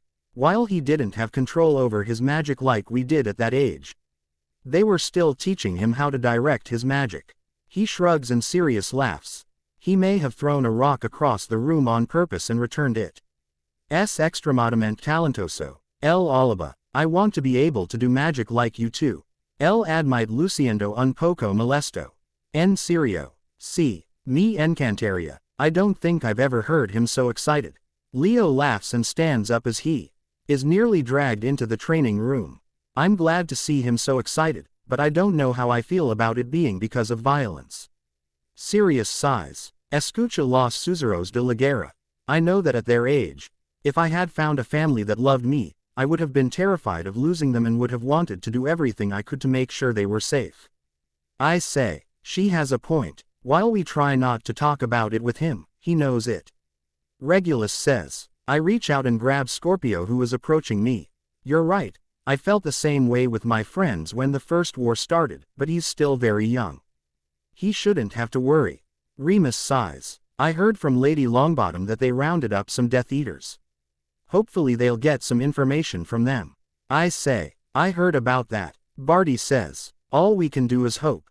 The tension cannot remain like this for long. Regulus adds, and I nod, fearing when it finally breaks. Leo, Rigel is a natural when it comes to physical combat. I have a moment where I swear I'm seeing a younger version of myself. After a few weeks, I ask Sirius if I can add a dagger to his training. His magic was still not strong enough to truly defend himself, and he knew it. Sirius was nervous but agreed. Watch the path, learn to wield a dagger as if I would have always been a part of it. It makes me proud, but it makes me miss my own daggers. I didn't want to fall into that again, but as it increases tension, it is more difficult for me to avoid it. No matter what I told myself, I was a killer at heart and felt like I was letting people down. People by not eliminating it. Leo, if it works with one dagger, what about two? He asks me when I ask for a break. Two is fine, but one day you will also have a wand. That is why, but I don't have a wand right now. He points and I laugh.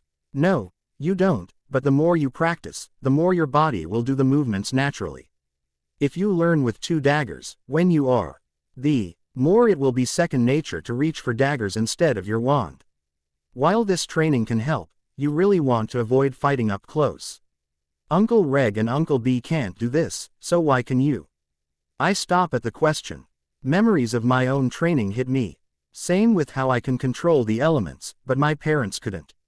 Some people are born with gifts. Harriet says, approaching us. Do I have a special gift? He asks. I don't know, but regardless of whether you do it or not, you're still special to us. You don't need special magic to change the world. Harriet says, smiling. She thinks about it for a moment before nodding. Do you want to watch me practice? He asks her and she nods before leaving the ring. We go over our basic routine. When we are finishing, Owl and Harriet goes to get the letter. When she turns to me nervously, I end practice and send Rigel to play. Once we are alone, I walk over and take the letter from her, opening it. My eyes fly over the words and my anger rises. She can't be serious. I growl. Luna knew this was coming. I have to believe that she will be okay. Harriet says, but I see the fear in her eyes. We need to check on Jasper. She nods. We head in search of the adults to inform them what is happening. Note. Hello, I'm back. I'm really sorry for not updating for a month, but I'm back, so I'll be doing it more frequently. Changing the subject. I am very proud of Rigel in her training. Bye. 3. Harriet, I can't believe Luna is gone. I had to find a way. Get her out of there, but I didn't know where to start looking. I'm trying to stay calm. But all I want to do is go find her. We found Sirius first and he handed him the letter.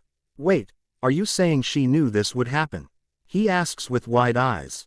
Luna told us that fate had a plan. I say, you can't run out to find her. I know she's a close friend, but this feels like a trap. He warns me and I sigh. I know, I was thinking the same thing. We're worried about Jasper. He won't think rationally when he gets the letter. Leo says, I'll contact Rodolphus. Sirius says, and we follow him to the study. He didn't want to think about what they were doing to him. It was bad enough last time. But now he knew exactly what they did to the prisoners. 2 days after the letter, I sit with Leo while we watch Scorpio and Adhara play. Nothing felt right. There was no way to find her, and it has now become a waiting game. School is right around the corner and I don't want to go if she's not there. A week later, we get the news. The moment the call comes in that Luna is at St. Mungo's, Leo and I rush to prepare ourselves. The adults are still worried about us going out, but I refuse to not be there. It is finally agreed that Sirius and Orion will go with us while Remus, B. Artie and Regulus stay here to take care of the children. We arrive and see Jasper with his family. Hey, any news? He asked, walking towards them. No, his father is talking to the healers now. Rabastan says. We took our seats and waited for the verdict. Another 10 minutes pass before Luna's father comes out looking stressed. They say he will recover, but we don't know exactly what happened to him. He sighs. Can we see her? Jasper asks, jumping out of his seat. Yes, she's awake and asking about you. He says, giving her a small smile. The adults allow us to return to Mr. Lovegood and we walk in to see Luna sitting on the bed.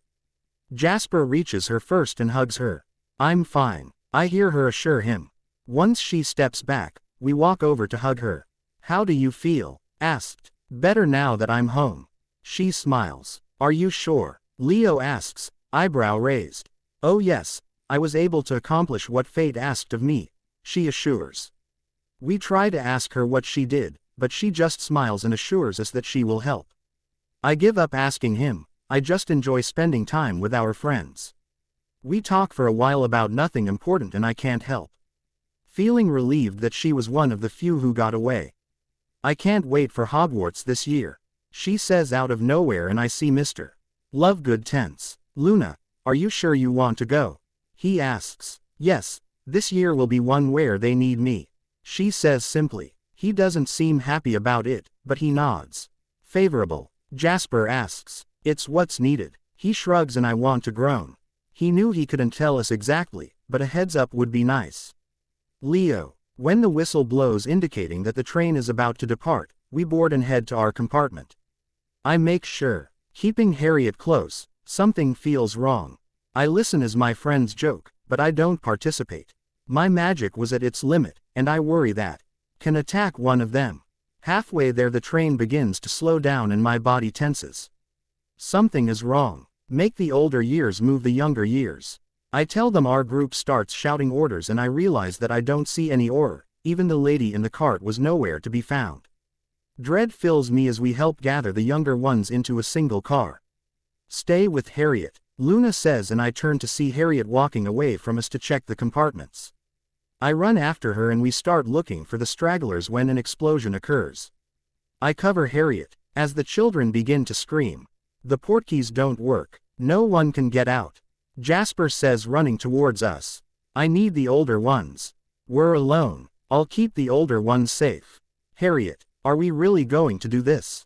Neville asks, coming closer. We have no choice. If you want to take care of the young, that's fine. No one will judge you. I tell him. No, I will not hide while they risk their lives to protect us. He says, his eyes hardening as he pulls out his wand. The windows and doors open as Death Eaters run in. Harriet looks at me and I nod. We knew they were here for her. The fight is brutal, even with dueling lessons, most are not even close to being ready for war. Harriet is doing her best to keep most of them in line, but she's our 80 exhausting her energy trying to keep the young ones safe. I stay close to her, unwilling to see her fall. I catch Jasper covering Luna while he begins to take the wands from those who have been stunned. I hear a scream and what little control I had left breaks. Harriet holds her side as blood spills between her fingers. Harriet. The temperature drops and makes many stop confused. Moon. Rise to heal me, but I can't take my eyes off Leo. His dark silver eyes have turned a deep red and magic envelops him. The Death Eaters surrounding us stepped back, eyes wide. What's going on? Jasper asks without stopping his attack. He stopped fighting against his nature. Luna says simply. I try to stand up to approach him, but Luna stops me. You have to let this happen. Destiny has a plan. I don't care what fate has planned. I growl. He had just come out of the closet and he wouldn't lose it. Please, Luna, don't ask me to allow this. I beg you. She just gives me a sad smile as shadows surround us. I feel like my heart is breaking because I already know. As they fade, I look over to where I was standing, but Leo isn't there. Tears fall down my cheeks as I jump and run. Harriet, I'm so sorry. Jasper says, walking up to me and hugging me. I try to calm my breathing as I wipe my eyes. We still have work, I say and step back looking at those around me. Heal whoever you can. Anyone who can't heal can help calm the young ones down. I order. Leo would never forgive me if I ran off without making sure everyone was okay. My fire had faded the moment I was hit. I moved towards the compartment that contains the younger years. Fortunately we didn't lose anyone, and I strive to take care of whoever I can. The Aurors arrive halfway through checking everyone and I step away to allow them to do their work. Madam Bones approaches me. Mrs. Potter, I'll need a report on what happened, she says, and I nod, walking away from the others. We noticed that the train began to slow down and we had the older ones move the younger ones to a cart.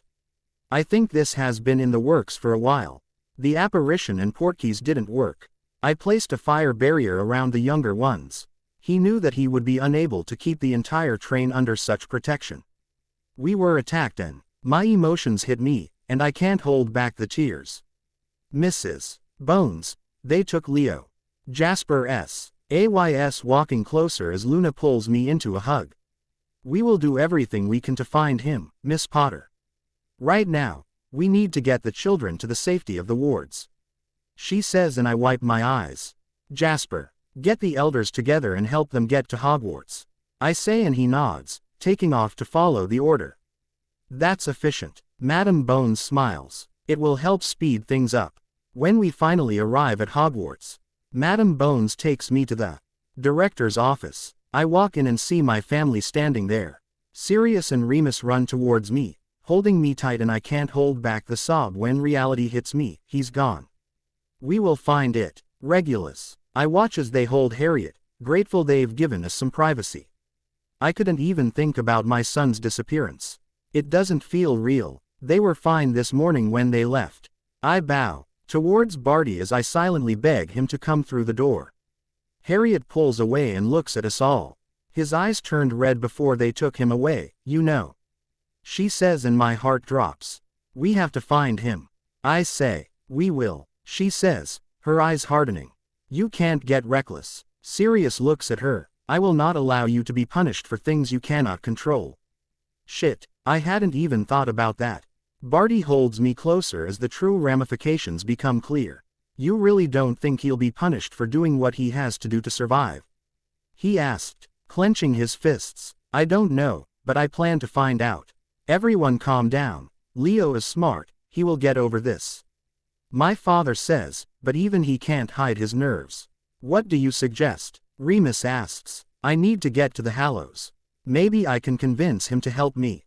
I was willing to try anything right now. Nothing else mattered until our son was home. Leo. I looked around the small cell. This isn't where she wanted to be, but if it saved Harriet's life, she would do whatever it took. I feel the darkness that normally sits in the back of my mind take over. I strew GGLE to keep an image of Harriet in my mind, but the screams from my past block out everything else. My magic was still at the height of the fight and I was struggling to regain control. The door opens and I see the Caro twins enter. They mock me before motioning for me to follow them. I keep my mask in place as I walk. As I enter another room, I smile at the idiot who took my wand. He lies dead, on the ground with my wand not far from him. You seem to have an interesting wand, I hear Voldemort say behind me. I restrain myself from tensing up as I stare ahead. Don't you speak. I don't think you asked a question, I say, still without turning around. You seem a lot less scared than most, he commented, coming to. My lord, the girl could not be contacted, a man says, entering the room. This is one of the few times I was grateful for my previous training. Oh, I think she'll be willing to come to us, he says, smiling. I hope I can use it. One of the twins laughs. You're going to lose a member, I say, and Voldemort raises an eyebrow. Do you really think you can do much without a wand? Would you mind finding out? I ask, smiling. While I never wanted to be this person again, I couldn't deny the excitement. It was in my domain. There are no innocents in the room. He tells me to keep going and I let the darkness consume me. It feels like I'm looking out of my body. I turn round and use my momentum to slam my fist into the throat of the male twin. His eyes widen as he grabs his throat, falling to his knees. Her sister screams, but a swift kick to the temple incapacitates her. Talented, Voldemort says, waving his wand, repairing the damage before he can suffocate to death. He jumps, but before he can attack me, he is called to stop. I turn my back on them and look at Voldemort. You seem to be holding back. Never underestimate a black man. I shrug my shoulders. Ah, but you are much more, aren't you? He smiles. I don't say anything as I hold his gaze. I know my eyes are still red. You know who you are. Right, I know who I am. I say simply, I was afraid I had lost you. Come, take your rightful place. Even, I will never bow to you or any man. I say, allowing my magic to burst forth. He was no longer a simple follower. You'll change your mind, he says with disdain. If you choose to continue confronting me, I will personally take care of your little pet. I do not wish to lose something so powerful, but I will not allow her to confront me. Good luck, I scoff. It wasn't a good idea to push him, but I wouldn't lean in. I had taken my bow and it got me nowhere. The Crucio makes me fall to my knees, but I refuse to scream. I wouldn't get any satisfaction from torturing myself. Maybe some time in the dungeons will make you reconsider, he says once the curse is removed. The Caro twins drag me out of the room and push me against one of the cells. I lie down on the floor and close my eyes. Fate, I don't care what happens to me, but please protect Harriet. I pled before I allow sleep to claim me. Harriet, I leave the Hallows and pour my magic into them, begging death to respond. Chosen one, I thought you would call. Death says while I am surrounded by shadows. Please, I can't lose him. This is necessary. He needs to be there to have a chance to destroy the Horcrux. Damn, he hadn't thought about that, but it shouldn't fall on him. This wasn't worth it. Please don't punish him for what he has to do. I beg you. He would let the world burn if his soul was taken away. You must kill an innocent man for no other reason than violence to break our deal, he says, and I sigh in relief. Keep my gifts with you, my chosen one. The end is near. The shadows fade and I'm left standing there. I leave the room and call the adults. He knew everyone was worried about what would happen to him. After explaining what Death told me, I know they are not happy, but at least he won't be punished for doing what he has to do. They offer to stay home. But I know it's a bad idea. If I stayed here, I'd be tempted to go look for him myself. It's been 3 days since they took him away. Now he was back at Hogwarts, but nothing feels right. My friends try to distract me, but nothing works. I need to find him, and the longer I waited, the colder the trail became. After a week I'm starting to lose hope. Many after this time were found dead. I wanted to trust that the gods wouldn't take him away from me, but I couldn't even imagine what plan they had. It made things worse that Luna didn't get anything. She said the Raxperts were unusually quiet. 2 weeks and that's it. This world didn't feel worth saving without him in it. 3 weeks and they call me to the principal's office. Madam Bones and the minister try to exply. And that while they had yet to discover a body, the chance of him being alive was slim to none. They had done everything they could to find him, but all leads had gone cold. No, the tapestry would show it if it had happened. I tell them, Miss Potter, I understand, but we can't continue using so many resources to find you.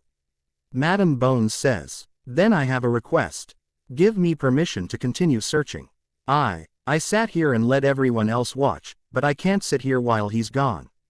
I have the talent and the ability to be on the field. Miss Potter, you are already high risk. The minister says, then who better to get him out? Please, minister, I ask you to not only let me help you find him, but to help end this war. Everyone knows you love me, let me get it out and end this for good. Although you are talented, you are not an Auror. Doing something like that would put you in grave danger. Madam Bones points out, I am of legal age, but if you want I can get my family to support this decision. Ms. Bones, we are in a situation where we are starting to lose this war. I think that if Ms. Potter has Lord Black's support, she should be willing to try. The minister says, and I smile. Miss Potter, although I could replace you, I suggest you reconsider. Leo, 3 weeks have passed and due to the lack of water and torture I was losing contact with reality. The door to my cell opens but I don't look up. Have you reconsidered? Voldemort asks. I still won't bow to you. I growl. You got your stubborn streak from me. He laughs. They declared you dead. No one is coming for you. No, I couldn't believe she would give up on me. Did you really think that girl would continue pursuing you? She'll move on and have another man in her bed. Those so-called parents don't care. Care enough to personally go out looking for you, no one cares about you. He laughs, throwing out the Daily Prophet, which shows that the search for me was coming to an end. You don't know anything. I scoff. She would never give up on me. I still won't bow. You may bow to me, but my army will bow to you as my son. We can rule this world together. I don't say anything and he sighs. All right, maybe you need to see what you're missing. Dungeons are no place for my son. Someone lifts me up, but my body is too weak to fight back. They take me to a room and I sit on the bed. I hear the lock activate, but I don't care. Anything was better than the ground. I wake up in the same white room I was in all those years ago and my heart drops. If I was here, that meant I was dead. No, my son, you are not dead. Your body is recovering from the damage done to it. Mother Magic says as she appears. How is Harriet? Nothing mattered as long as she was safe. She cares about you. Death says, appearing next to Mother Magic. I'm sorry you have to go through this. What I'm asking you to do is much more than I should, but it must be you. I need you to accept your place in his army. The war cannot end while his Horcrux remains. Quote. Magic Mother says, giving me a sad smile. I don't want to be that guy. I want a life with Harriet. If this is what it takes, I would do it, but I can't help the resentment. They let me see what a real family could be like. Let me find love only to take it away. You have more than proven that you have a good soul. You will not be punished for following our plan. End this war so you can have that future with my chosen one. Death assures. I feel like you've learned. Don't worry about dreams. You have reached your goal and you will no longer see them in your dreams. Fate says, coming behind me. Thank you. I say, fighting my emotions. If that's what it takes, that's fine. I'll do what I have to do. Please, all I ask. It's telling Harriet that I'm not really that man. I can't stand him thinking that I really want him to win. I tell them, my chosen one knows, she is looking for you. You will see her again and you will have the opportunity to show your true alliance. This is only temporary. Death assures. I will also give you a knife that will appear when the time is right. It will destroy the Horcrux.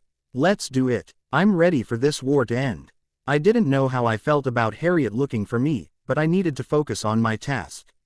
If they needed a monster, it would show why you never come across a black. Harriet, the minister gives me a pass to go home and I arrive knowing that this would be difficult to do. It doesn't take long to gather the family and I explain to them what I want to do. No, I won't let you take risks like this. Sirius says, shaking his head. If it were my father or Remus. I asked. I knew he didn't want me in danger, but I refused to let Leo suffer anymore. He looks at me and I know what the answer is. You are not alone in this. Remus says and I give him a small smile. Remus is right, we have allowed the Aurors to search for him, but I want my son home. Regulus says, Harriet, you need to be sure. When word gets out that you're there, you'll instantly become a target.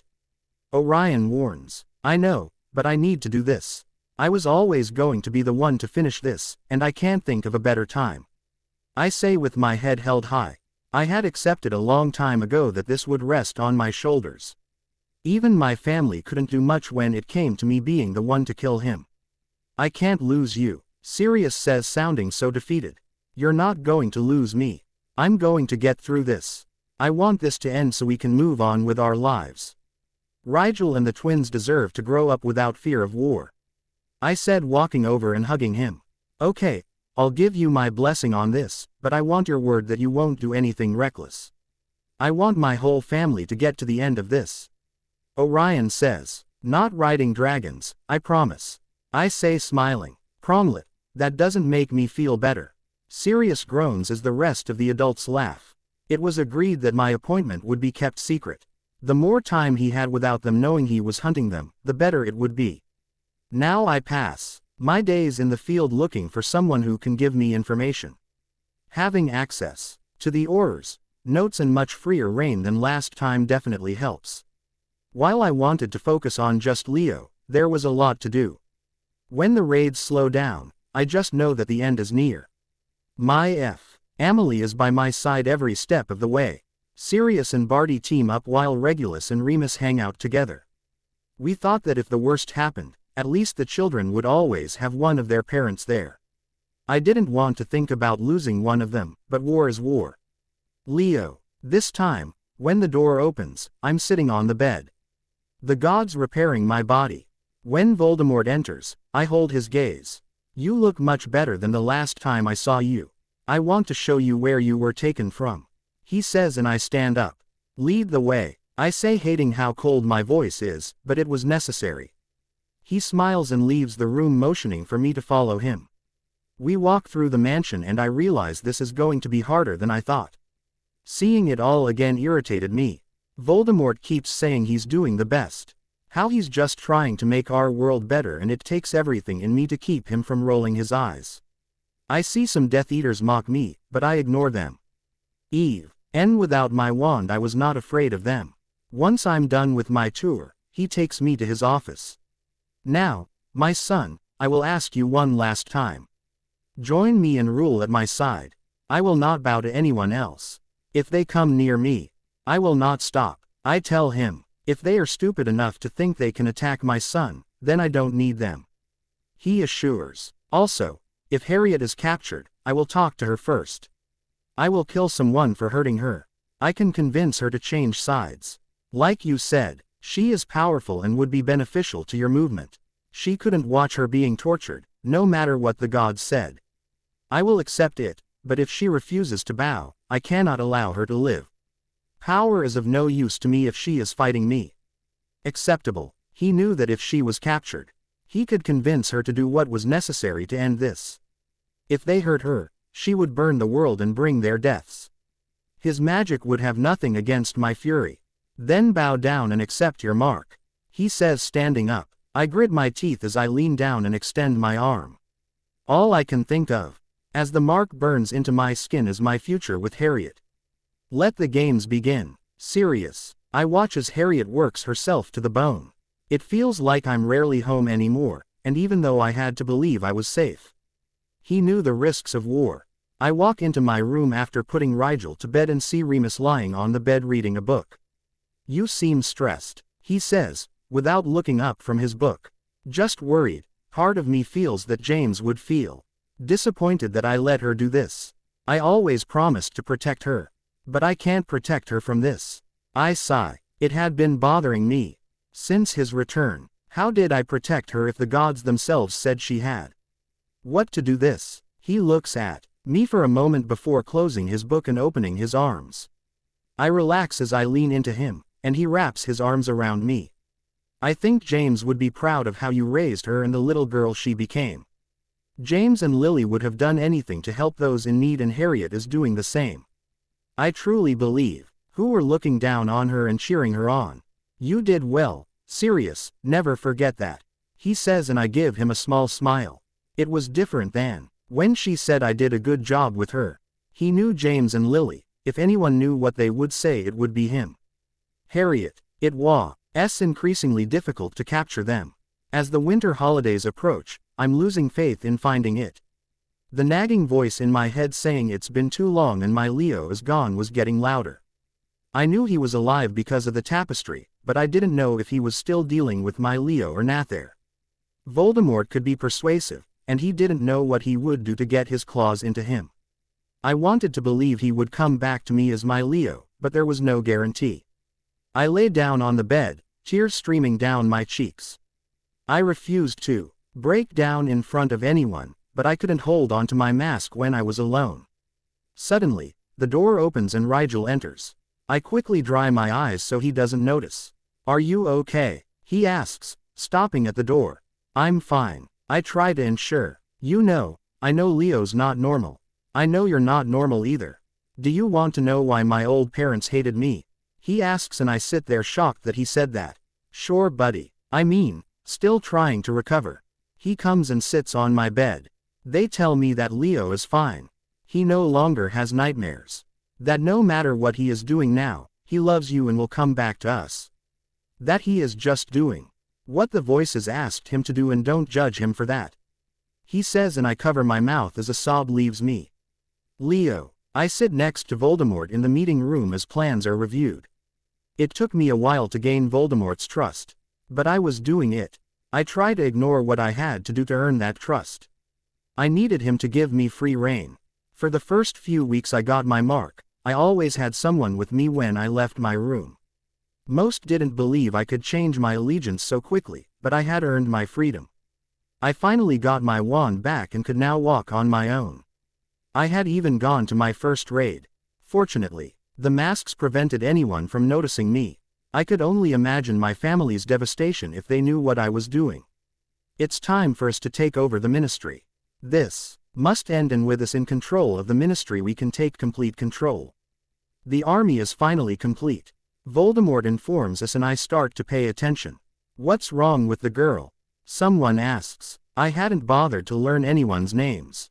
He didn't think they were all doing this voluntarily, but there was no way to know who they were, so it was best to treat them all as if they were real Death Eaters.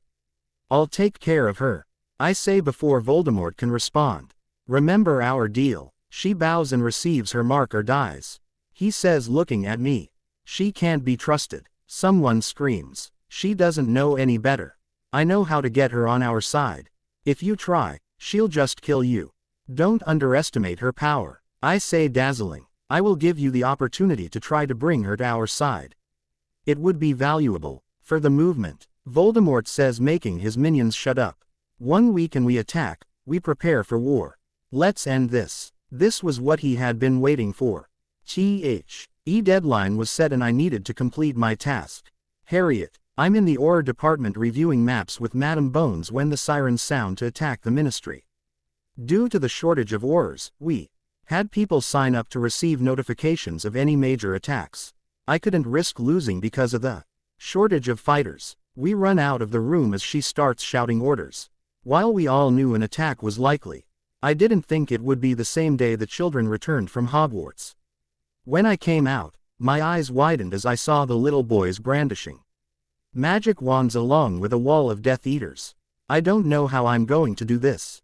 He had agreed to kill a long time ago, but these children had no choice.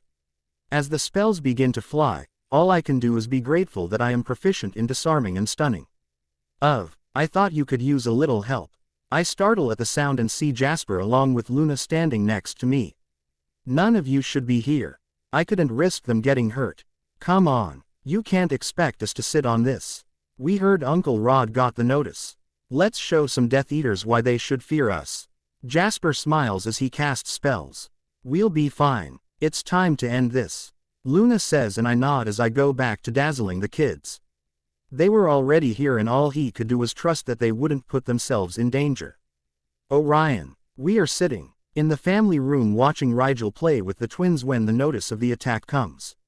Yes, Harriet will need them all, I say, looking at my family. They would get through this. They hug the children before leaving. Once everyone is gone, I look at Rigel. Are you okay? They'll be fine, I try to assure him. There was no other option. He nods and sits down. Adhara and Scorpio approach him and I smile as he hugs them. While I wish I could be with my family, the kids needed me. We would all do our part to get out of this. Regulus. I had to trust that the kids would be okay while we showed up to ministry. I don't see Harriet through the fight, but I imagine she is. Briefly, what would have happened if we had had the opportunity to do this during the First War? My grandfather always said that together we would be unstoppable. I see Rodolphus and Rabastan fighting, and we move in to help them as they become overwhelmed. Have you seen Jasper? Rabastan asks once we deal with the swarm near us. No. Have you seen Harriet? Sirius asks. No. I just hope they're together. Luna and Jasper showed up the moment they heard I got the notice.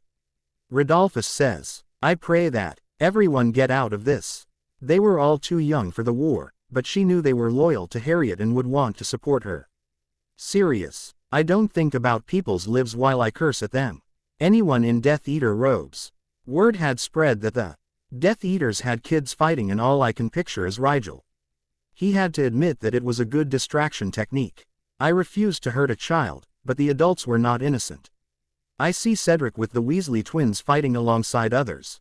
I remember going to school with Harriet. It seems that none of them were willing to let her fight alone. I just pray that she is okay. Barty. I end up losing sight of Regulus, but I can't worry about that now. I knew my family was a target, but but I didn't expect them to come at us in large groups. As I slide into an alley to avoid the killing curse, I almost crash into someone. My heart skips a beat until I realize it's Dolohov.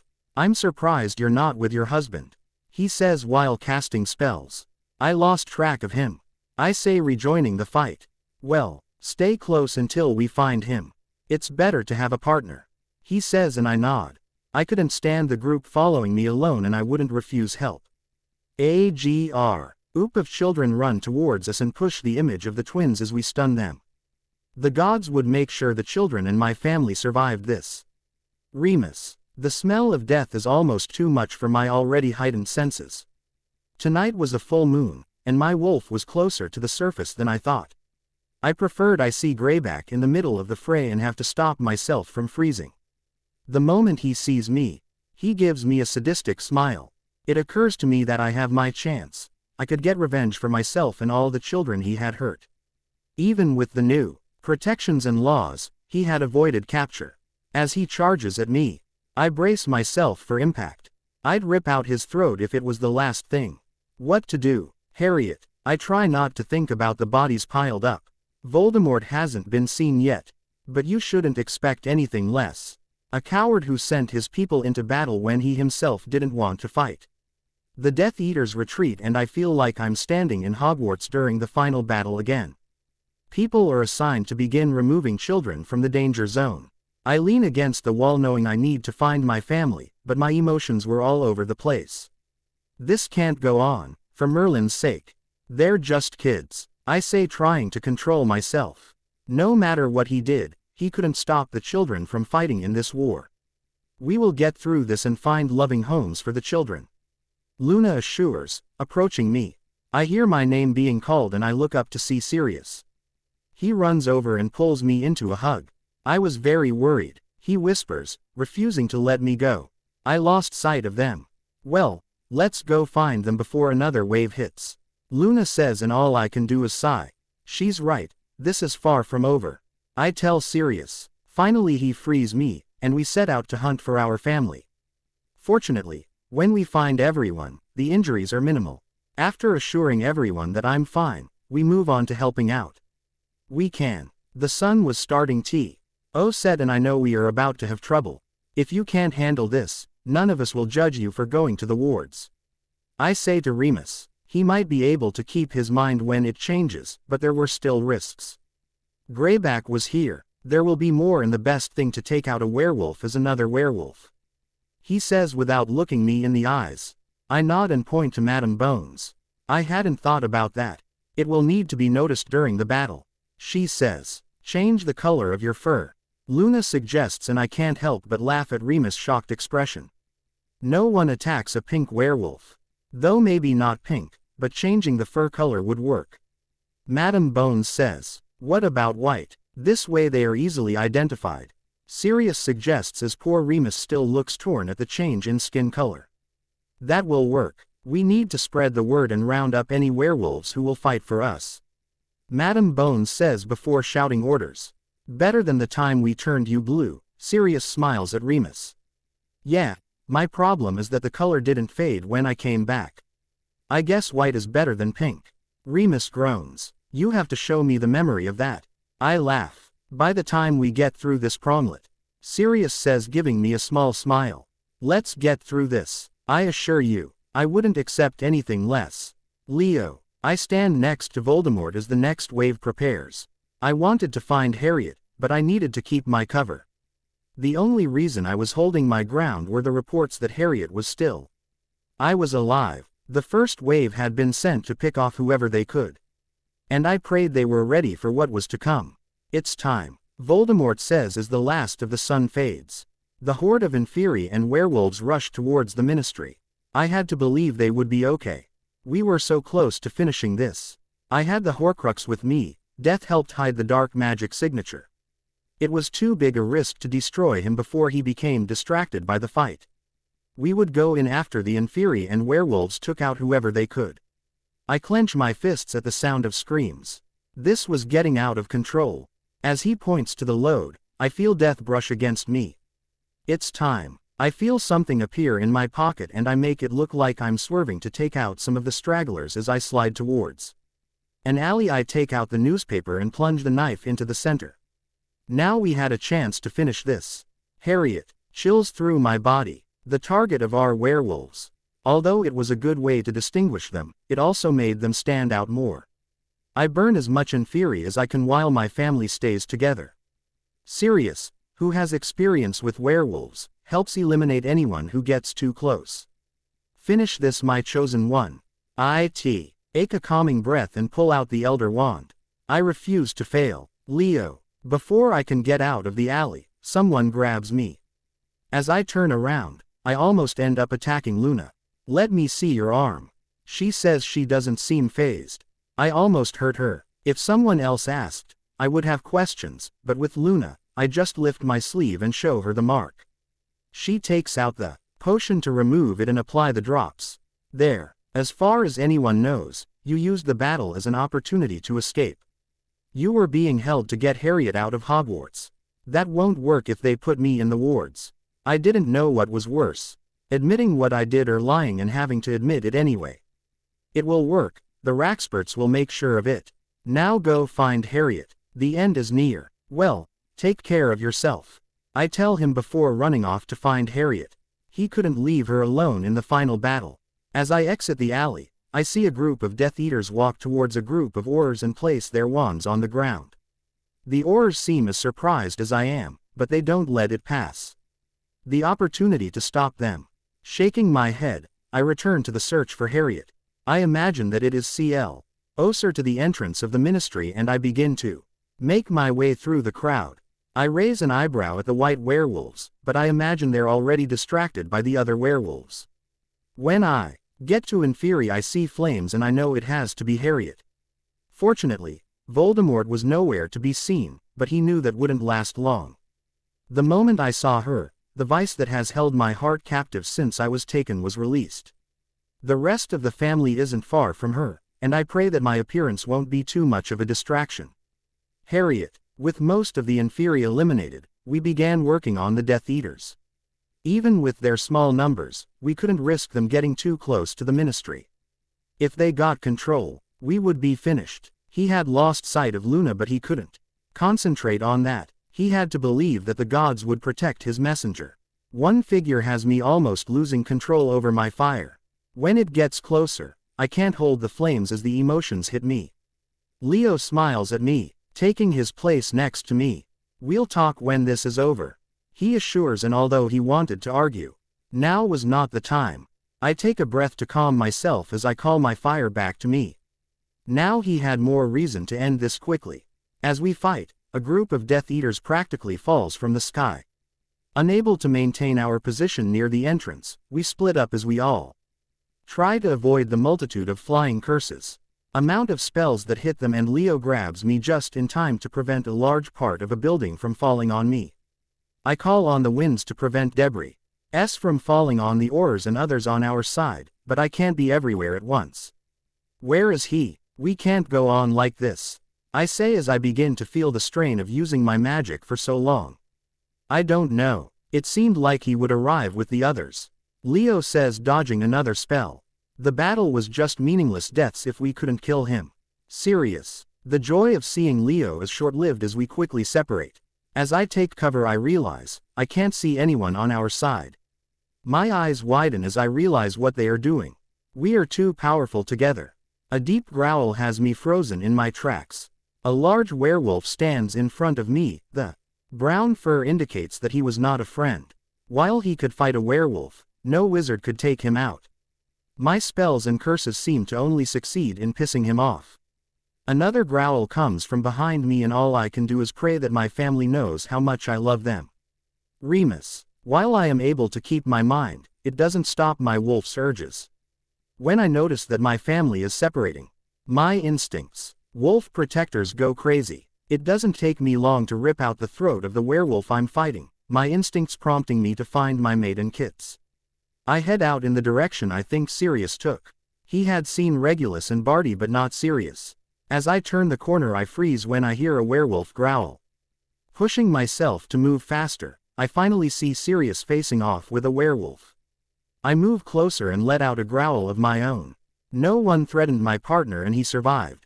Just as the other werewolf prepares to pounce, I jump over Sirius and almost land on the other wolf. It doesn't take long to get it out and I turn to look at Sirius. "I love you, Mooney," he says, and I rub against him before pushing him away. I still needed to find my puppies. Moon. I move through the battle, stunning whoever I can and removing wands. It was not my place to judge a soul. I refuse to kill unless I have no choice. As I turn the corner, I cast a knockdown spell on Fred, pushing him out of the way of the falling debris. He looks stunned for a moment before giving me a grateful smile. There's no point in losing him this time. I smile back before continuing. The voice of destiny directing me to what must be done. She couldn't see Jasper, but she knew he was safe with his family. I wouldn't hear the end of this by running away, but this was bigger than us. My time of captivity. He had given the opportunity to break the control of those who needed it, and most had already surrendered. When I finally locate the person I've been looking for, I can't shake my fear. While he trusted fate, that didn't mean he really knew her plans. Taking a deep breath, I cast the spell. To make it shine. "You have done well, my daughter," fate tells me, and I smile as I slip back into the shadows. There is no shortage of a shining Voldemort. "Harriet." We keep moving as we search for Voldemort. Leo nudges me and I turn to see someone shining. "That's him," Leo says. "I don't know who did it. But I wasn't going to turn down the opportunity. You could have everything your heart desires if you're with me," he says, looking between Leo and me. "I already have everything." I shrug and start firing more spells. Leo protects me from any of the Death Eaters that try to attack me. As the spells get darker, my body begins to weaken. We've been fighting for hours and I'm feeling the effects. I know I can't do this for long and I'll try harder to finish. With this, I am hit in the leg by a cutting curse. I scream but hold my position. I didn't know if I had it in me to finish it. "Leo." I do what I can to help Harriet, but it doesn't seem like enough. When she screams in pain, I know I have to do something. We're too close to finishing this for me to lose her. The kill. Ling curse flies towards her and I do the only thing I can. I send my own curse and they collide with each other. I push everything into the spell. As they grow in intensity, I know that one of us won't make it out alive. My Father Regulus pulls Harriet out of the way and I know it's now or never. Tightening my grip on my wand, I step forward. It seems appropriate that this is how it ended. My arms start to shake from the tension. Before the spell is broken, the shockwaves sent me flying back. My last thought is that Harriet is safe. "Harriet." I break free from Regulus's grip on me, but I fall the moment I try to run towards Leo. My heart breaks when he doesn't get up. Barty reaches him first and pulls him closer. He's alive but his pulse is weak. He screams, but it doesn't stop the fear of losing him as I see him appear. "Go to Barty. I got her," Sirius says to Regulus as he walks towards me. Regulus nods and apparates as Sirius begins to heal my leg. I look at Voldemort's body but feel no satisfaction. The ground is full of debris and dead people on both sides. So many countless deaths for no real reason. "Come on," Sirius says, helping me stand up. "I want to stay here. I need to help. I can't sit there and wait for the verdict. Just being here already makes my heart sore and I need to keep busy." "Are you sure?" he asks, surprised. "Yeah. Go home and check on the kids. I'm sure they're worried," I say, putting on the familiar blank mask. Memories blend into the now and I need something to distract myself from it all. He looks unsure but nods and goes to find Remus. With the moon still out, the werewolves couldn't turn back. I let the praise and questions about whether I'm okay wash over me. While I help clean up the battlefield, the numbness begins. When I help lift the bodies of children so they can be buried. At some point, Luna and Jasper join me, but they don't try to talk to me. Madam Bones stops me once, but she must recognize the look on my face because she doesn't order me to leave. Remus helps move the debris but keeps looking at me. "He'll wake up soon and you should be there. No one will blame you for leaving.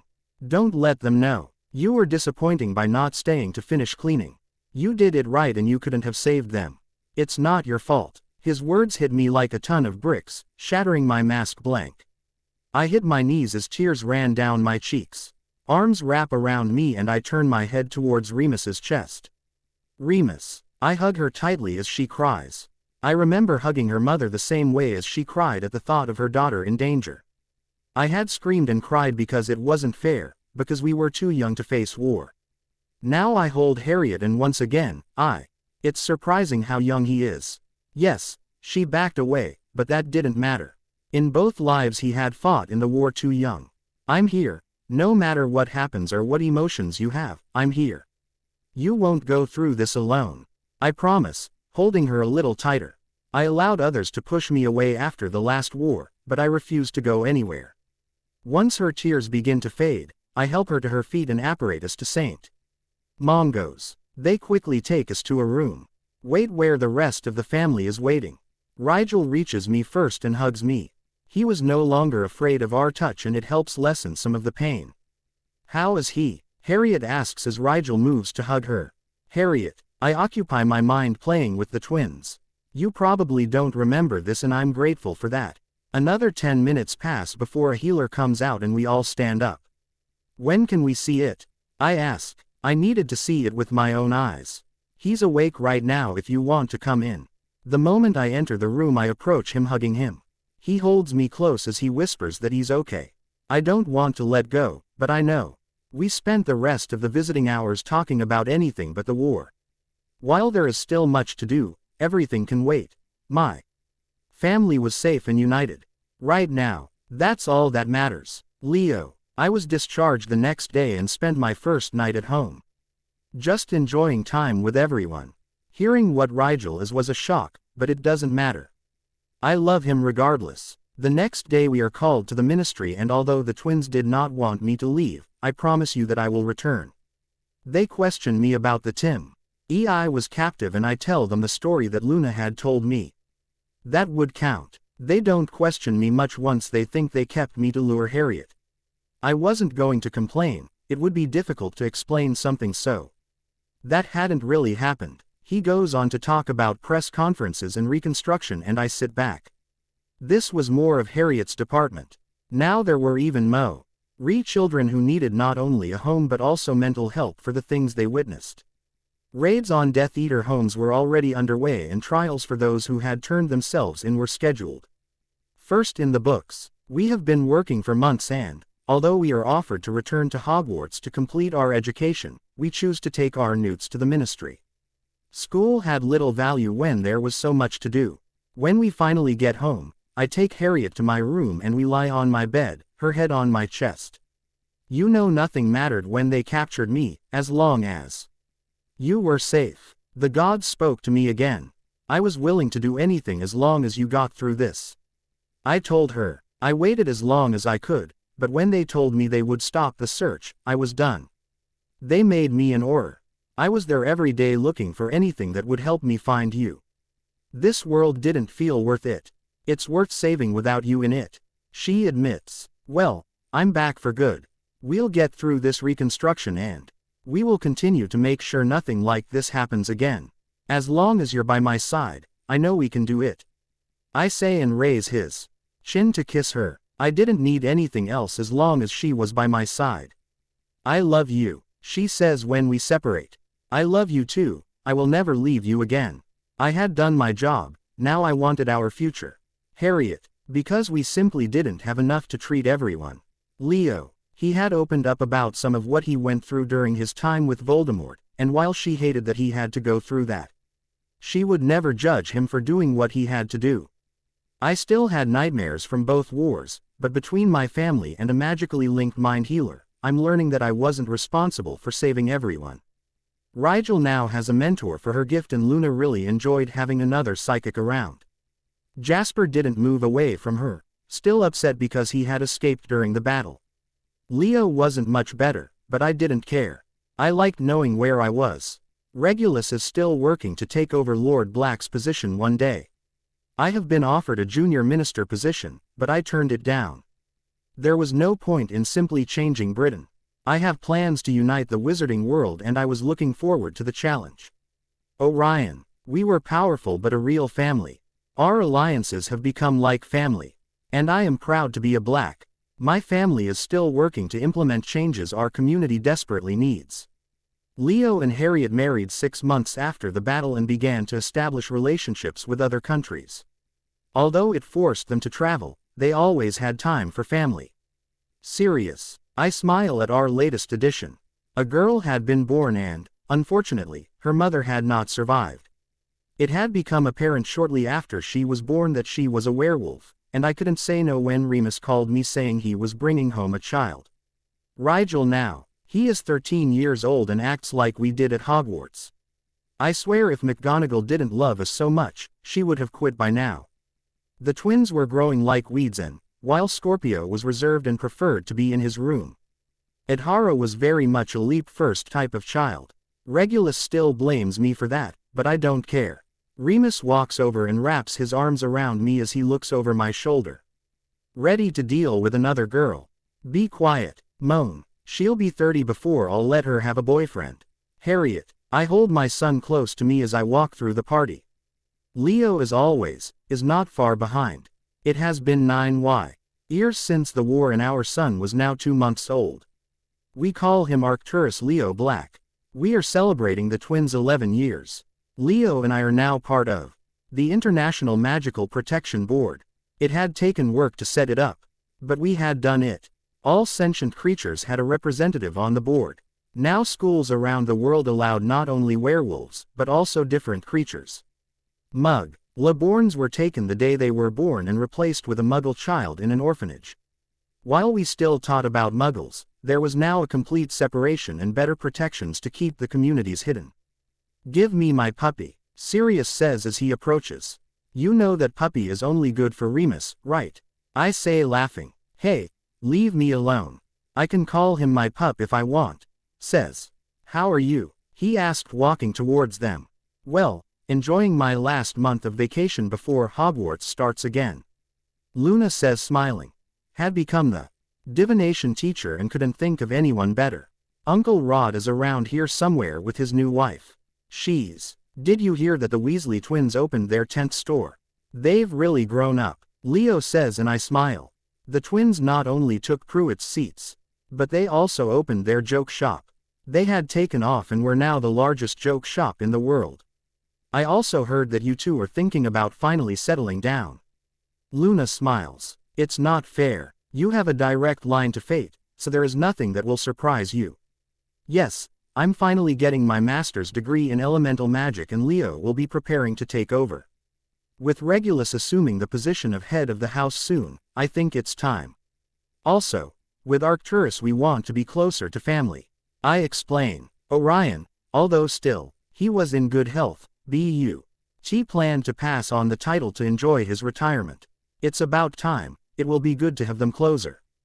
Jasper tells us, well, we will still need to travel, but not as much as we have in recent years. Eventually we want a large family, and it's quite difficult to travel with Arcturus. Leo tells him. That night, after putting Arcturus to bed, I climb into bed and support the head on Leo's chest. No matter how long we are together, this will always be my favorite place to be. Are you ready for this? He asks, running his fingers through my hair. Yes, it's time for us to settle down. Quote, we did what the gods wanted when they sent us back and now I want more time to enjoy the future we worked so hard to build. I tell him, I look back on our life and I would spend it 100 times to end up in this exact place. He says and I lean in to kiss him. I think we've done enough. I tell him smiling. Yes, we have, but I still wouldn't change anything. He smiles. I wouldn't do it either. I couldn't imagine not having the life I have. Even if I could go back and never have to deal with him, I wouldn't do it. Now we have a world to be proud of and the best family in the world. I say, giving him another kiss. I guess we can thank the gods for giving us another chance. End.